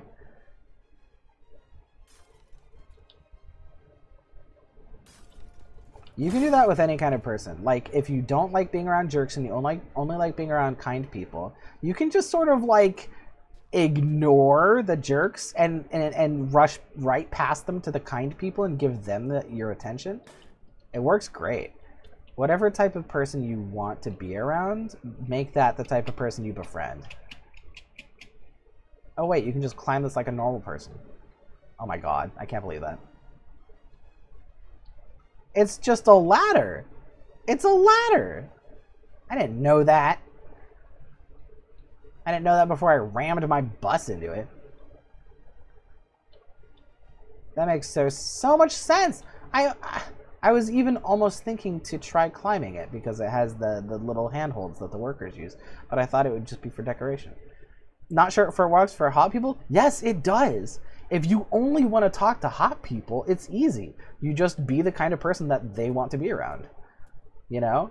You just, like, ignore ugly people. And, like, I'm not somebody who believes that somebody can be ugly genetically. I mean, like, with style. Like, if you decide that you only want to hang around people who have good fashion sense, you can make that happen. People do it all the time. Boop. You don't even need to have good fashion in order for that to work out. You just have to be the kind of person they want to be around.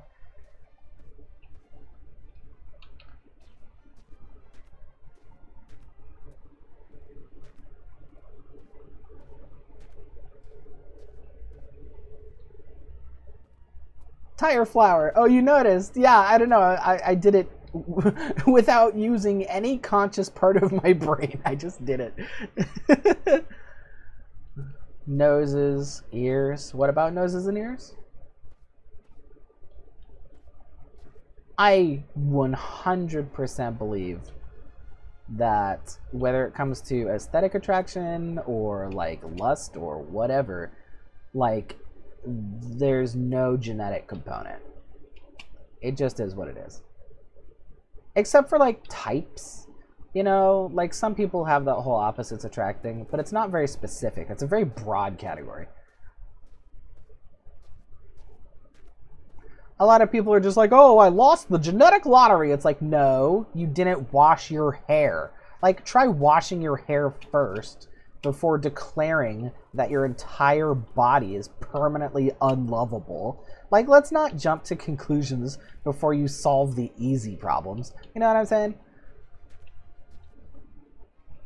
Yeah, exactly. Like how you can pull off any outfit if you have enough confidence. Part of that confidence comes from happiness, you know? Happy people are more confident.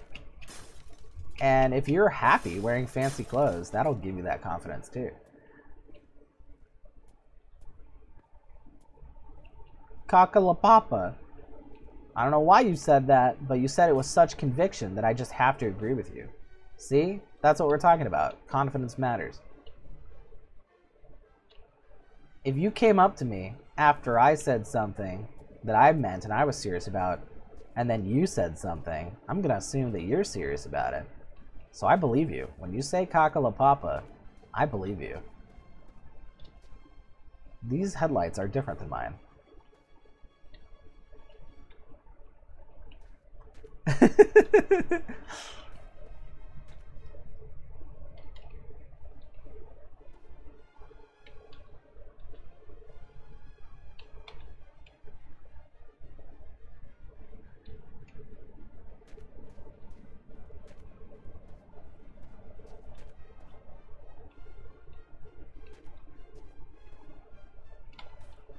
Do I finally have good headlights? I am the Caca Lord? Yeah, if you say that, I mean, it's like, what am I gonna do? Say no? What am I gonna do? Say, I don't think you're the Caca Lord. I don't know. Can we get another opinion? Can we get a witness? I don't know. Where's this guy's credentials? Where's this guy's paperwork? I'm not gonna say that. If you say you're the Caca Lord, you're the Caca Lord. Yes, I got the big boy headlights. Beep, beep. Nice.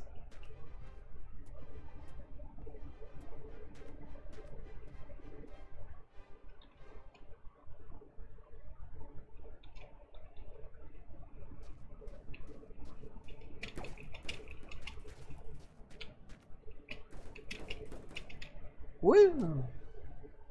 Did I have that extra basket? Where did I put the extra basket? I kind of just put it somewhere out of the way, right? I'm going to use that right now. Where's the extra basket? What is this? Boop. I have my big boy diaper. What is that? Willies? Wileys?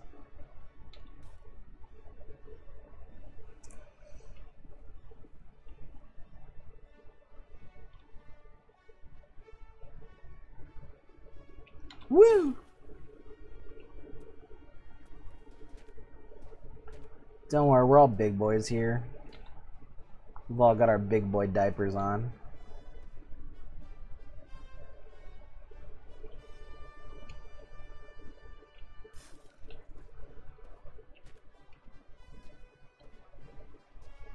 I'm sorry, but you know what's hilarious to me? Masculinity. I was just thinking about the whole confidence thing. And it's like, masculine people we think of as like buff dudes or like macho dudes or like, you know, chads or just confident men, you know, just whoever. You know, we think of those people as that way just because they just say whatever. They just say whatever. And we're like, that might be true. And like, honestly, as a trans guy, I do that. I just say whatever. And people not only believe that I'm a guy, they believe what I'm saying makes sense for a guy to say. And I'm not saying I use it for nefarious purposes, but like, it's so weird. My dog put his wet nose near my butt, so I farted.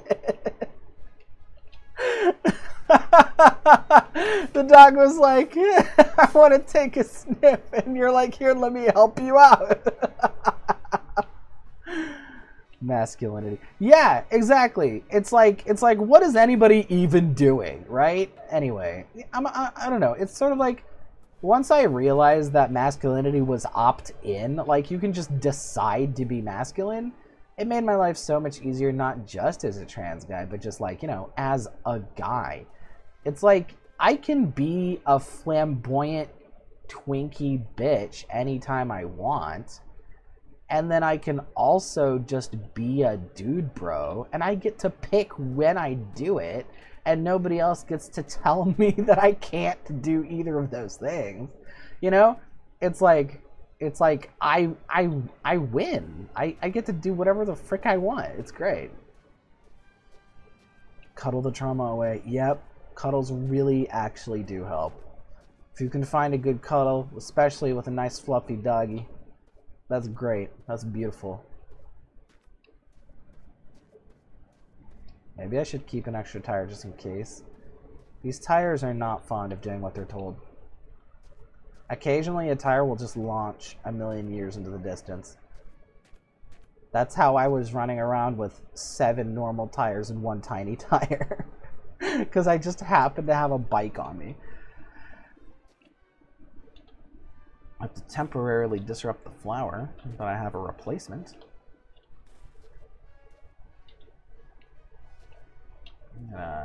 Move this one over, replace it with this one. Cuddle his trauma away because of the cockroach part. Oh, I see. You traumatized your poor dog by farting right into his little booper snoot. You are the people that PETA warned us about. How could you, innocent little doggy? How could you do this to an innocent little dog? I think that you deserve 10 years in doggy prison. And doggy prison is 7 times shorter than human prison. But that doesn't mean that it'll be a walk in the park.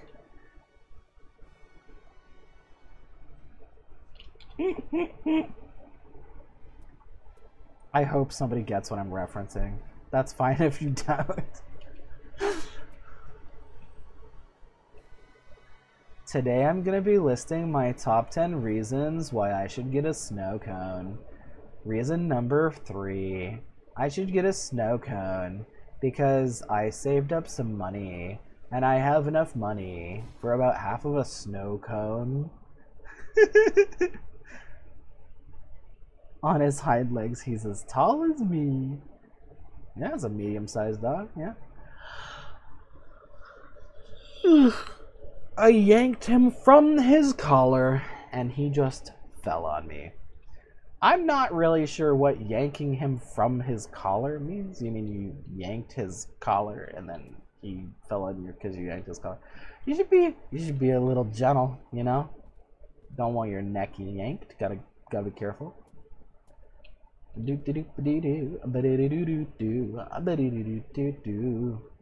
Burger King foot lettuce. Thank you. That's what I was getting at.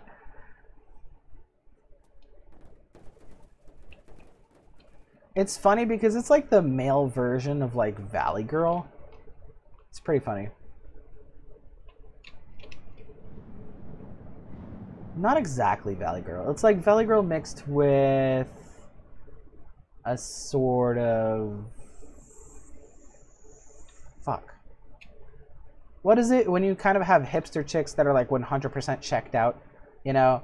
Where they're just like, literally nothing matters, we don't care about anything kind of person.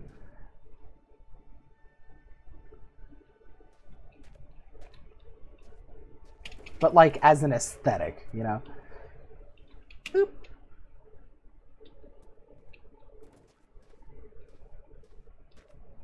Burger King foot lettuce. Burger King foot lettuce. Burger King foot lettuce.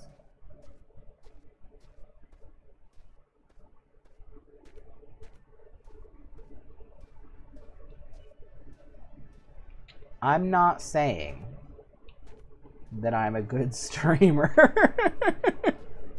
I'm not saying I'm a good streamer.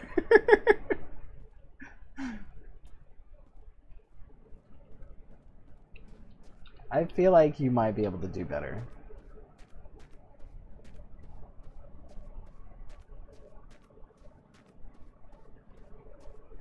Boo-doo-doo. Boo-doo-doo-doo-doo-doo-doo. You want to cuddle the dog? Go on and cuddle the dog. I'll get those cuddles in those furry cuddle puddles. Cuddle the dog. You want to cuddle the dog? Don't be a hog. Get your cuddles from your dog.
Discord sharing. Sorry for lag. I'm getting some laggy, boys. I want to have like oh, I know.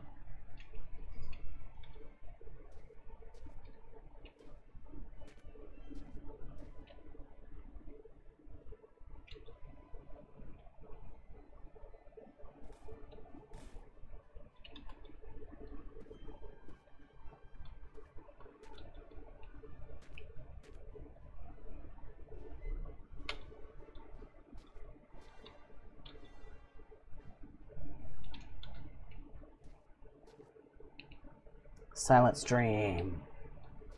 Nobody talk. If you talk, then it's not silent.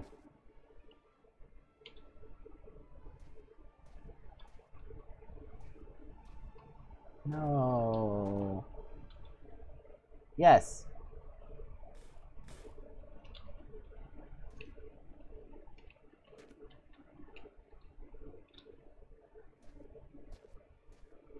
Now I lay on my dog. You have a large dog.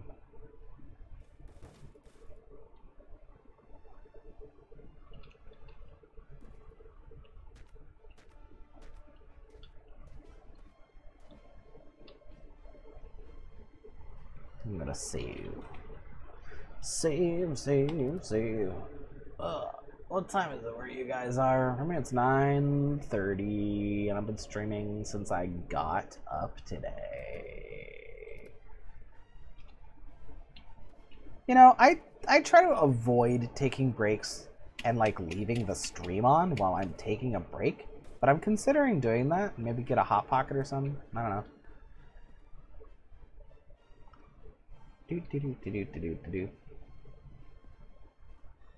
Because, like, you know, when I'm streaming, I'm like, I don't want to eat. I don't want to sleep.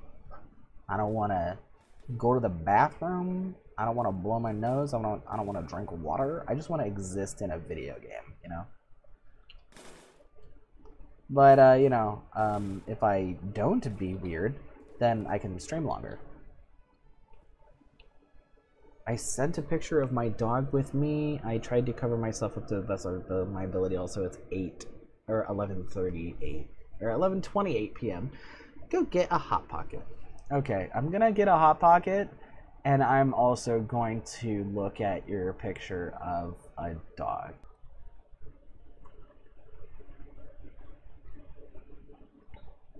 I feel like I want to do the super chat thing where like people can like do the robot voice thing you were talking about.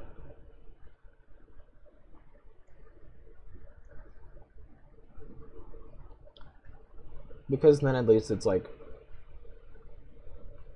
protected by the semi-anonymity of a username.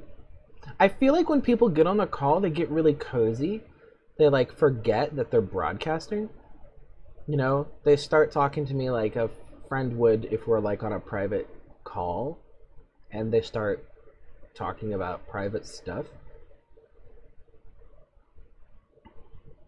I have a special set of skills only a select few people have. What is that?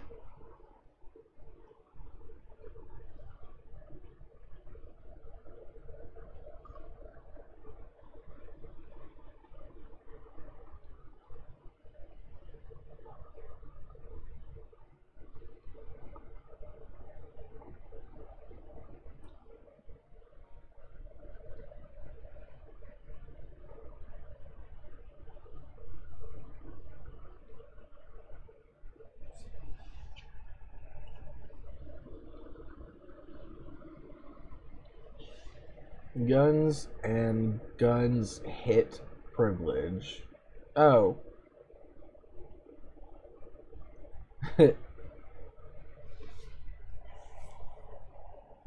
I mean, yeah, same. I definitely have white privilege. I used to be upset by that idea, but then I realized, like, privilege is power, and you can use power for anything. so I decided to use it to protect and assist black people. And it's like, you know, I like it because it's like a little bit of a, you know, it's my personal little middle finger to the system. It's just like, if you're gonna trust me more for no reason, I'm gonna make you regret it, you know?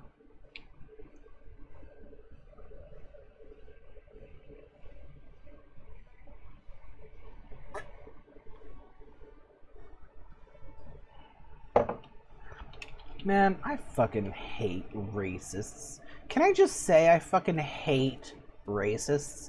Can I just say that if you're watching this right now and you think that you might be a racist, fix it. Do something about it. Change. I fucking hate racism. I fucking hate interacting with racists. It pisses me the fuck off. It's like, and I'm not saying that to be like, oh, look how cool I am. Like, it legitimately angers me, and I'm trying to get it under control. It's like, I don't know. Like, obviously, like, I'm not even, okay, it's two things, obviously, right? I hate how they treat other people, right? Obviously. But there's also the selfish component. I also hate how they treat me. I hate it when people act buddy-buddy with me. They don't know me from freaking anywhere, and they act like they can get favors from me, or they can, like, wheedle up to me because we have the same general skin tone. It's like, you know, it's like, not only are you trying to appeal to a connection that we don't have, but you're doing it while flying in the face of people I care about who don't share my skin tone or your skin tone. You know, you're doing it not even like doing it in the same room at, you know, while they're there standing next to me watching you do it. You know, it's like don't come to me with that filth. And then don't make other people feel so, like, belittled and, like, invisible, you know? I'm sorry. I got on a soapbox. That Hot Pocket gave me energy. If you're a racist, leave. I would have left as a joke, but F racist, especially as an Asian American, I hate it. Yeah, exactly. I don't think that being completely non-racist is easy. I don't think it's easy. I think I have racist tendencies. I think everybody has racist tendencies. But what I'm talking about is when people know that they have it and they think that it's a good thing. You know, they think this is not something I need to work on. This is the way it should be. Like, I like being a racist. I think being racist is correct. That's the kind of stuff that is like, there's no excuse. You're just wrong. You're just wrong and you have to change, you know? It's like if you think that you are dealing with like psychological things that are hard to reconcile, like being raised racist, like, yeah, totally understand, like, total sympathy, absolutely.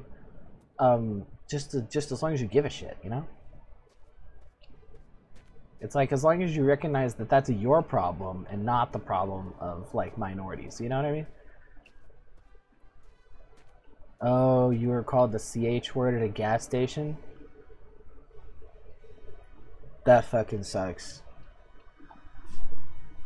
I know, and they don't get it. They're just like, oh, but that's what you are. I don't understand. Like, of course. They don't get that, you know. Maybe they do, but it's like, it's alienation. It's intentional alienation. You're trying to make somebody feel singled out and different so that you can get rid of them, so you can make them go away. That sucks.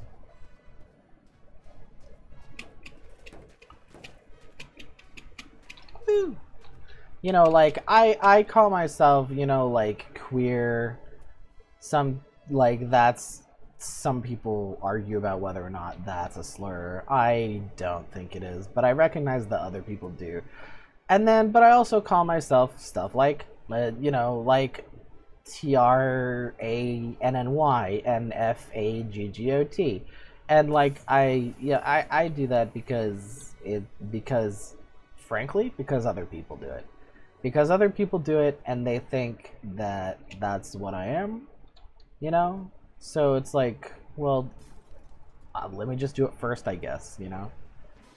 Because then it's a me thing and not a you thing. It's not you alienating me. It's me cutting you off at the pass and saying, no, I know what you're thinking and I know what you're about to do and I'm already prepared, you know? Sorry, I'm just like over explaining the concept of like reclaiming a slur, I guess. No real reason to do that. Let's see.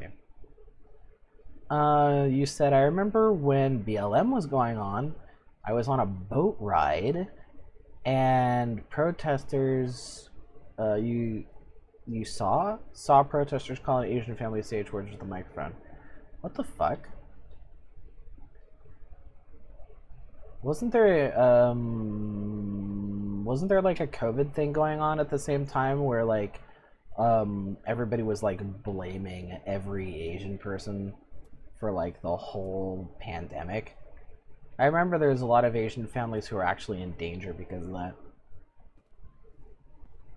That was scary. Like I had Asian friends I like called up and checked on because I legitimately didn't know if they were gonna be okay.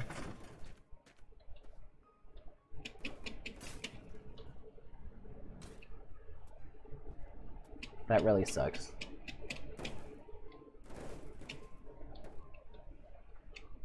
I know it probably didn't help much, but I made a point of going to my favorite Asian market and buying food there during when that was happening. Just, I don't know, just in case it helped even a little bit.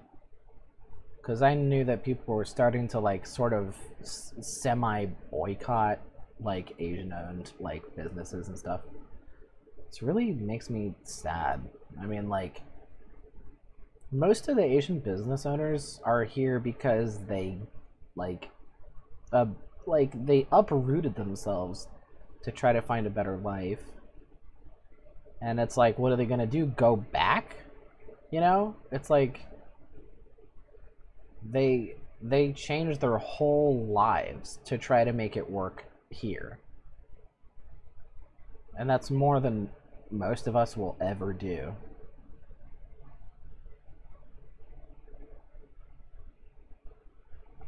Let's see. There's a boat around here. I don't know if that's the boat. There's a boat around here that we can get some fuel from. Where's that boat? That was gonna be my next stop. I remember now.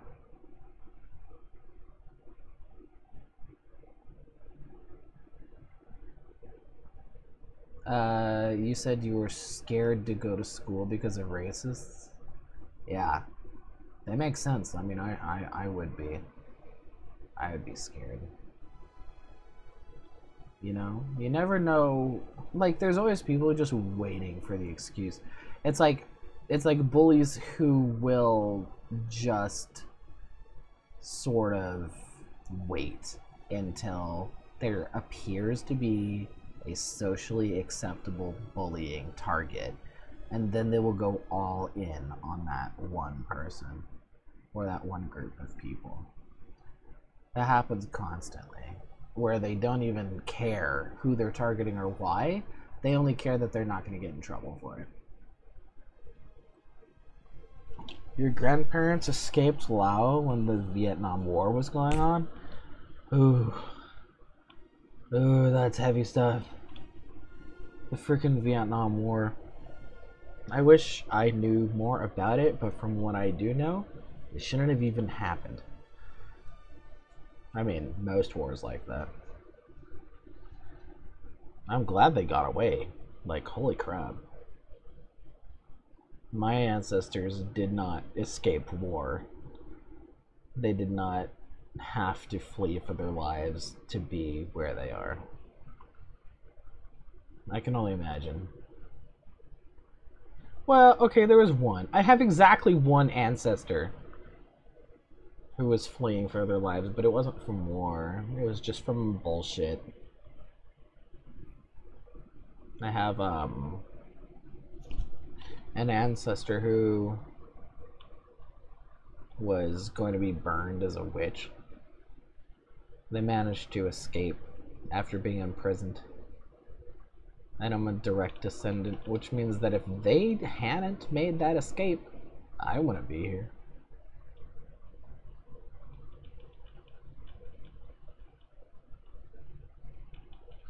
You love your uncle, your aunt, and your grandparents, but not your dad. Yeah, understandable. I mean, you don't really owe love to anybody just because they're related to you. There's relatives that I appreciate and that I feel connection to, and there's relatives that I don't want to ever see again. It's understandable. People are people, you know. People always act like, oh, if they're your blood relation, you have to be loyal to them. That's not true. I mean, like, everybody deserves a chance at compassion and stuff, but, like, that doesn't have to be your job, you know? Like, if you can't handle someone, you don't have to be around them. Everybody deserves somebody, but nobody deserves everybody. You know what I mean?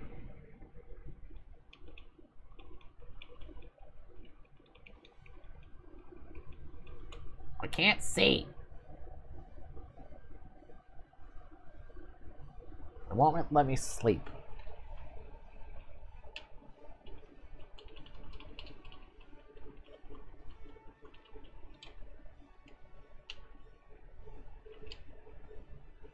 Why won't it let me sleep?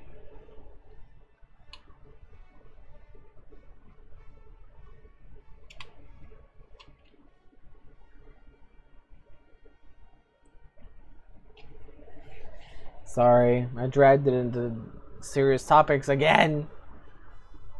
I usually try to be lighthearted. I guess I'm getting tired. It's like the Hot Pocket helped, but only for a little bit.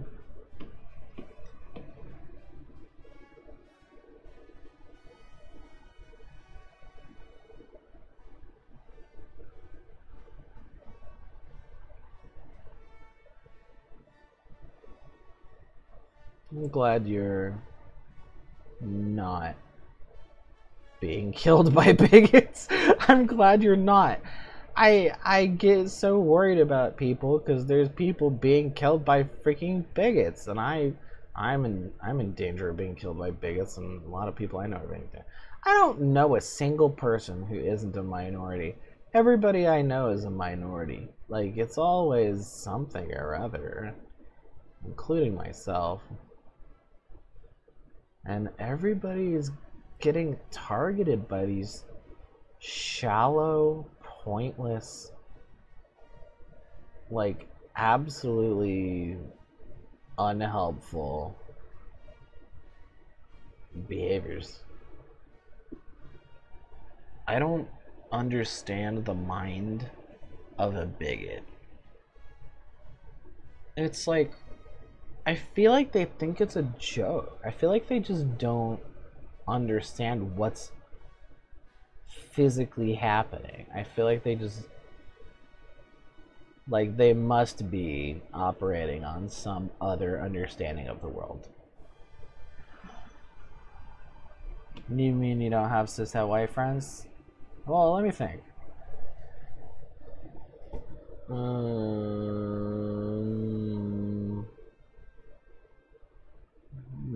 No. I don't think I have any cishet white friends. And if I did, I don't think I have any cishet white friends who aren't either physically or mentally disabled. Everybody has something.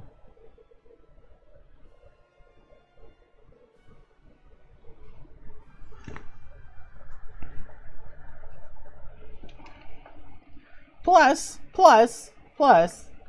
as people on the right are quick to point out, poverty is also a marginalized identity.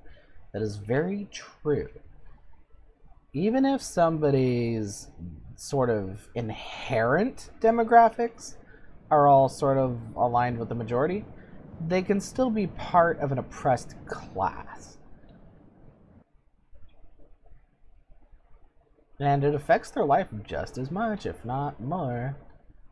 Of course, we maybe tend to forget that because being part of an inherent marginalized class usually makes us also de facto participating in a lower socioeconomic class as well.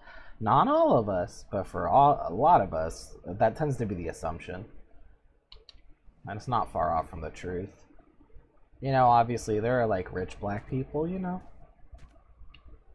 But, you know, as a group, as a statistic thing. So we tend to forget that just like there's, you know, rich black people, there's also poor white people. And they get really mad when you call them privileged. Like, I get that that's because they don't understand what we mean when we say that. But I totally understand them thinking something along the lines of, did they forget that I'm struggling? You know. It's weird because I don't know any leftist who is like against working class or poor people. But they really don't get that impression of us. They get the impression that we don't give a shit about them.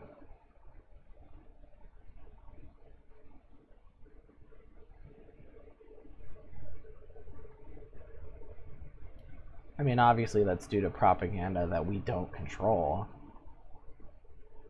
But it's still their impression. Hey, found the boat.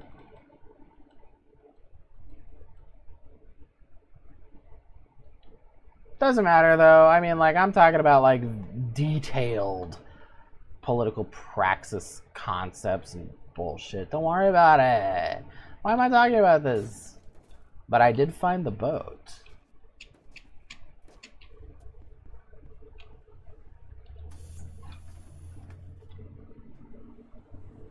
Boop. What? Come up. Alright, here we go. For real this time. Yes. Yes. I was kind of expecting this stream to be pretty similar to like the long drive let's plays I've seen on YouTube and stuff, but it's really not. I've gone into so many... Woo! We're having lag and handling issues. Hold on.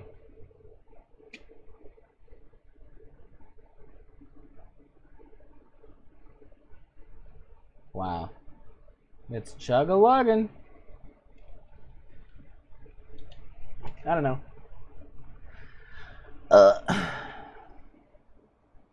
The weird thing is I don't actually talk about this stuff a lot. It's probably the reason why I'm talking about it now is because I don't talk about it other times. Like, I don't really say much about this stuff with my friends. You know, I don't really talk to my family about politics. But I'm reading about it a lot, and I'm, like, conscious about it a lot. So maybe I just need a better outlet. Maybe I need to, like, make sure I'm talking to somebody off stream about it. Wow, this chug is real. What happened? It happened, like, all of a sudden.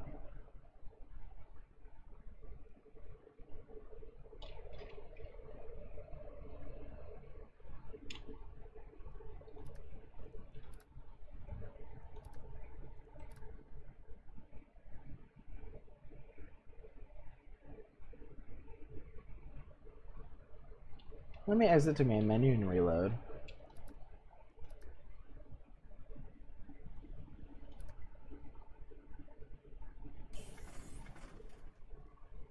Hope that I don't break anything.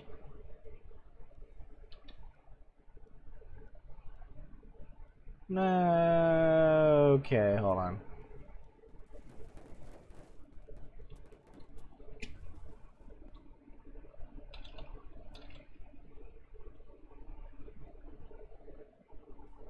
Okay, what ended up under the bus?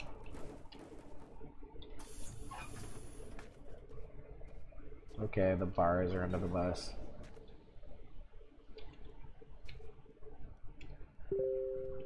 Whoop. Alright, what about here? What's going on? Okay.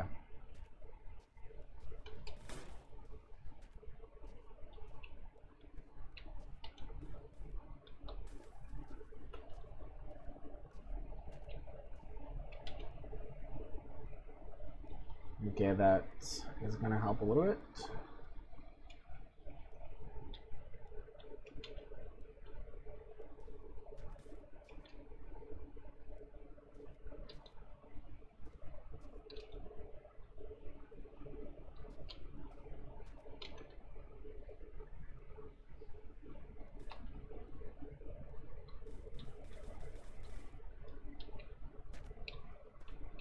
Okay, what else?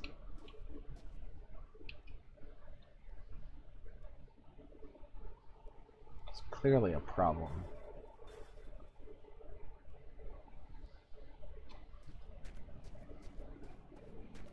Oh, the tire came out the back.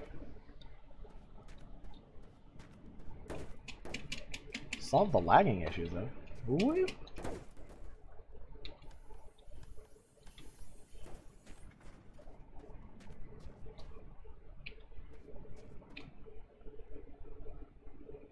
Looks mostly fine now. Yay!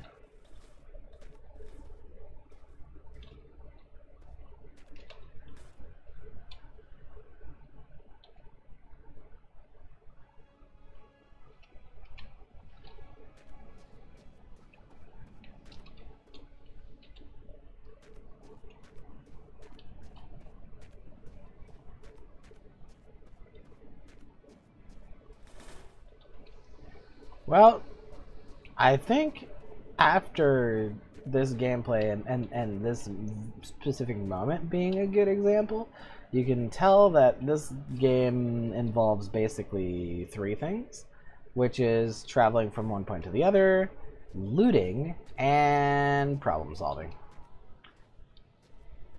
Plus the extra fun bits, which is stuff like fixing up the vehicle. What did I just do? Okay.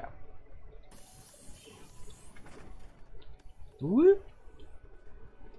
Can he drive it? Yes, he can.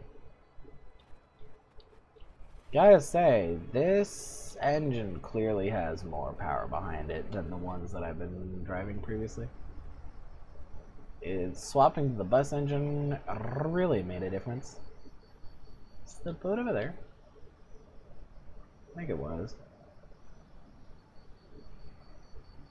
Well, I'll know if I pass it, that's for sure. At least I think so.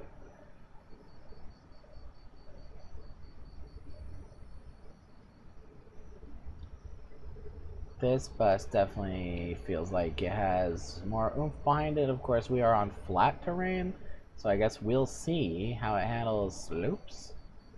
But it should be just fine. I mean, just looking at the stats that it had on the wiki and stuff, like, this should be great. In fact, actually, if I do manage to successfully sort of, like, carry around both of the engines that are really best for this vehicle, I really lucked out finding both the bus engine and the Fury engine in the same lot. That was great. I think the strat here would be basically to use one engine for each fuel type. So, like, if I have diesel but no gas, I'll use the bus engine. If I have gas but no diesel, I'll use the Plymouth engine.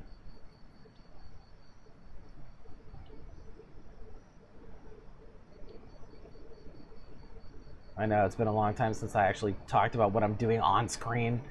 I'm so sorry. This was basically just for me to play the game while also not being alone.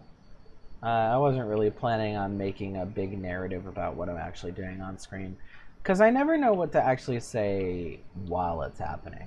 If I'm like recounting the tale for people who weren't there after it happens, then I kind of have a sense of what to say and what's important and what's not. But as it's happening, I'm just like, maybe I'll decide to do this, and maybe I won't. I don't know. I want to learn how to do that sort of let's player patter, you know, like that that YouTubers do when they're just recording on their own without streaming. They're just like the specific type of narrative that they construct while they're doing play-by-plays of their own gameplay, like play commentary of their own experiences in a game. Like, I still haven't figured out how they do that exactly. Like, it seems simple while I'm watching them, but then now that I'm playing, it seems weird. I guess I'm just still making that transition between being silent while gaming when I'm alone versus talking to people while gaming. What happened to your bicycle? I had to ditch it because the engine was so... It was so oof. It was so, what's the word, weak? It was, yeah, the engine was so weak that I just couldn't carry anything that was extra cargo. Like, I had to pour out a bunch of liquids, I had to dump a bunch of objects, I had to get rid of my fridges. I had fridges in the back. Now it could probably handle it, but at the time, I had to dump so much stuff, and unfortunately the bike was one of those things. Plus, it was not super helpful. I thought that it would help me get up slopes, but it did not. It had exactly the same problems as the bus. Oof.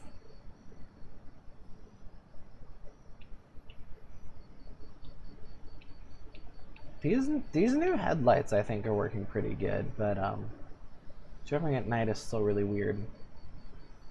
I don't know if I'm gonna miss my target.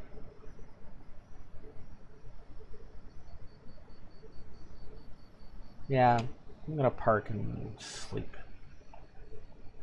But it won't let me. I hate that. I should be able to have, like, it shouldn't be on a timer. It should just be like a sleep to skip to morning thing. You know? It should be like, I mean, in real life, I can choose to nap whenever I want. For as long as I want. Is there a reason it shouldn't work like that in a video game? Why does it say can't sleep yet? Because I already slept recently. It's probably saying something like, oh, you're not tired yet, you know? It's like, I'll decide when I'm tired. You know what I mean?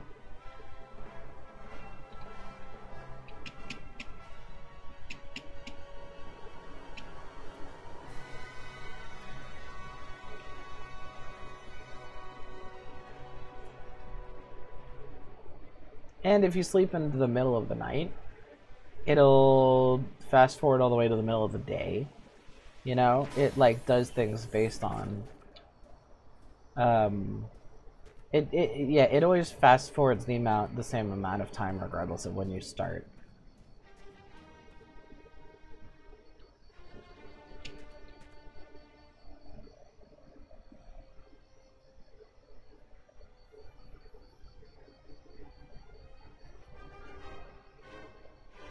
It was very creepy.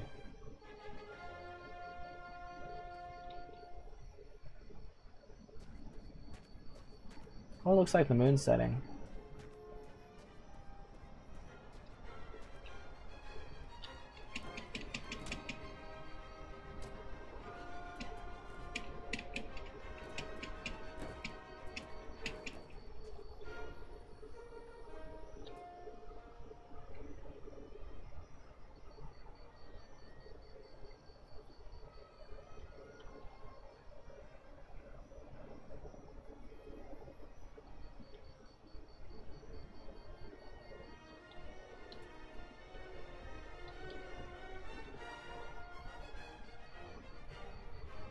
Yeah, I do.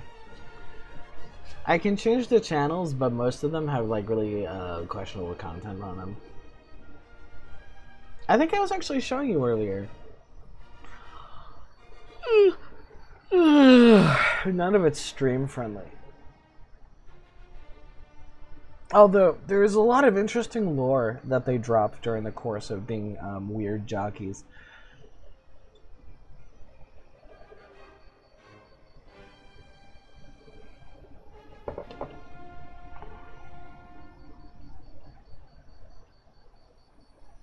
Thought the moon was gonna set.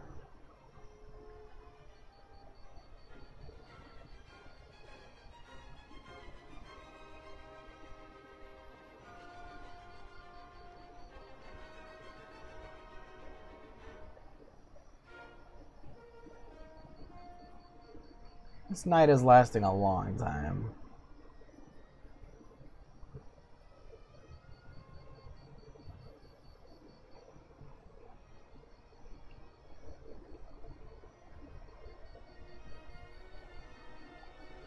This would be a lot creepier if the bunnies and the...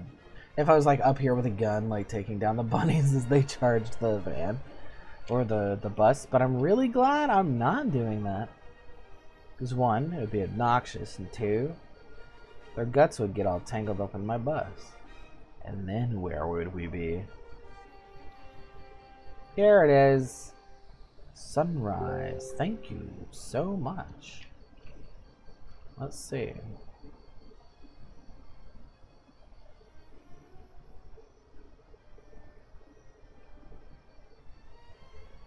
Come on. Daddy needs some gas. Well, not really. If I wanted to switch to the other engine. Maybe it's better if I have the one with better torque and less power. But it would still be nice to have enough fuel for whatever. Organize your bus while you're waiting for the day. That... That's a good idea, yeah. I wish I had thought of that. I was distracted by the night.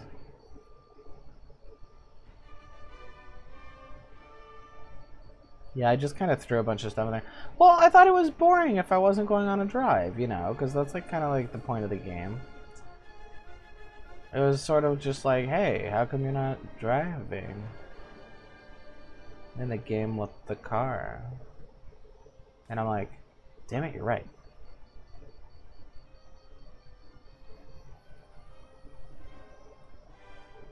Okay, where's the freaking boat? Why is this always how it turns out? What happened? How did I lose track of the boat?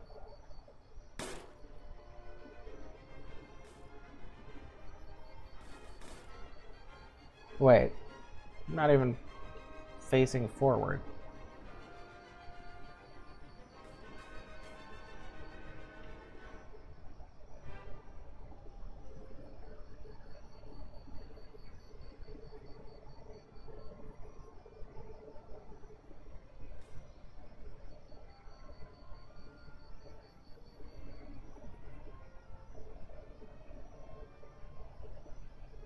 I hear Telegram pings and I check mine and I realize they're yours.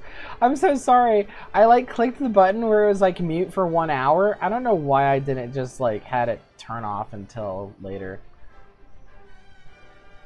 Where's the freaking boat? I was driving straight at it, right? Oh. I passed it? Or I ended up turning or something. Maybe that's not even the same boat, but hey, that's where we're going now. Alright, let's do it. Whoop! So it's over there? Yeah, okay.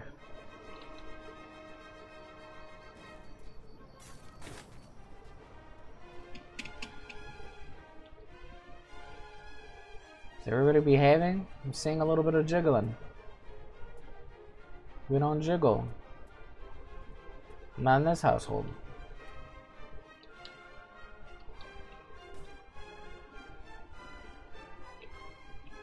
Good enough. Check my boys really quick. Coolant is half down. Boop.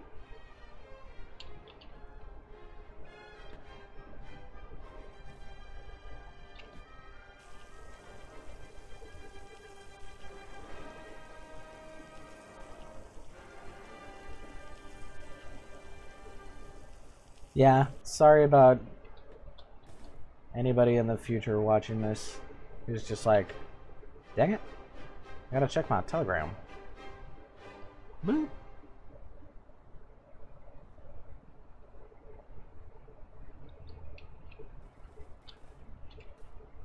Makes me really annoyed when I hear alerts and stuff on like commercials. Especially like radio commercials where like you can't tell that that's where they're gonna go with it. It's like, by the way, this is the sound of your ringtone.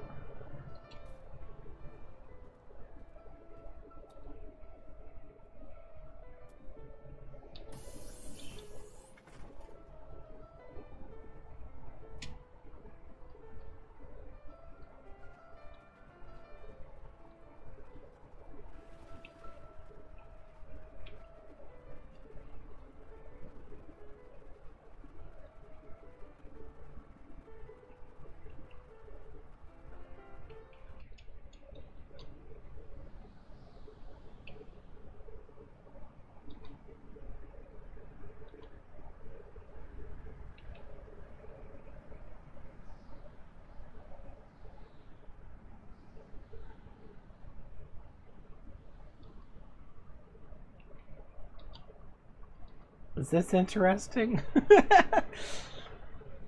Every time I get to this point where it's just like, okay, I've picked a heading and now we are going in that direction, I'm just sort of like, is this the game that people wanted to see?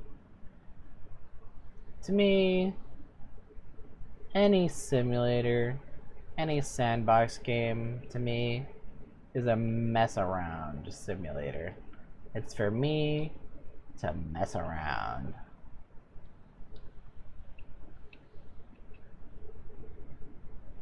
But then it's like, why are you looting when you can be driving?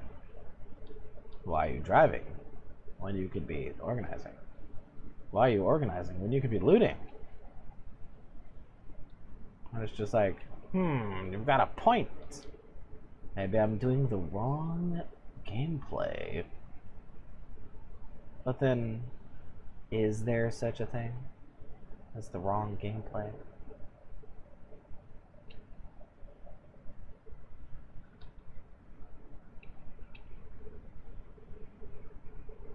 That wasn't meant to be like a deep question. I'm just trailing off because I'm losing steam. Boop-a-doo-boo-doo. Where's the boat? I'm aiming at it.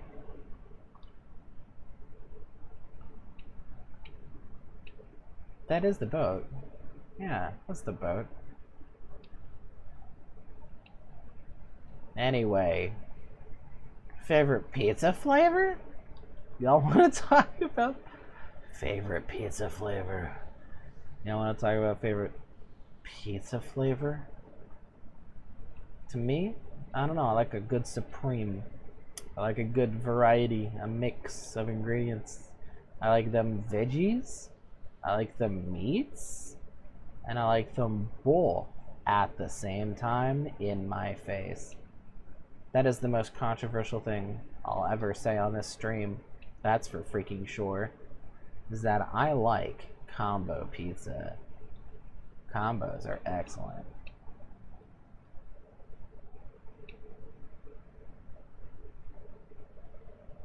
I think my problem is that I know that I like positivity, and I know that I want positivity on my stream, but I don't know how to be positive. Like, I'm still dealing with that thing where realistic conversations always feel dark, and like lighthearted conversations always feel shallow. And I know that's not how things are, you know? I know that that's not a reflection of reality. That's just how I'm talking. I don't know. And I'm still trying to figure out, how do I talk about deep things in a lighthearted way, or talk about lighthearted things in a meaningful way? You know? I'm like, it can't all be just like, you know, and do you fear death? Plus, do you like kittens?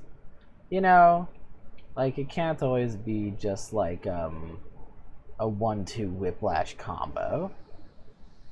I think there's people who I really like their vibe because they're positive, but it never feels shallow. Like, I don't know, like, there's a lot of YouTube artists for whom that's a thing, like Jazza and Lavender Town and Drawfee. You know, like, those guys always manage to bring the joy and the positive emotions and the lighthearted, friendly atmosphere without being weird or kind of alien. You know, it's always like, it's like a little bit of sincere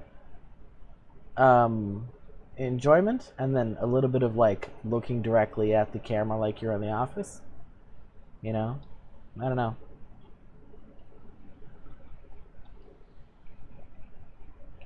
I'm still working on my persona, I guess.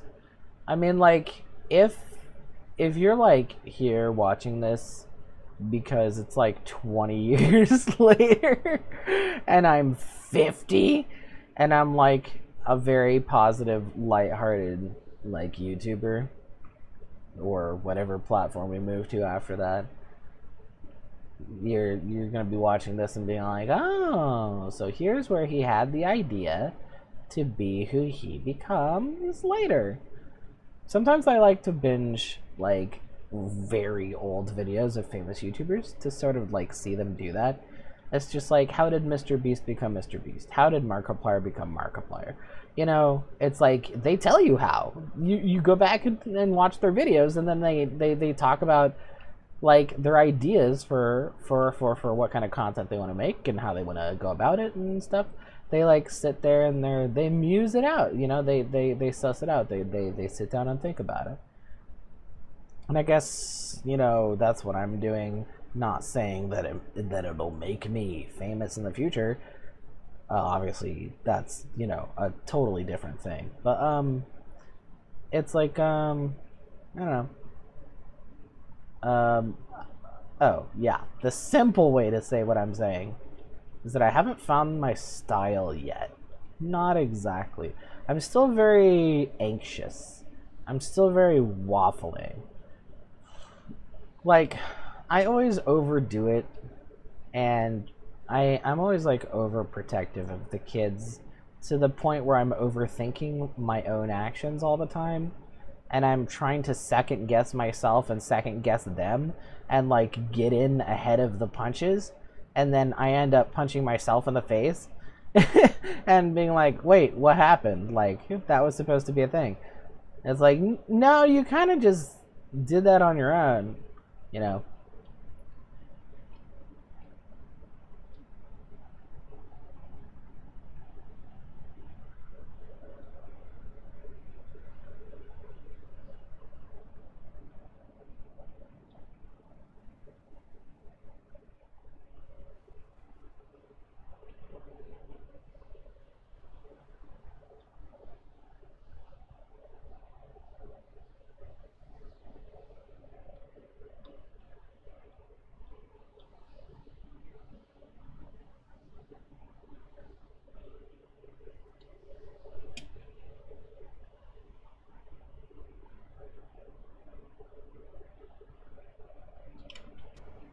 I made it to the boat.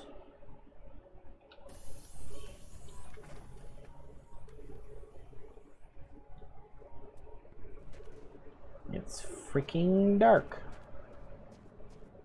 There's a cactus.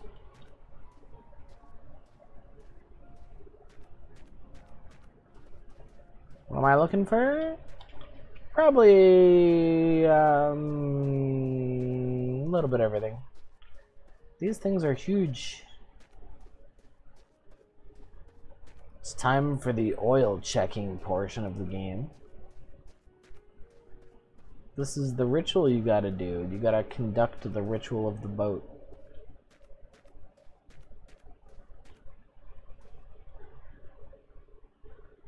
Big baby of oil.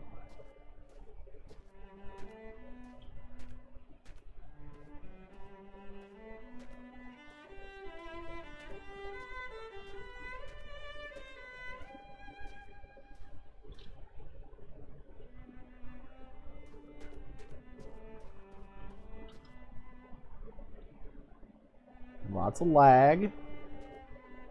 I love lag.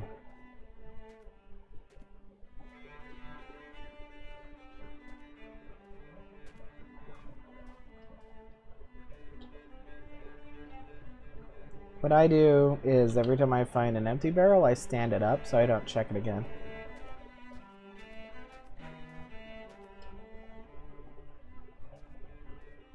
Sorry for the lag. It's my game, it's not you.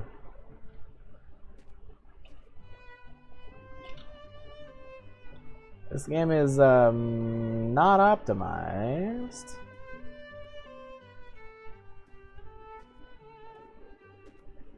Then again, I could be turning some of the settings off. That'd probably help. Like the heat, haze, and stuff like that. Gas and oil.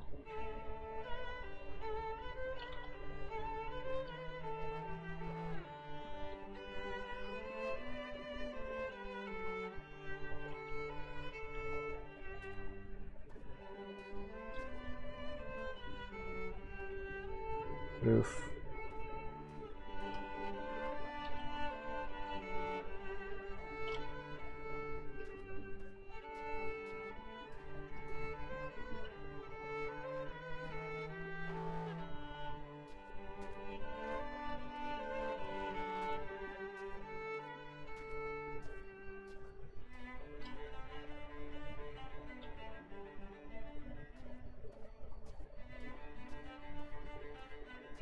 I won't even bother picking up alcohol.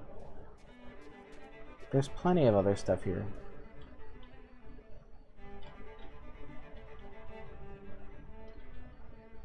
Alcohol heals you in this game, but so does sleeping.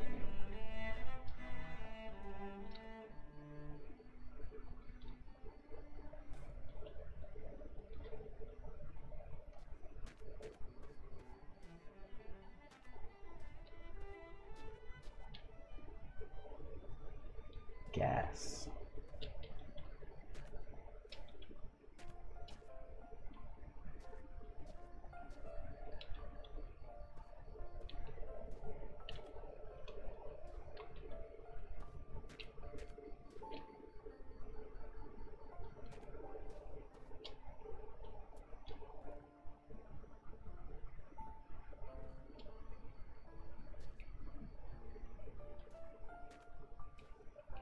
The gas oil diesel mixture that really tripped me up in the beginning of my gameplay.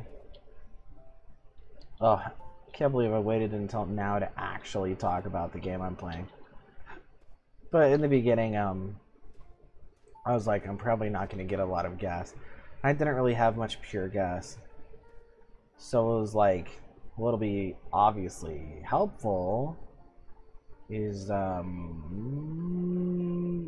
to dilute the gas, because that way I won't run out, because up until that point I've been constantly running out. No, you know, I was like, yeah, of course, that makes sense, right?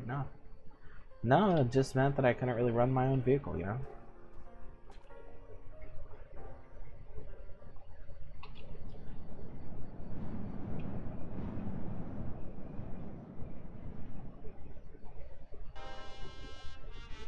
I wonder if I even want to post this one.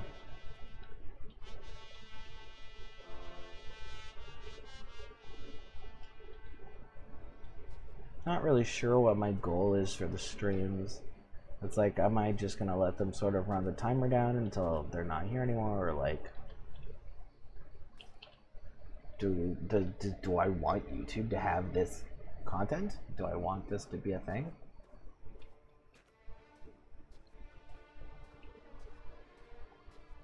I don't know. I feel really embarrassed whenever I bring up stuff incorrectly. Whenever I talk about stuff at the wrong time or in the wrong way. Especially since, like, I'm very aware that I know what I'm intending to say. I know what my points are in my head.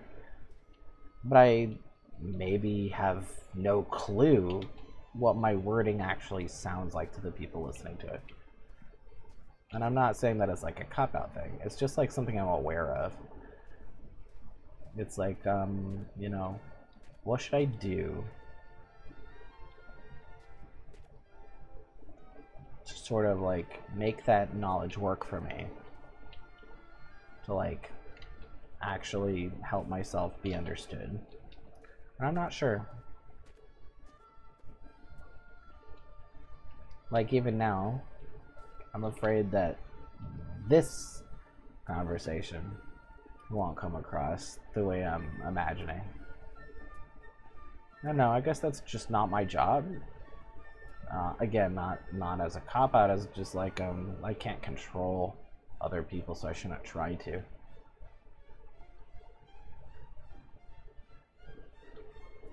It's not my job to interpret my speech, it's other people's job to interpret my speech, I guess. I mean, that's the only way it can be done. My job is to figure out what's going on before it leaves my face, which is obviously something I struggle with.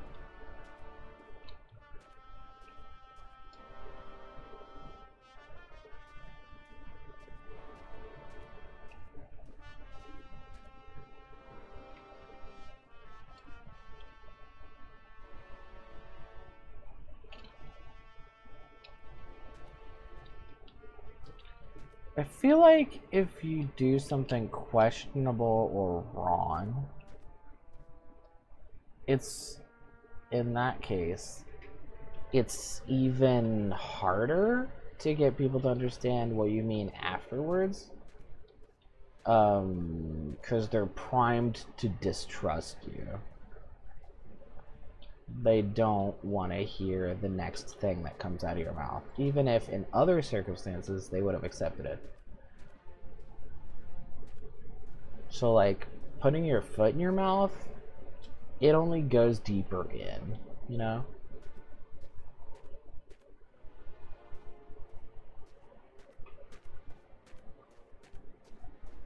This is both something that I've like intellectually observed and also something that I'm like emotionally afraid of.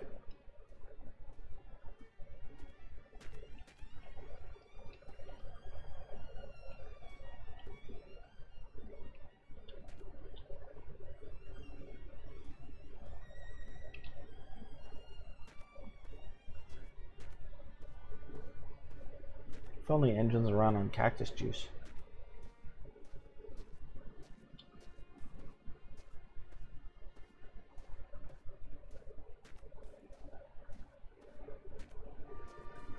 Oh, am I running the engine? Better stop doing that.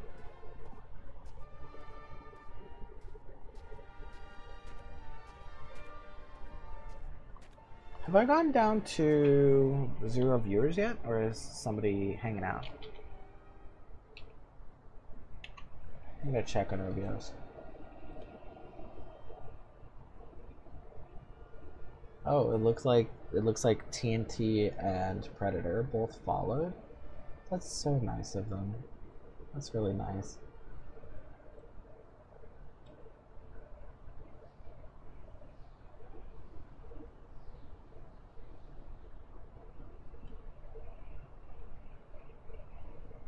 Oh, chat just hasn't been very active.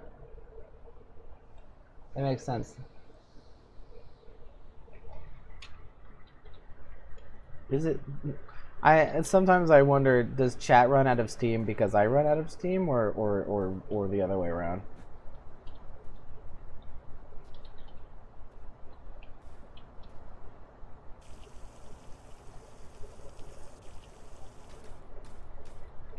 I was telling myself, you know, like, I am going to play this game all day.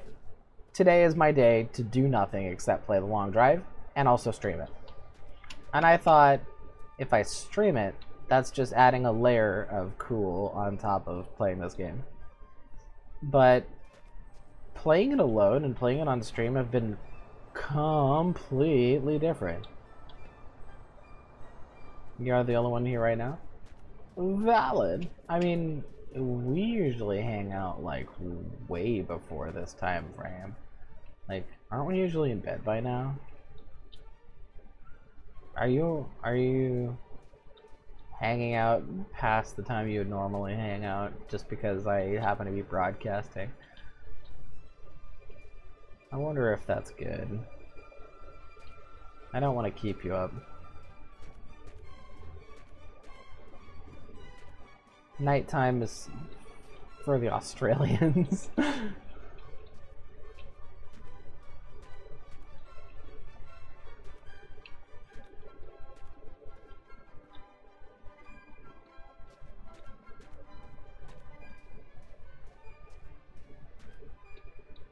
I keep checking these barrels over and over again.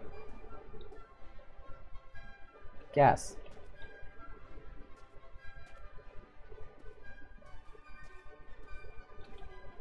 Right now, maybe this is a bad idea, but I'm collecting both gas and diesel because I got 2 engines. I'm keeping one in storage for just in case.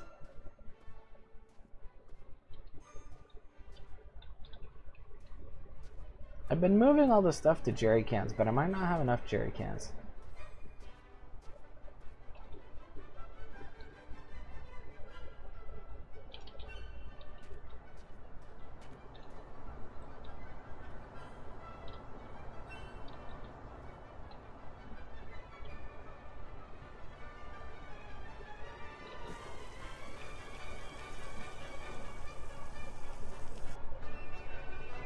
I think this game would be better in VR.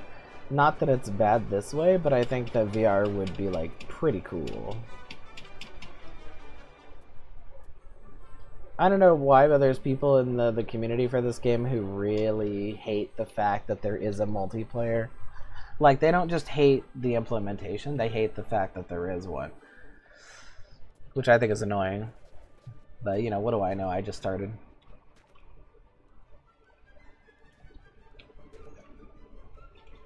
See, there I go, trying to make enemies. I don't need to make enemies. What I will say is that I'm really excited that there's a multiplayer, because then I can play with the people that I want to play with, which I value highly. Hey, it's Hayden Biggs 1000 from the Roblox streams, you know, the scientist. I remember the scientist. Shiogura the madman, eh? I can't remember what name you used to go by, or at least the one that you went by in Roblox. But hey, it's good to see you.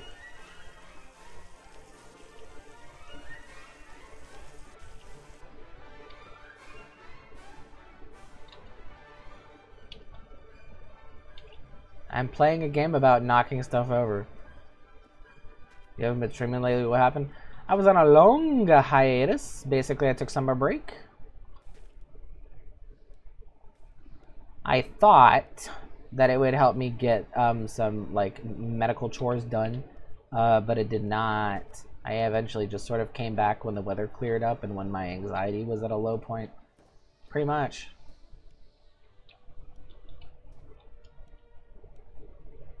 I'm just like, I just bought the long drive, you know, it'd be better. A long drive with friends. And I was right, I think. I always regret streaming, and I always regret not streaming. I'm in a perpetual anxiety machine. How was your day? No Discord link. I don't know what people are doing when they use commands in the chat. I don't know how to set that up. I don't know what that is. I need mods. I don't know how people get mods. Do you like summon them with like a pentagram? Do you like put candles down?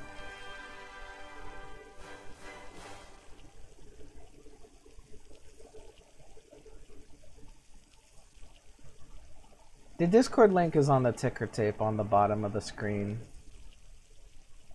It's like tinyurl.com/A_M_ Discord. That's the link. It works, I promise. BKY says, I like to think that the people who complain about multiplayer are the ones who put the mannequin in each seat. Well, nobody can resist the mannequins. Although they're not really mannequins, they're blow-up dolls. I don't think there's a person alive who hasn't anthropomorphized something in this game and used it as a surrogate friend. For me, that's kind of like the little danglies. I like the things that you hang off the mirrors and stuff. They're kind of like my tiny little passengers.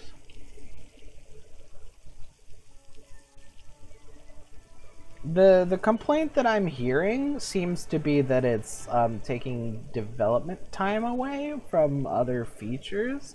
So I guess they must have specific features in mind that they're excited for, that they're feeling, you know, a little bit blue-balled about, maybe. Can't blame people for that. But it was never expressed in, like, a nice way. It was always just, like, you know, like attacking people who use the multiplayer function and stuff like that. It's like, I mean, let's be fair, the randomized like online multiplayer, they just sabotage people all day. But you know, griefing is part of multiplayer. If you don't like it, you can play solo. I mean, like, I don't like it, so I'm playing solo, you know? But my ex agreed to play with me at some point, which would be nice and fun. I'll keep all the gas that I can't use right now in the bottom compartment, and I'll keep all the oil and stuff on top. Y'all want to see a secret?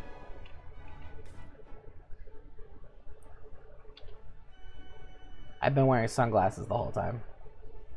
This is what it looks like without them. This is a secret end of stream secret.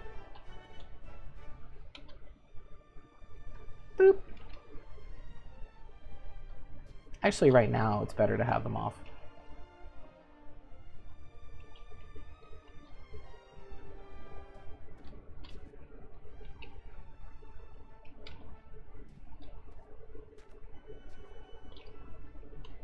I feel like, okay, so there's this process of like, of CBT, of like combating like psychological problems called affirmations, you know, and they're things where like you take something that's not true, that's like a negative thing you've been telling yourself, and you like transform it into something that is true and is more useful and positive. I think you can do the exact same thing with how you think about other people. And the name for that we have is diplomacy. It's sort of like deciding which features of a person you're going to remark upon, right? Not like facial features, but like, you know, what they bring to the table. You know, it's like picking and choosing how you're going to perceive someone or talk about someone. I'm only saying this because, like, if I had been talking about the people who complain about multiplayer on my own, I wouldn't have had a second thought about just being negative because it suits me and my purposes. But now that I'm on stream, I'm realizing, you know, okay, so how do I not badmouth people on stream, right? And it's just like, wait a minute, I could just be doing this process all the time for everyone, for every situation. You know, it's like I could just, maybe not necessarily in conversation, like, but like in my own head, I can be thinking, what's the diplomatic way to put this? Like, how do I take into consideration their humanity, you know? I don't know. It's just something that struck me really quick as I was trying to put it into practice. And it's not like, I mean, I don't claim to be good at it. I don't claim that I'm being polite or anything, but it's like, I like connecting neurons, I guess. I like realizing what I'm doing. I like doing things intentionally.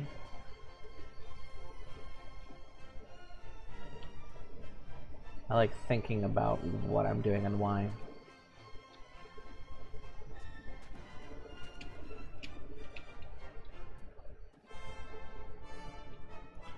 People always called me like introspective in various phrasings.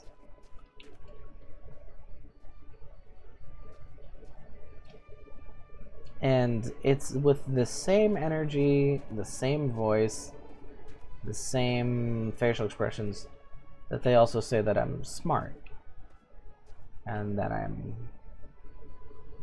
you know, got a little bit of wisdom or whatever. And so I'm thinking, just putting 2 and 2 together, maybe introspection is a way to be smarter, I guess. Like, is that related? I don't know.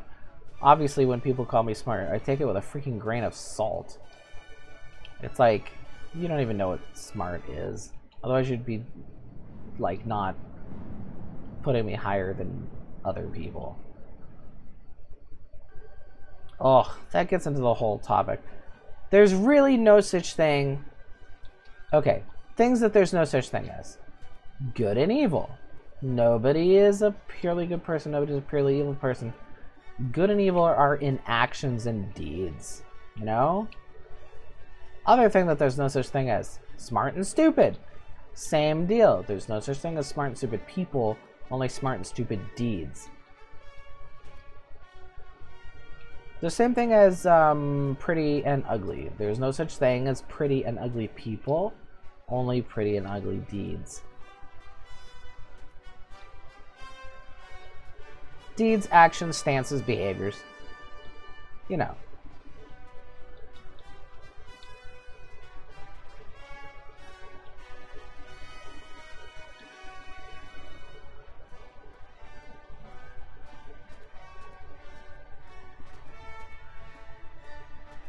People call me smart because I have the aesthetic of a smart person. I come across a certain way. But if you asked me about my own like mental function, I would mention all the mental health problems I have and how hard it is for me to focus and to think and to just have basic cognition, like how many obstacles I have to those things. But you know, the aesthetic of intelligence is different. Like, just me saying the word cognition will make people think that I am more like intelligent than they are, and that could be the opposite of true. You know, it's like words, knowing, having a slightly extended vocabulary. That's not what makes people make smart choices. You know, that's just memorization. That's just, you know, it's just words.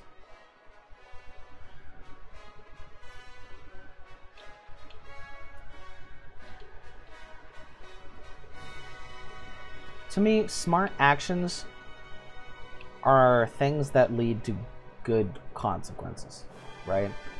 If it doesn't lead to good consequences, it's not smart.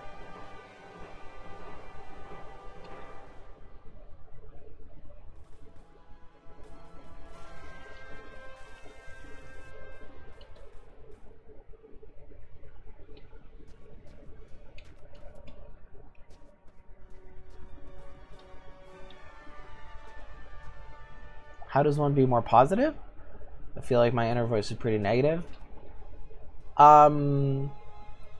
thankfully, it's actually super straightforward, even though it may not be easy, but it's super straightforward. You just do it, you know? It's like, the reason your inner voice is negative is because that's what it hears. It's because it's being trained by the people around you, by the things that you say to yourself, by the TV that you watch. Your inner voice is being trained by what it hears. This is like something that varies from culture to culture. Like, American culture is particularly negative. They say that people who hallucinate voices in other countries often have neutral or positive voices, but people who hallucinate voices in America tend to have very negative and very confrontational or very judgmental voices. That's not a coincidence. That's not a random thing. So basically, essentially what I'm saying is, you say the positive thing. Just intellectually, just by choice. You don't have to believe it. You didn't have to think of it spontaneously.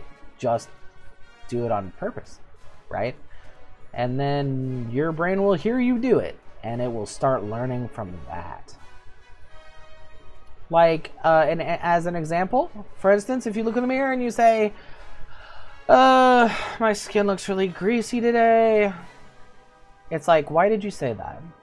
Why didn't you say anything else, right? Like, because the possibilities you had for what to say to yourself in the mirror are literally infinite. So why did you call yourself greasy, right?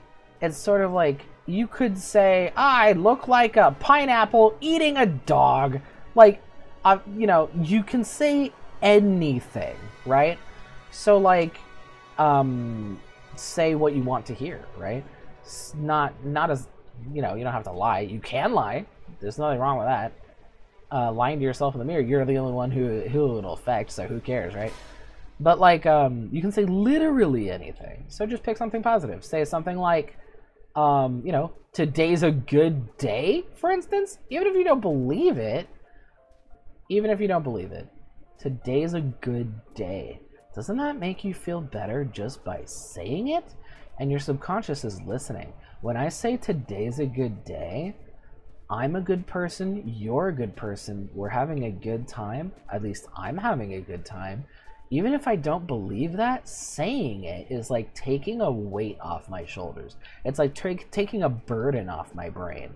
And my brain will hear me say that, and it'll give it ammo. Like, the next time you think of something spontaneously, that will now be in the repertoire. It'll now be in the arsenal. You know, it'll be like, oh, I can pull from anything, so I'll just pull from something that's in my brain right now. And because you've done it, now it's there.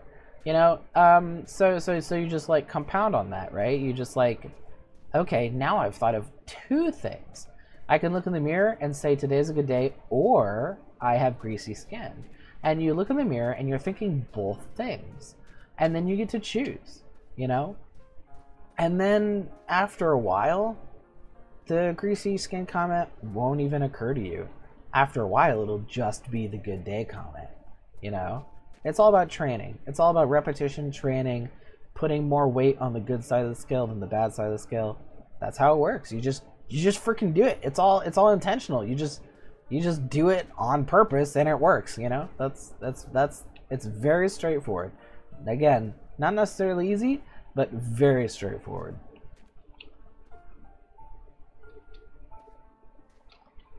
Sorry,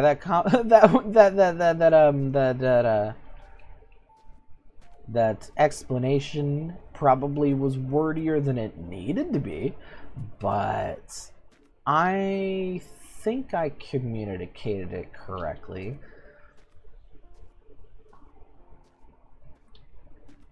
Woo! Let's see. Let me know if you think that made sense or not. And also, whether or not you believe that it's true. Because, like, there's the possibility that you comprehend what I said. But I also want to know, does it satisfy the question, right? Like, is it something that you would think, oh, I get it, that's what I should try if I want to try it, right? Yeah, it makes sense, but do you believe it?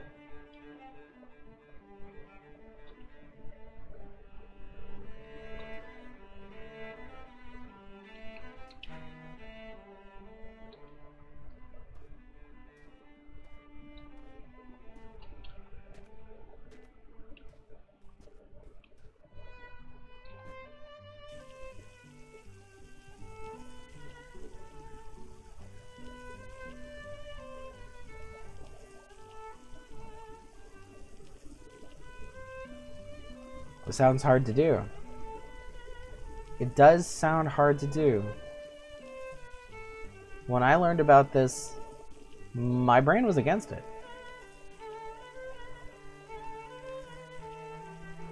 Now that I've had some time under my belt practicing that sort of thing, it doesn't seem as weird. But definitely, when I first started, it was like pulling teeth. It was like, why do I hate this? You hate it because you want to be safe. And for good reason. We often think that negative things are useful. You know, it's like if I'm afraid of the dark, that helps me stay vigilant. So in the same way, if your brain is very negative, you may be under the impression that it's realistic and that it's helping you avoid like delusional ideas of how the world works. It wants to keep you safe by keeping you humble, by keeping you alert, by keeping you critical. It feels safe. It feels like that's how to be safe, right? Especially if you're super used to it. If you haven't complimented yourself in a long time, even physically saying something straightforward like I like myself, I can do that now. But when I first started, it was like it physically wouldn't come out of my face. You know, I had to whisper it to start. And if you have to whisper it, do it. It's worth it. For sure.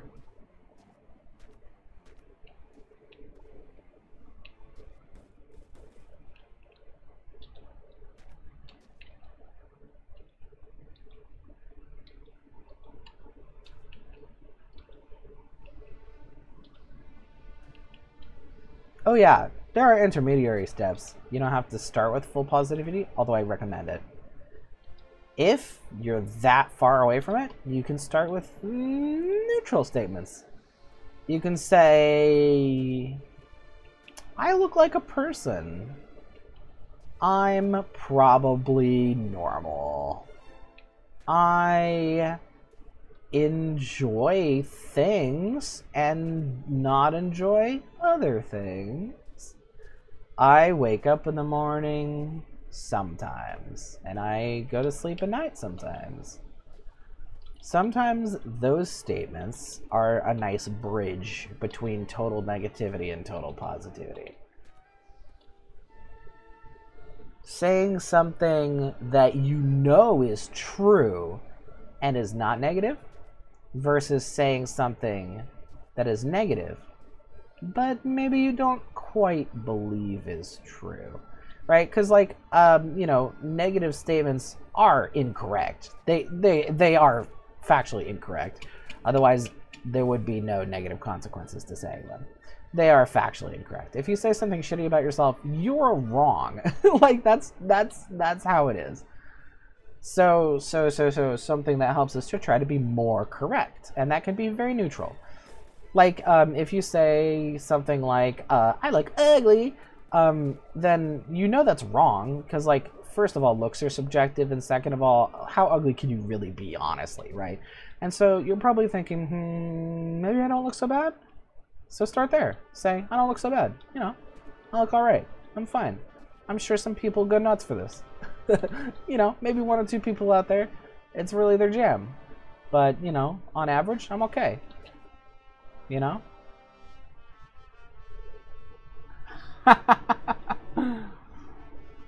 Automod caught somebody who just came in to be negative, I guess? That's funny. I got my first hate comment on stream? Oh well, nobody saw it. Joke's on you, loser. Let's see. Yeah, I'm gay. You came to say a negative thing to a gay person. Like, this is just gonna fuel my confidence, is knowing that people gave a shit about me. It's like, if you're giving me attention, that's a compliment. Anyway, the neutral thing sounds easy. It's factual. Exactly. The nice thing about these kinds of movements from negative to positive is that they're also movements from false to true. Not only that, but they're also movements from unhelpful to helpful. So it's a very practical thing to do. Engaging your intellectual side with it is a good idea.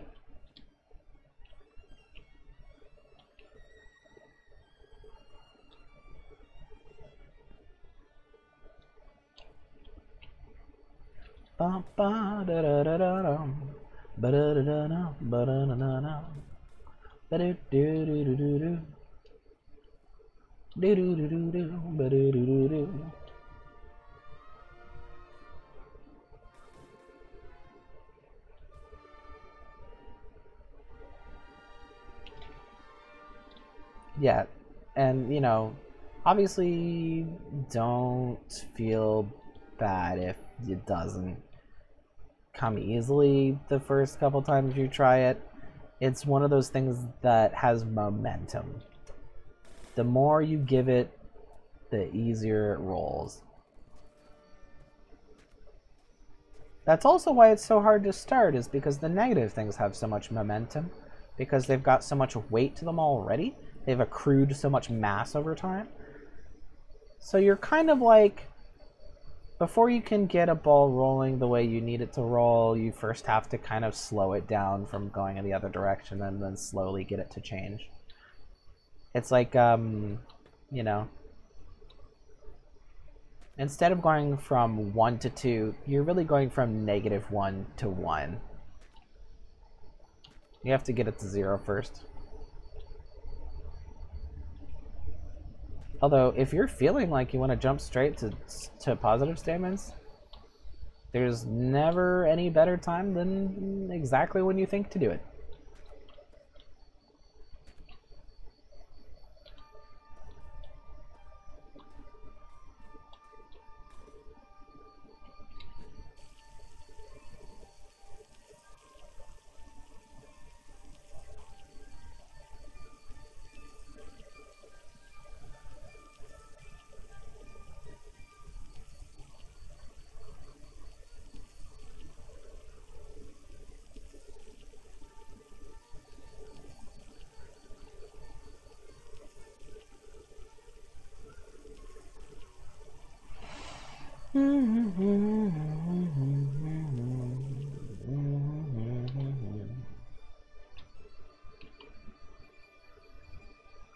I love that you can fall asleep standing up in this game.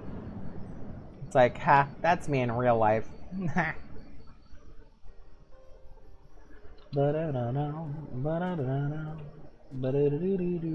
does this always happen?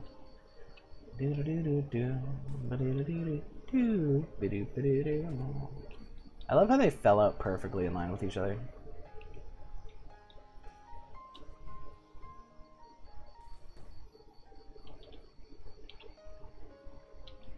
Maybe I'll move these somewhere inside.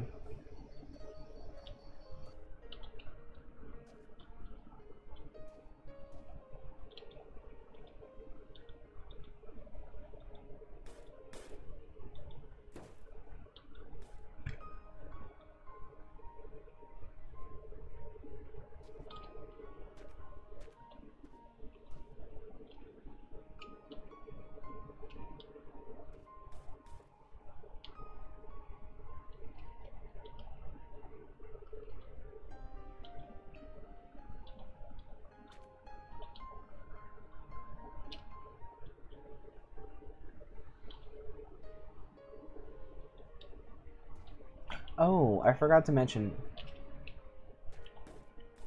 adding positivity helps a lot, but you're also trying to prune negativity out of your behavior towards yourself, specifically the things you say, right? Like, if you call yourself pretty once and then call yourself ugly 20 times, you know, you're still adding momentum to the negative side rather than the positive side. So the idea is you should also be eliminating negative self-talk. If you notice yourself saying something negative about yourself, just notice that you did it, and have the goal of not doing it again next time. For me, I have a bad habit of calling myself stupid. It doesn't hurt me as much as it could hurt other people, because frankly, people called me smart constantly as I was growing up. And so there's not that sort of baggage. There's not that negative momentum. I don't have to worry about that. But the more I call myself stupid, the more I'm adding a momentum, and it's not going in a good direction. So now I have to worry about being my own worst enemy, basically. So it's sort of like I do it because you know, there's barely any consequences. But again, the longer I let myself do that, the worse it will get. And so I have to think about, when I say I'm stupid, what am I actually trying to say? And I need to make sure that I don't say those words. I need to say what I actually mean. I need to make sure that I eliminate the negative version from my lexicon, so that it becomes just a thing that I never say again, you know?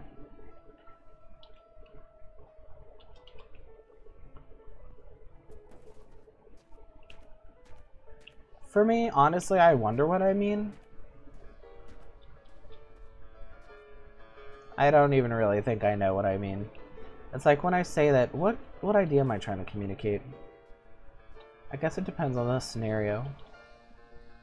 I think sometimes what I mean is I have a bad memory, or that like I can struggle with instructions, or I can struggle with cognition and stuff. And that's definitely way more correct. It's like way more closer to the truth than saying, oh yeah, I'm just stupid, right? Because honestly, what does that even communicate anyway? It's just sort of an abstract negative statement. So getting closer to the truth and getting closer to positivity are going hand in hand. And honestly, the implications of that are actually pretty great. I mean, the implication is life's not so bad actually in general. There's a lot of things that are not as negative as they may first appear. If things get more positive as they get more true, then doesn't that mean that the truest version of the world is more positive than what we think of it as? And the answer is yes. You know, it becomes obvious when you think about it. It's sort of like different cultures have different personalities, and you will absorb the personality of your culture. And some may be more positive and some may be more negative. So of course, if you grow up in a negative culture, the world is negative. And you sort of like make a mistake of like you're mistaking the two. You're like mistaking the culture for reality, basically.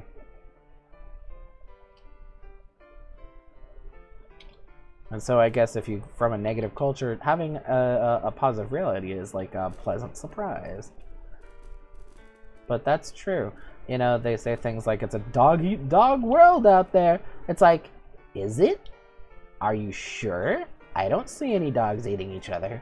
And I'm not gonna eat you and you're not gonna eat me. Like, and we're not dogs. I mean, like, you know, like, obviously, shit's rough. Pun intended. You know, bad things happen. Sometimes people are at odds with each other. Sometimes there's contest. But that's not normally the case. Like, normally, we get along fine. Like, I'm not fighting people at Walmart to see who can get the last Cheetos puffs. You know, like we're just coexisting automatically. Like that's our default state, is just to coexist automatically. So all the sort of negative sayings that we've grown up with, all the negative kind of perspectives that we're used to, it's like calling into question how true they are exactly is a very healthy thing to do.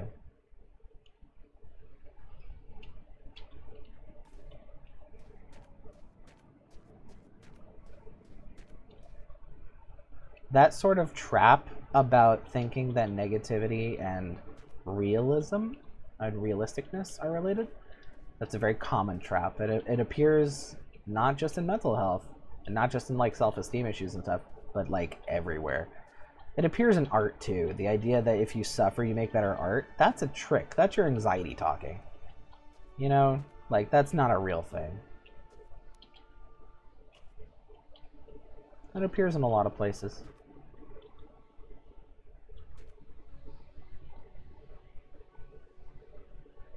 Why do these just keep randomly tilting out? Let's see.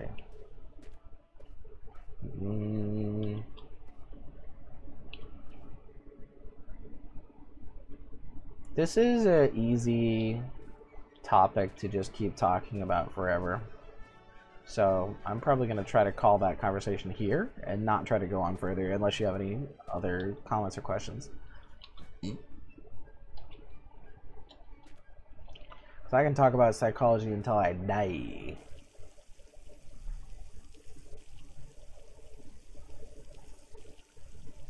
I guess to end it, as the conclusion, I would say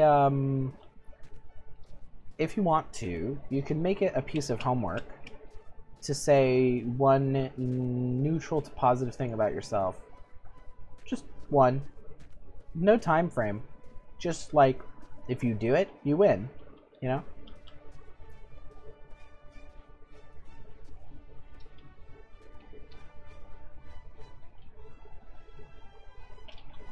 Dog eat dog world sounds like an excuse to do selfish things.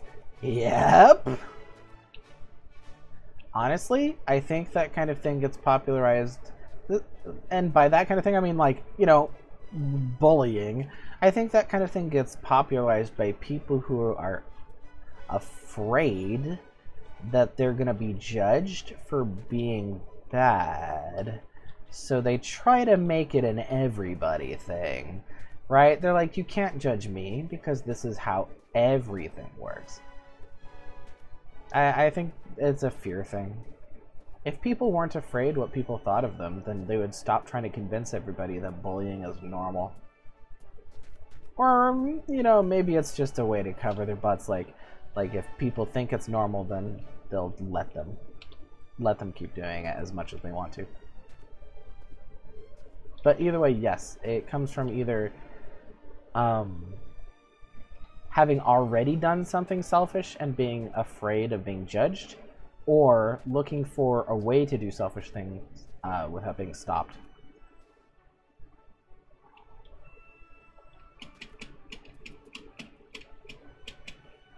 And some people operate best on spite, so if you're one of those people who operate really well on spite, then you can learn positivity in order to spite those selfish people, making sure that they can't get the wool over your eyes.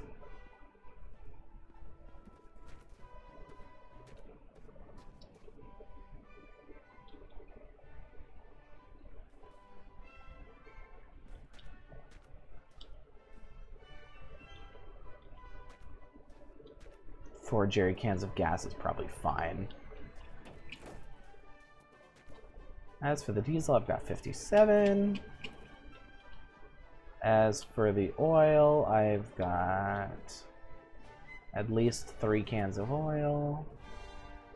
What I don't have is coolant.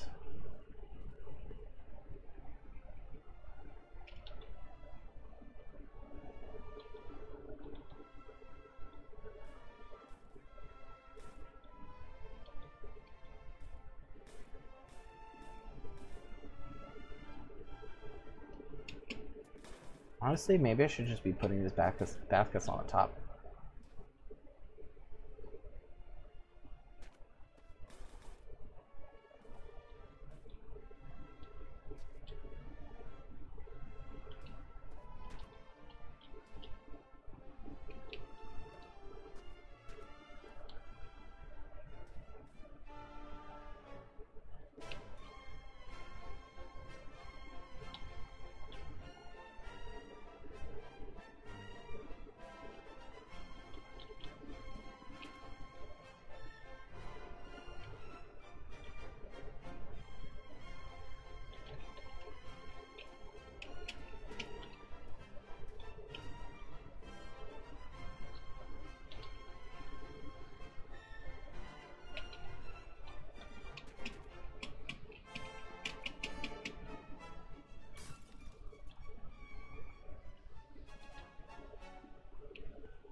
Are you out of water to use as coolant?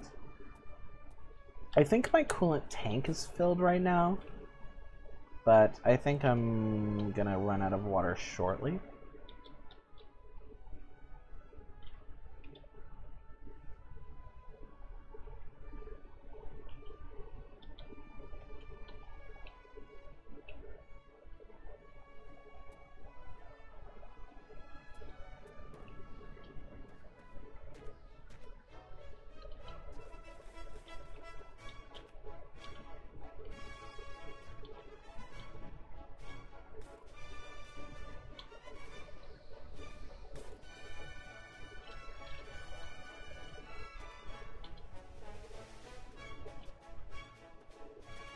Although you can use alcohol in emergency, I heard. Alcohol and oil both work for coolant, they're just not as efficient.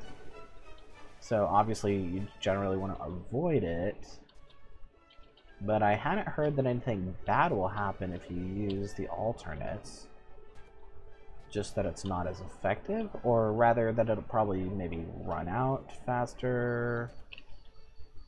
Something like that. It's too bad they can't really fit in, like, sideways. Actually, they can probably do this. Ha.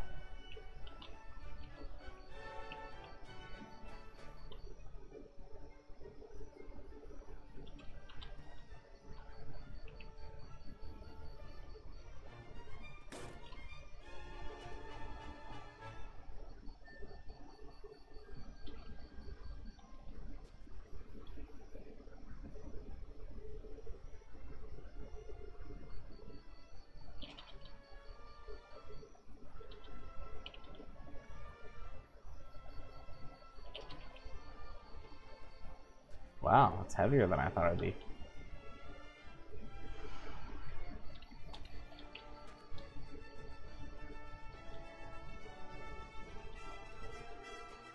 Oh, wow.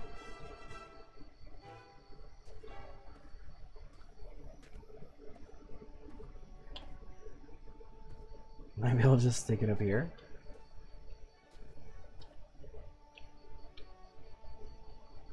Convenient.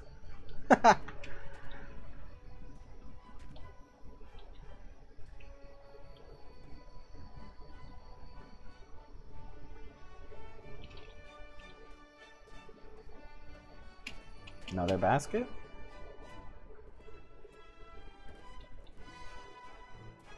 Oh, I'll put it in here. Well, I have enough gas. Maybe I should use...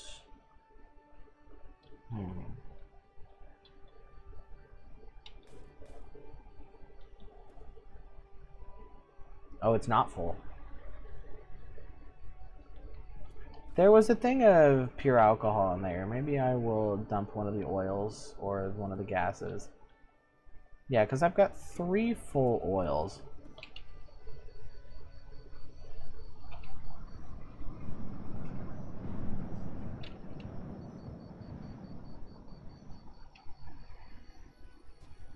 Honestly, it seems like if I wanted to, I could be really cheap and only carry diesel and oil with me, and that's it. Because I could fill the oil with oil, I could fill the coolant with oil, I could fill the diesel with diesel. I don't only have to worry about 2 substances. But I'm not sure if that'll really mess up my car. For now, I'll just dump one of these, grab some alcohol.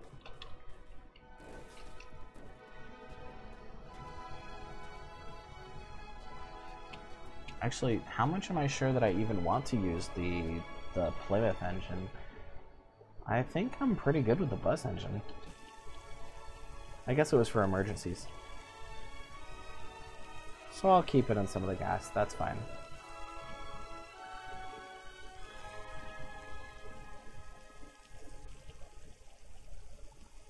I go through that sometimes where I'm just like, why did I make that decision again? I don't know, let's question it. And then I go through the line of thinking and I come to the exact same conclusion as before.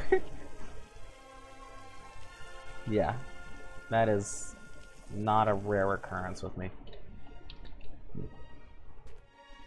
I just gotta remember that I had that situation.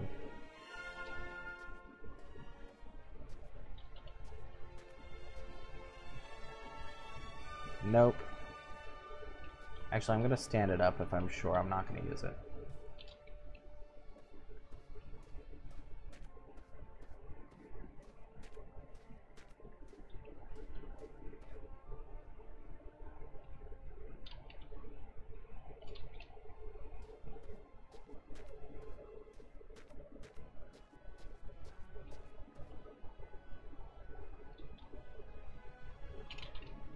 Don't need more oil.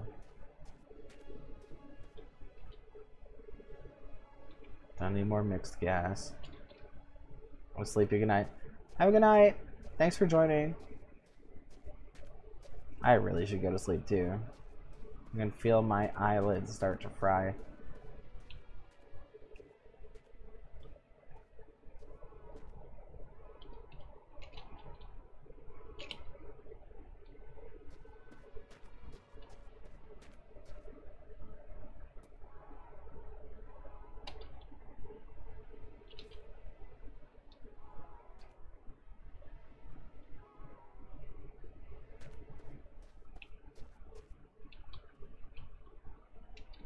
There's a lot of these. Too bad you can't siphon them off like one at a time in layers, like by density. You know how like things will stratify. They'll create layers. I wonder if that's a thing. With like gas and oil and stuff. Or if they just mix. Yay, some alcohol. Gas and oil. I have plenty of gas though. And oil.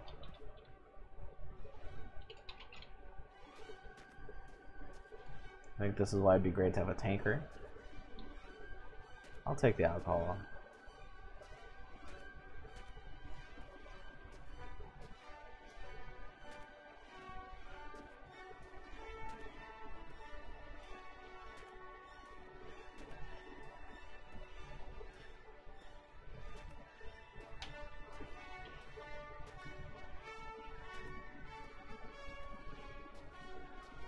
I'm just imagining like a water bottle, and like it's a third filled with alcohol, a third filled with water, and a third filled with oil, and you like shake it up, and you're like, hey, open your cooler, open your coolant tank, I gotta pour this in.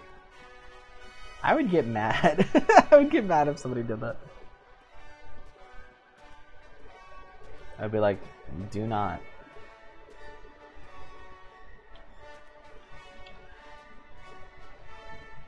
Oil, diesel, alcohol, oil, gas. Am I just gonna bring the entire diesel thing on? How much gas do I have? 60? I don't need 60 gas. Surely, I need more diesel than that.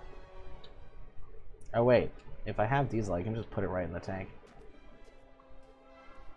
Gas. Oil. Diesel.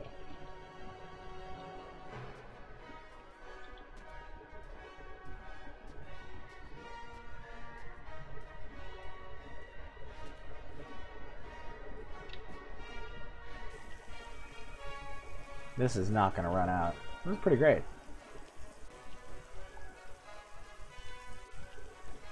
Honestly, if all the diesel's in the tank, the only other thing I need is really oil. Shouldn't I just be stocking up on only oil? Ooh, I'm sure the other engine is really heavy, and so is the fuel. I wonder if this engine is just good enough forever. I mean, it probably is. The stats are good, and it seems to be in pretty good condition.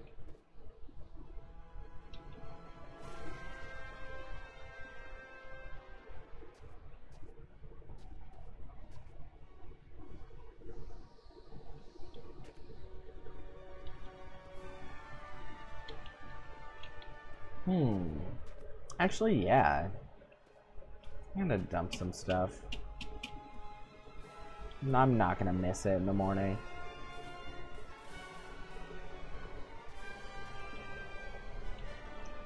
All I really need is maybe a tanker trailer. And then that's basically it. I mean, like, if I have a tanker trailer filled with oil,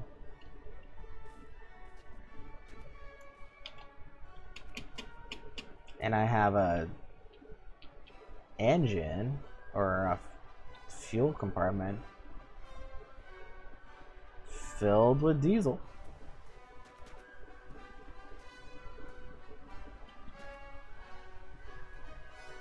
then those are the only two liquids I need.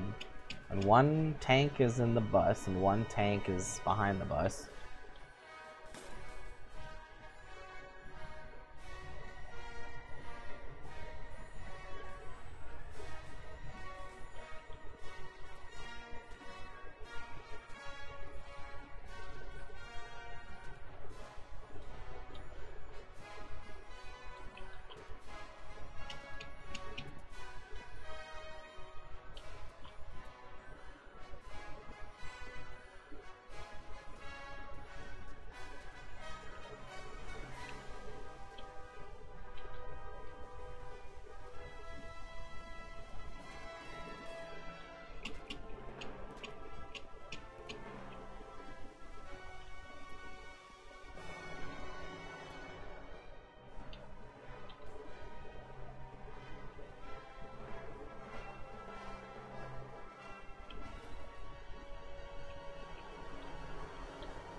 Should I start keeping barrels again? I don't remember why I switched to jerry cans. Probably just because the barrels carried too much liquid and it was too heavy.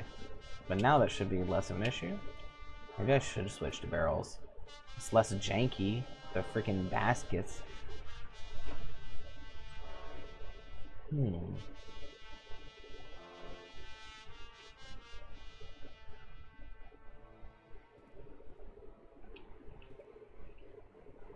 I know all I really need is like one barrel partially filled with oil. I'll probably be fine for a long time. Maybe one for oil, one for diesel.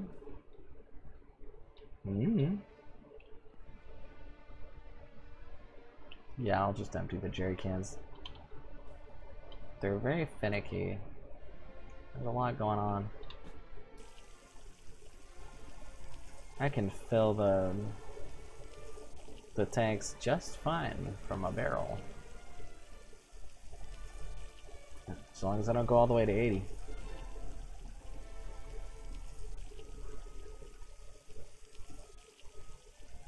I don't realize how slow this would be.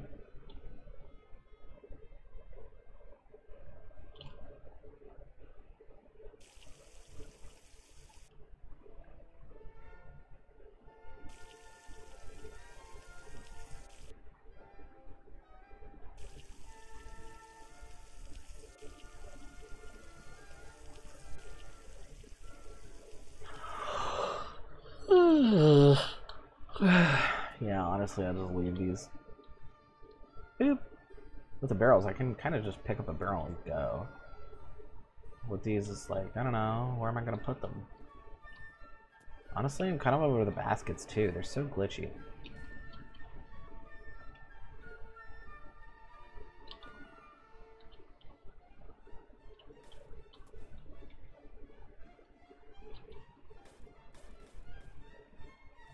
And like, I love my little periscope tower thing, but like, how much do I really need it? I don't know.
No.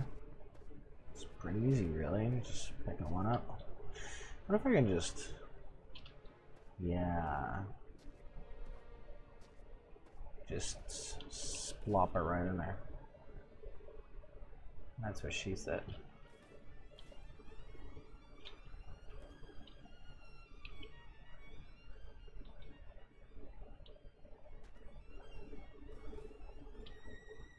Doesn't want to go. That's fine. This is just barely not the right size, though. These are probably based on real world dimensions as well.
I finally have the bus of my dreams.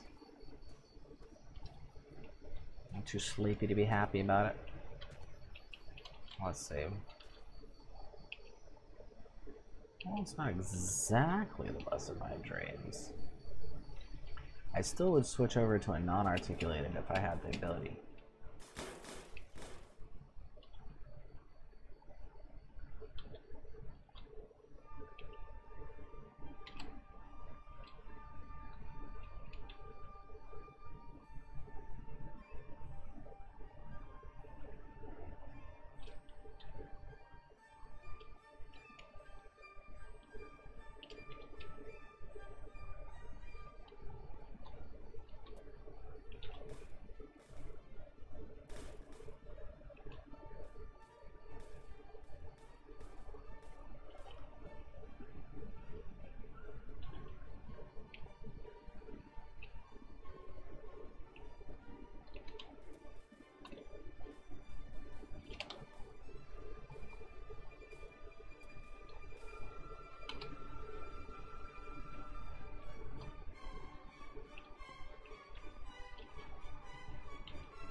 I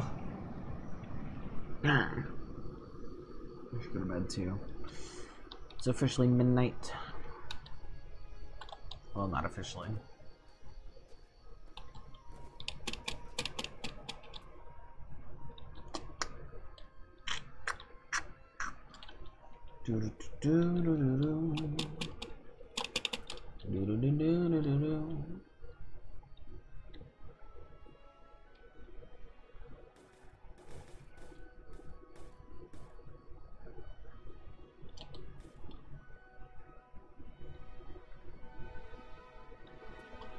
Hey, not bad.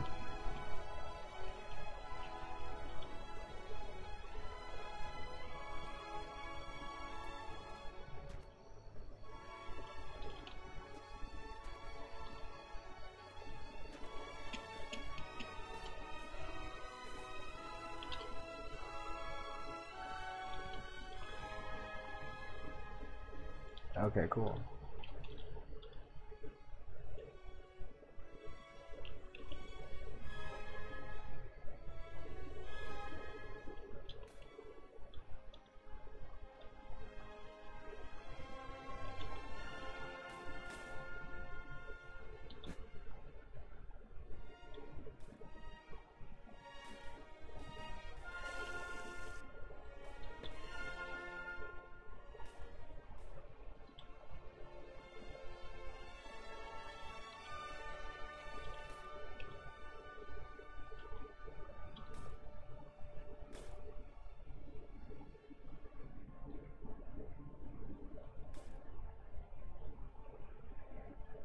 pretty smooth.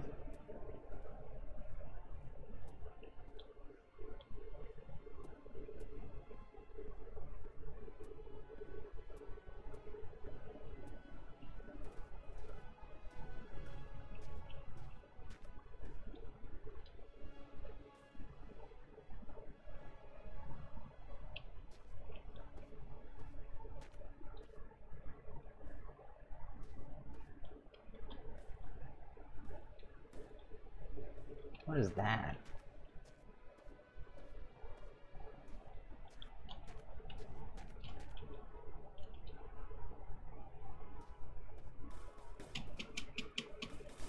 I won't need a barrel for diesel, because the tank is the tank. And I won't need a barrel for water, because water's optional. So that leaves basically nothing. I don't have to do anything with anything.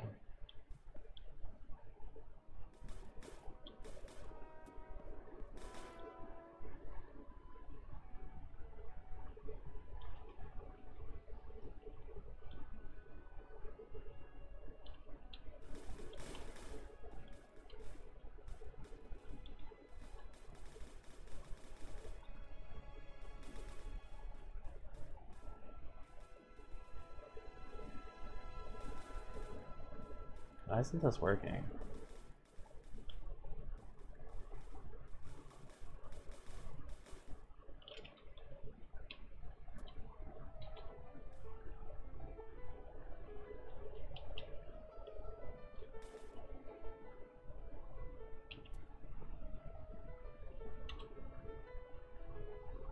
Did it work? Yes.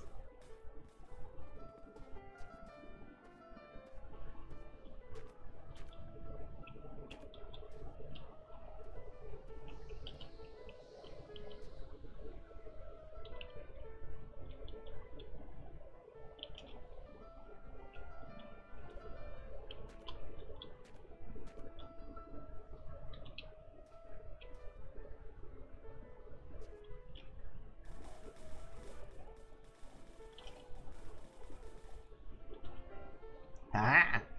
That was great.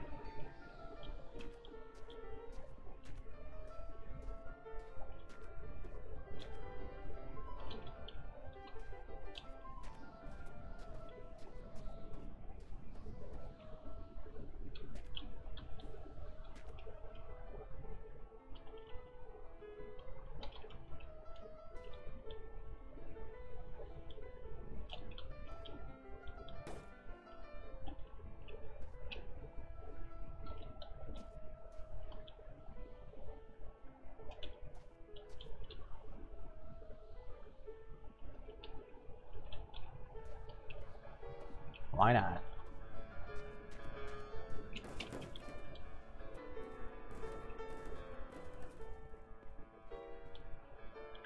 Yeah, this entire back section is not really doing anything.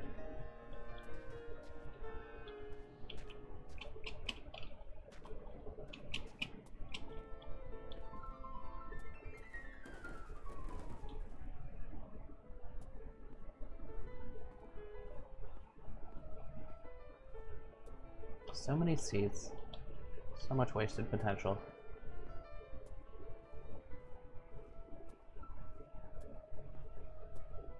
Just my weird random nonsense.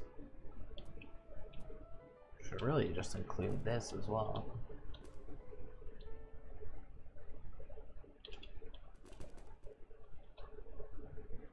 Maybe with those light sockets. Maybe I can... Yeah, I do actually want to test it really quick.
that'll work.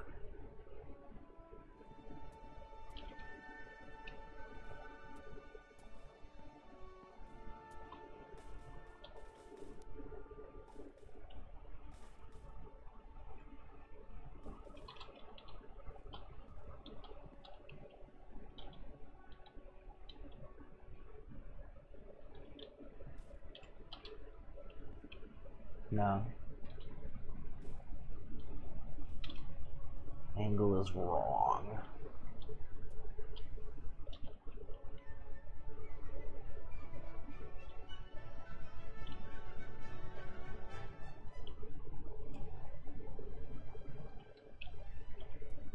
Just a little forward.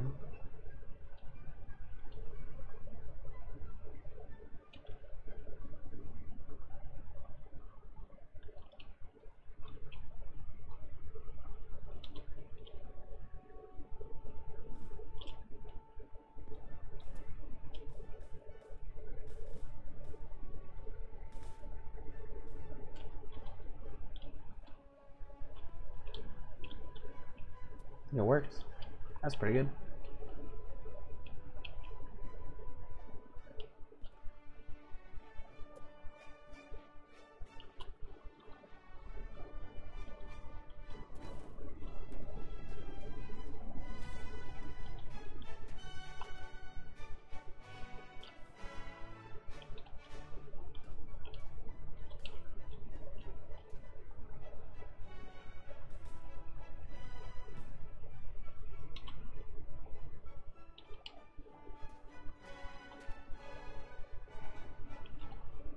Oh.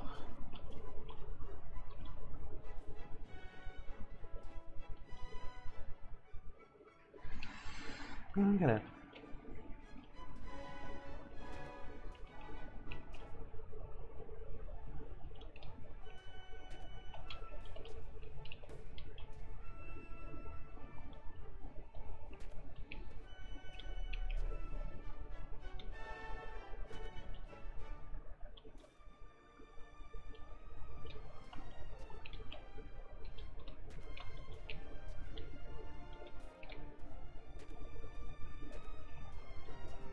Oh yeah, my little work light as well.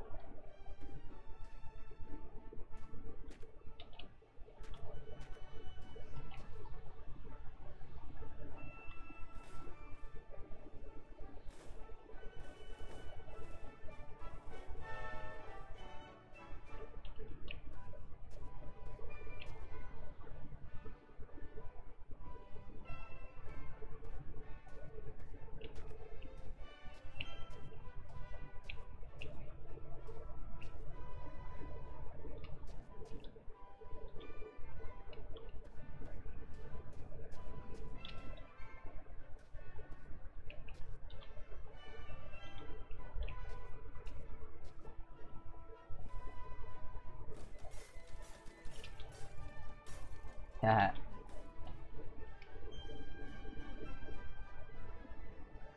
This is nothing. I just thought maybe it'd be like interesting to have an awning or something.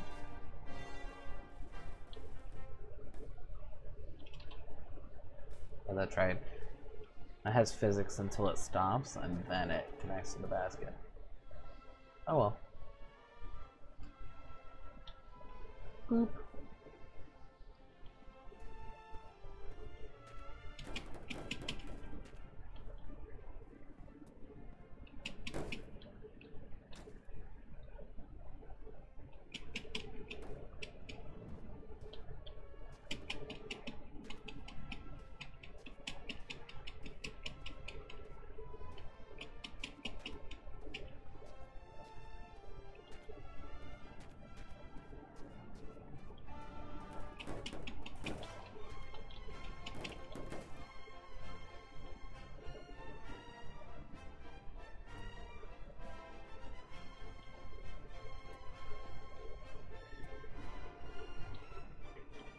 This is pretty much what I want.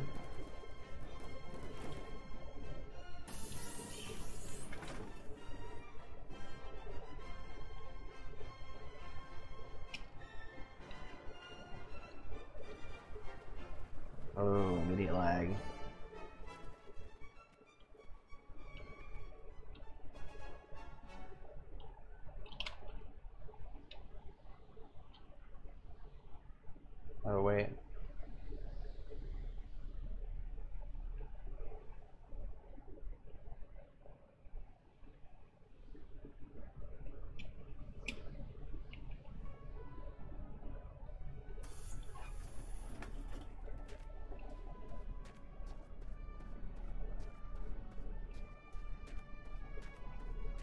forgot that was there.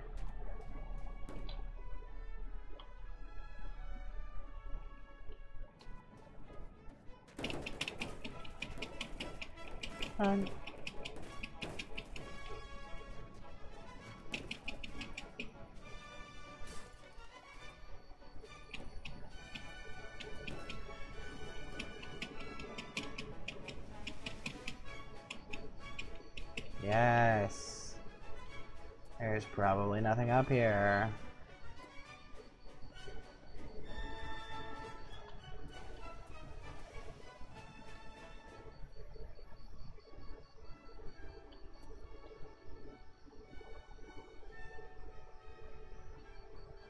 Weird.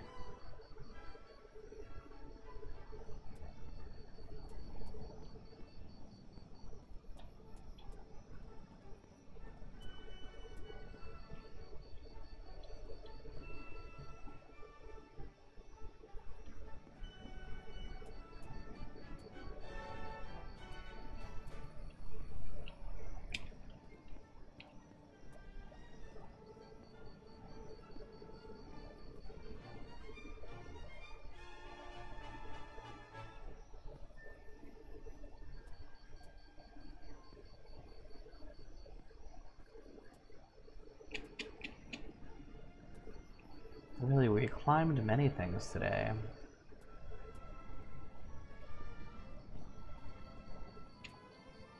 Ooh.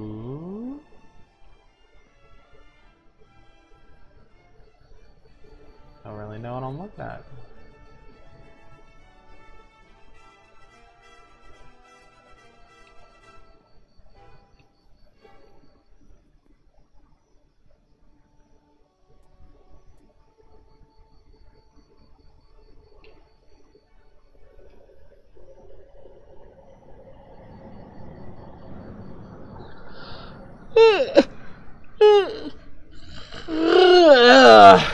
Excuse me.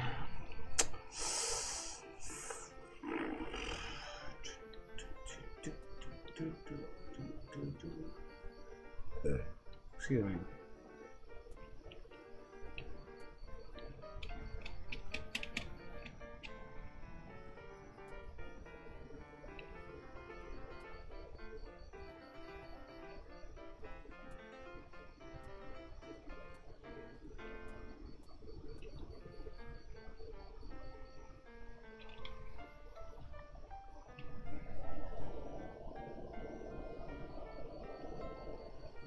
If you're good on the road now, I think nothing will really be able to stop me. I finally have a powerful enough vehicle to do what I want to do. And there's another ship over there, just in case. I need to get out of this valley. I think it's going to drive me insane. Another ship? Is that one of the ones I passed or something? Maybe this is just a really good vantage point. Did I go there? I feel like I've been to every building in the valley at this point. And I've totally lost track of directionality. I don't know if any of these locations are going to be related to the road. Not that it really works that way, I guess.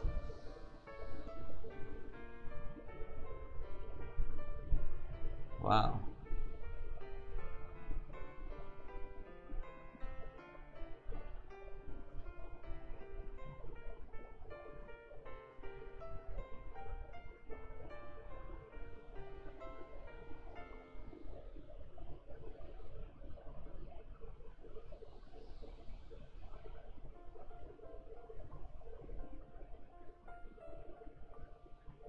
What is that?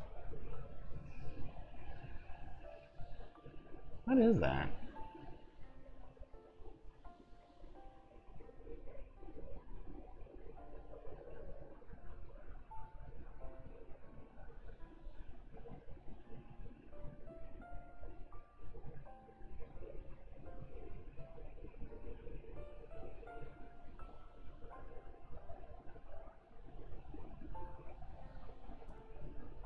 I want to go there just to figure out what that is.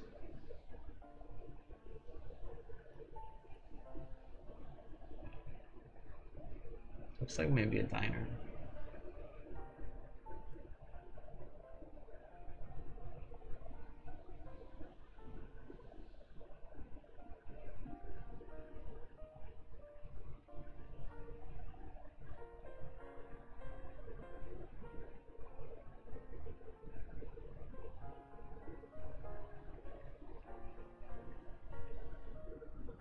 That's not the road, is it? No. No, it's not.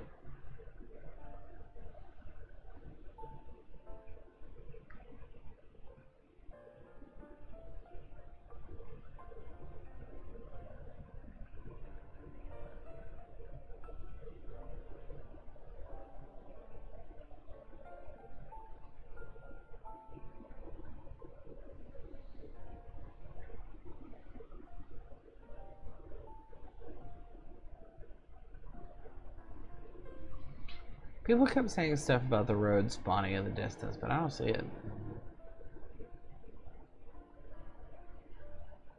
Sort of like you can always tell where you're supposed to go because the road is showing up somewhere.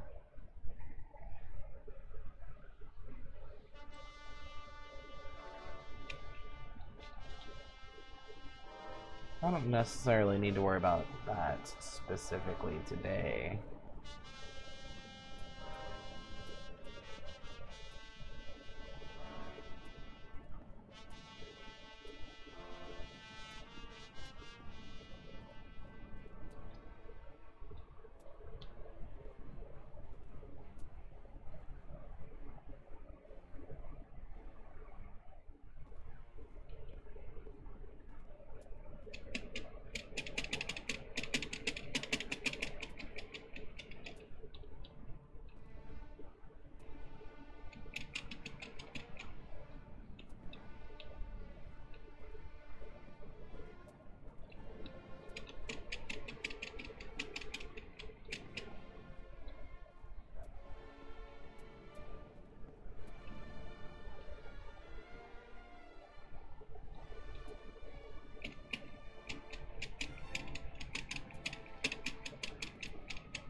I don't actually think there's anything up here.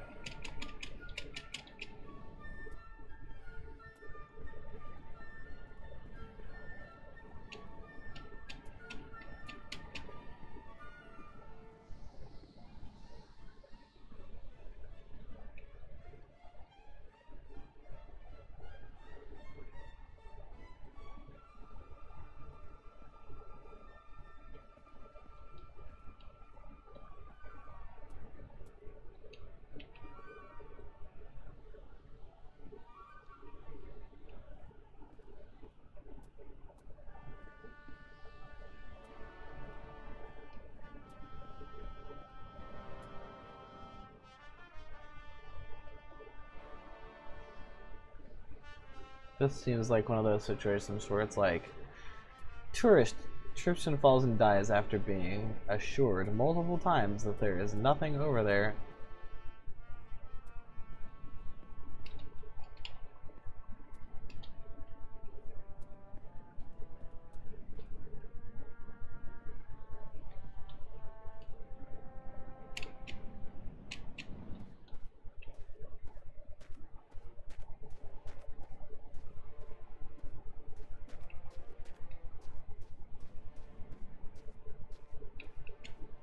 The next destination is like kind of whatever, you know?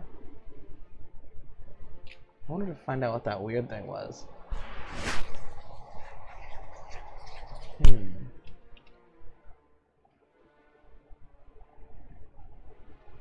tomorrow if I really want to. I can just review this footage and figure out which direction I looked at. Or I can just climb up again tomorrow. Let's make that the thing. Let's just climb up again tomorrow.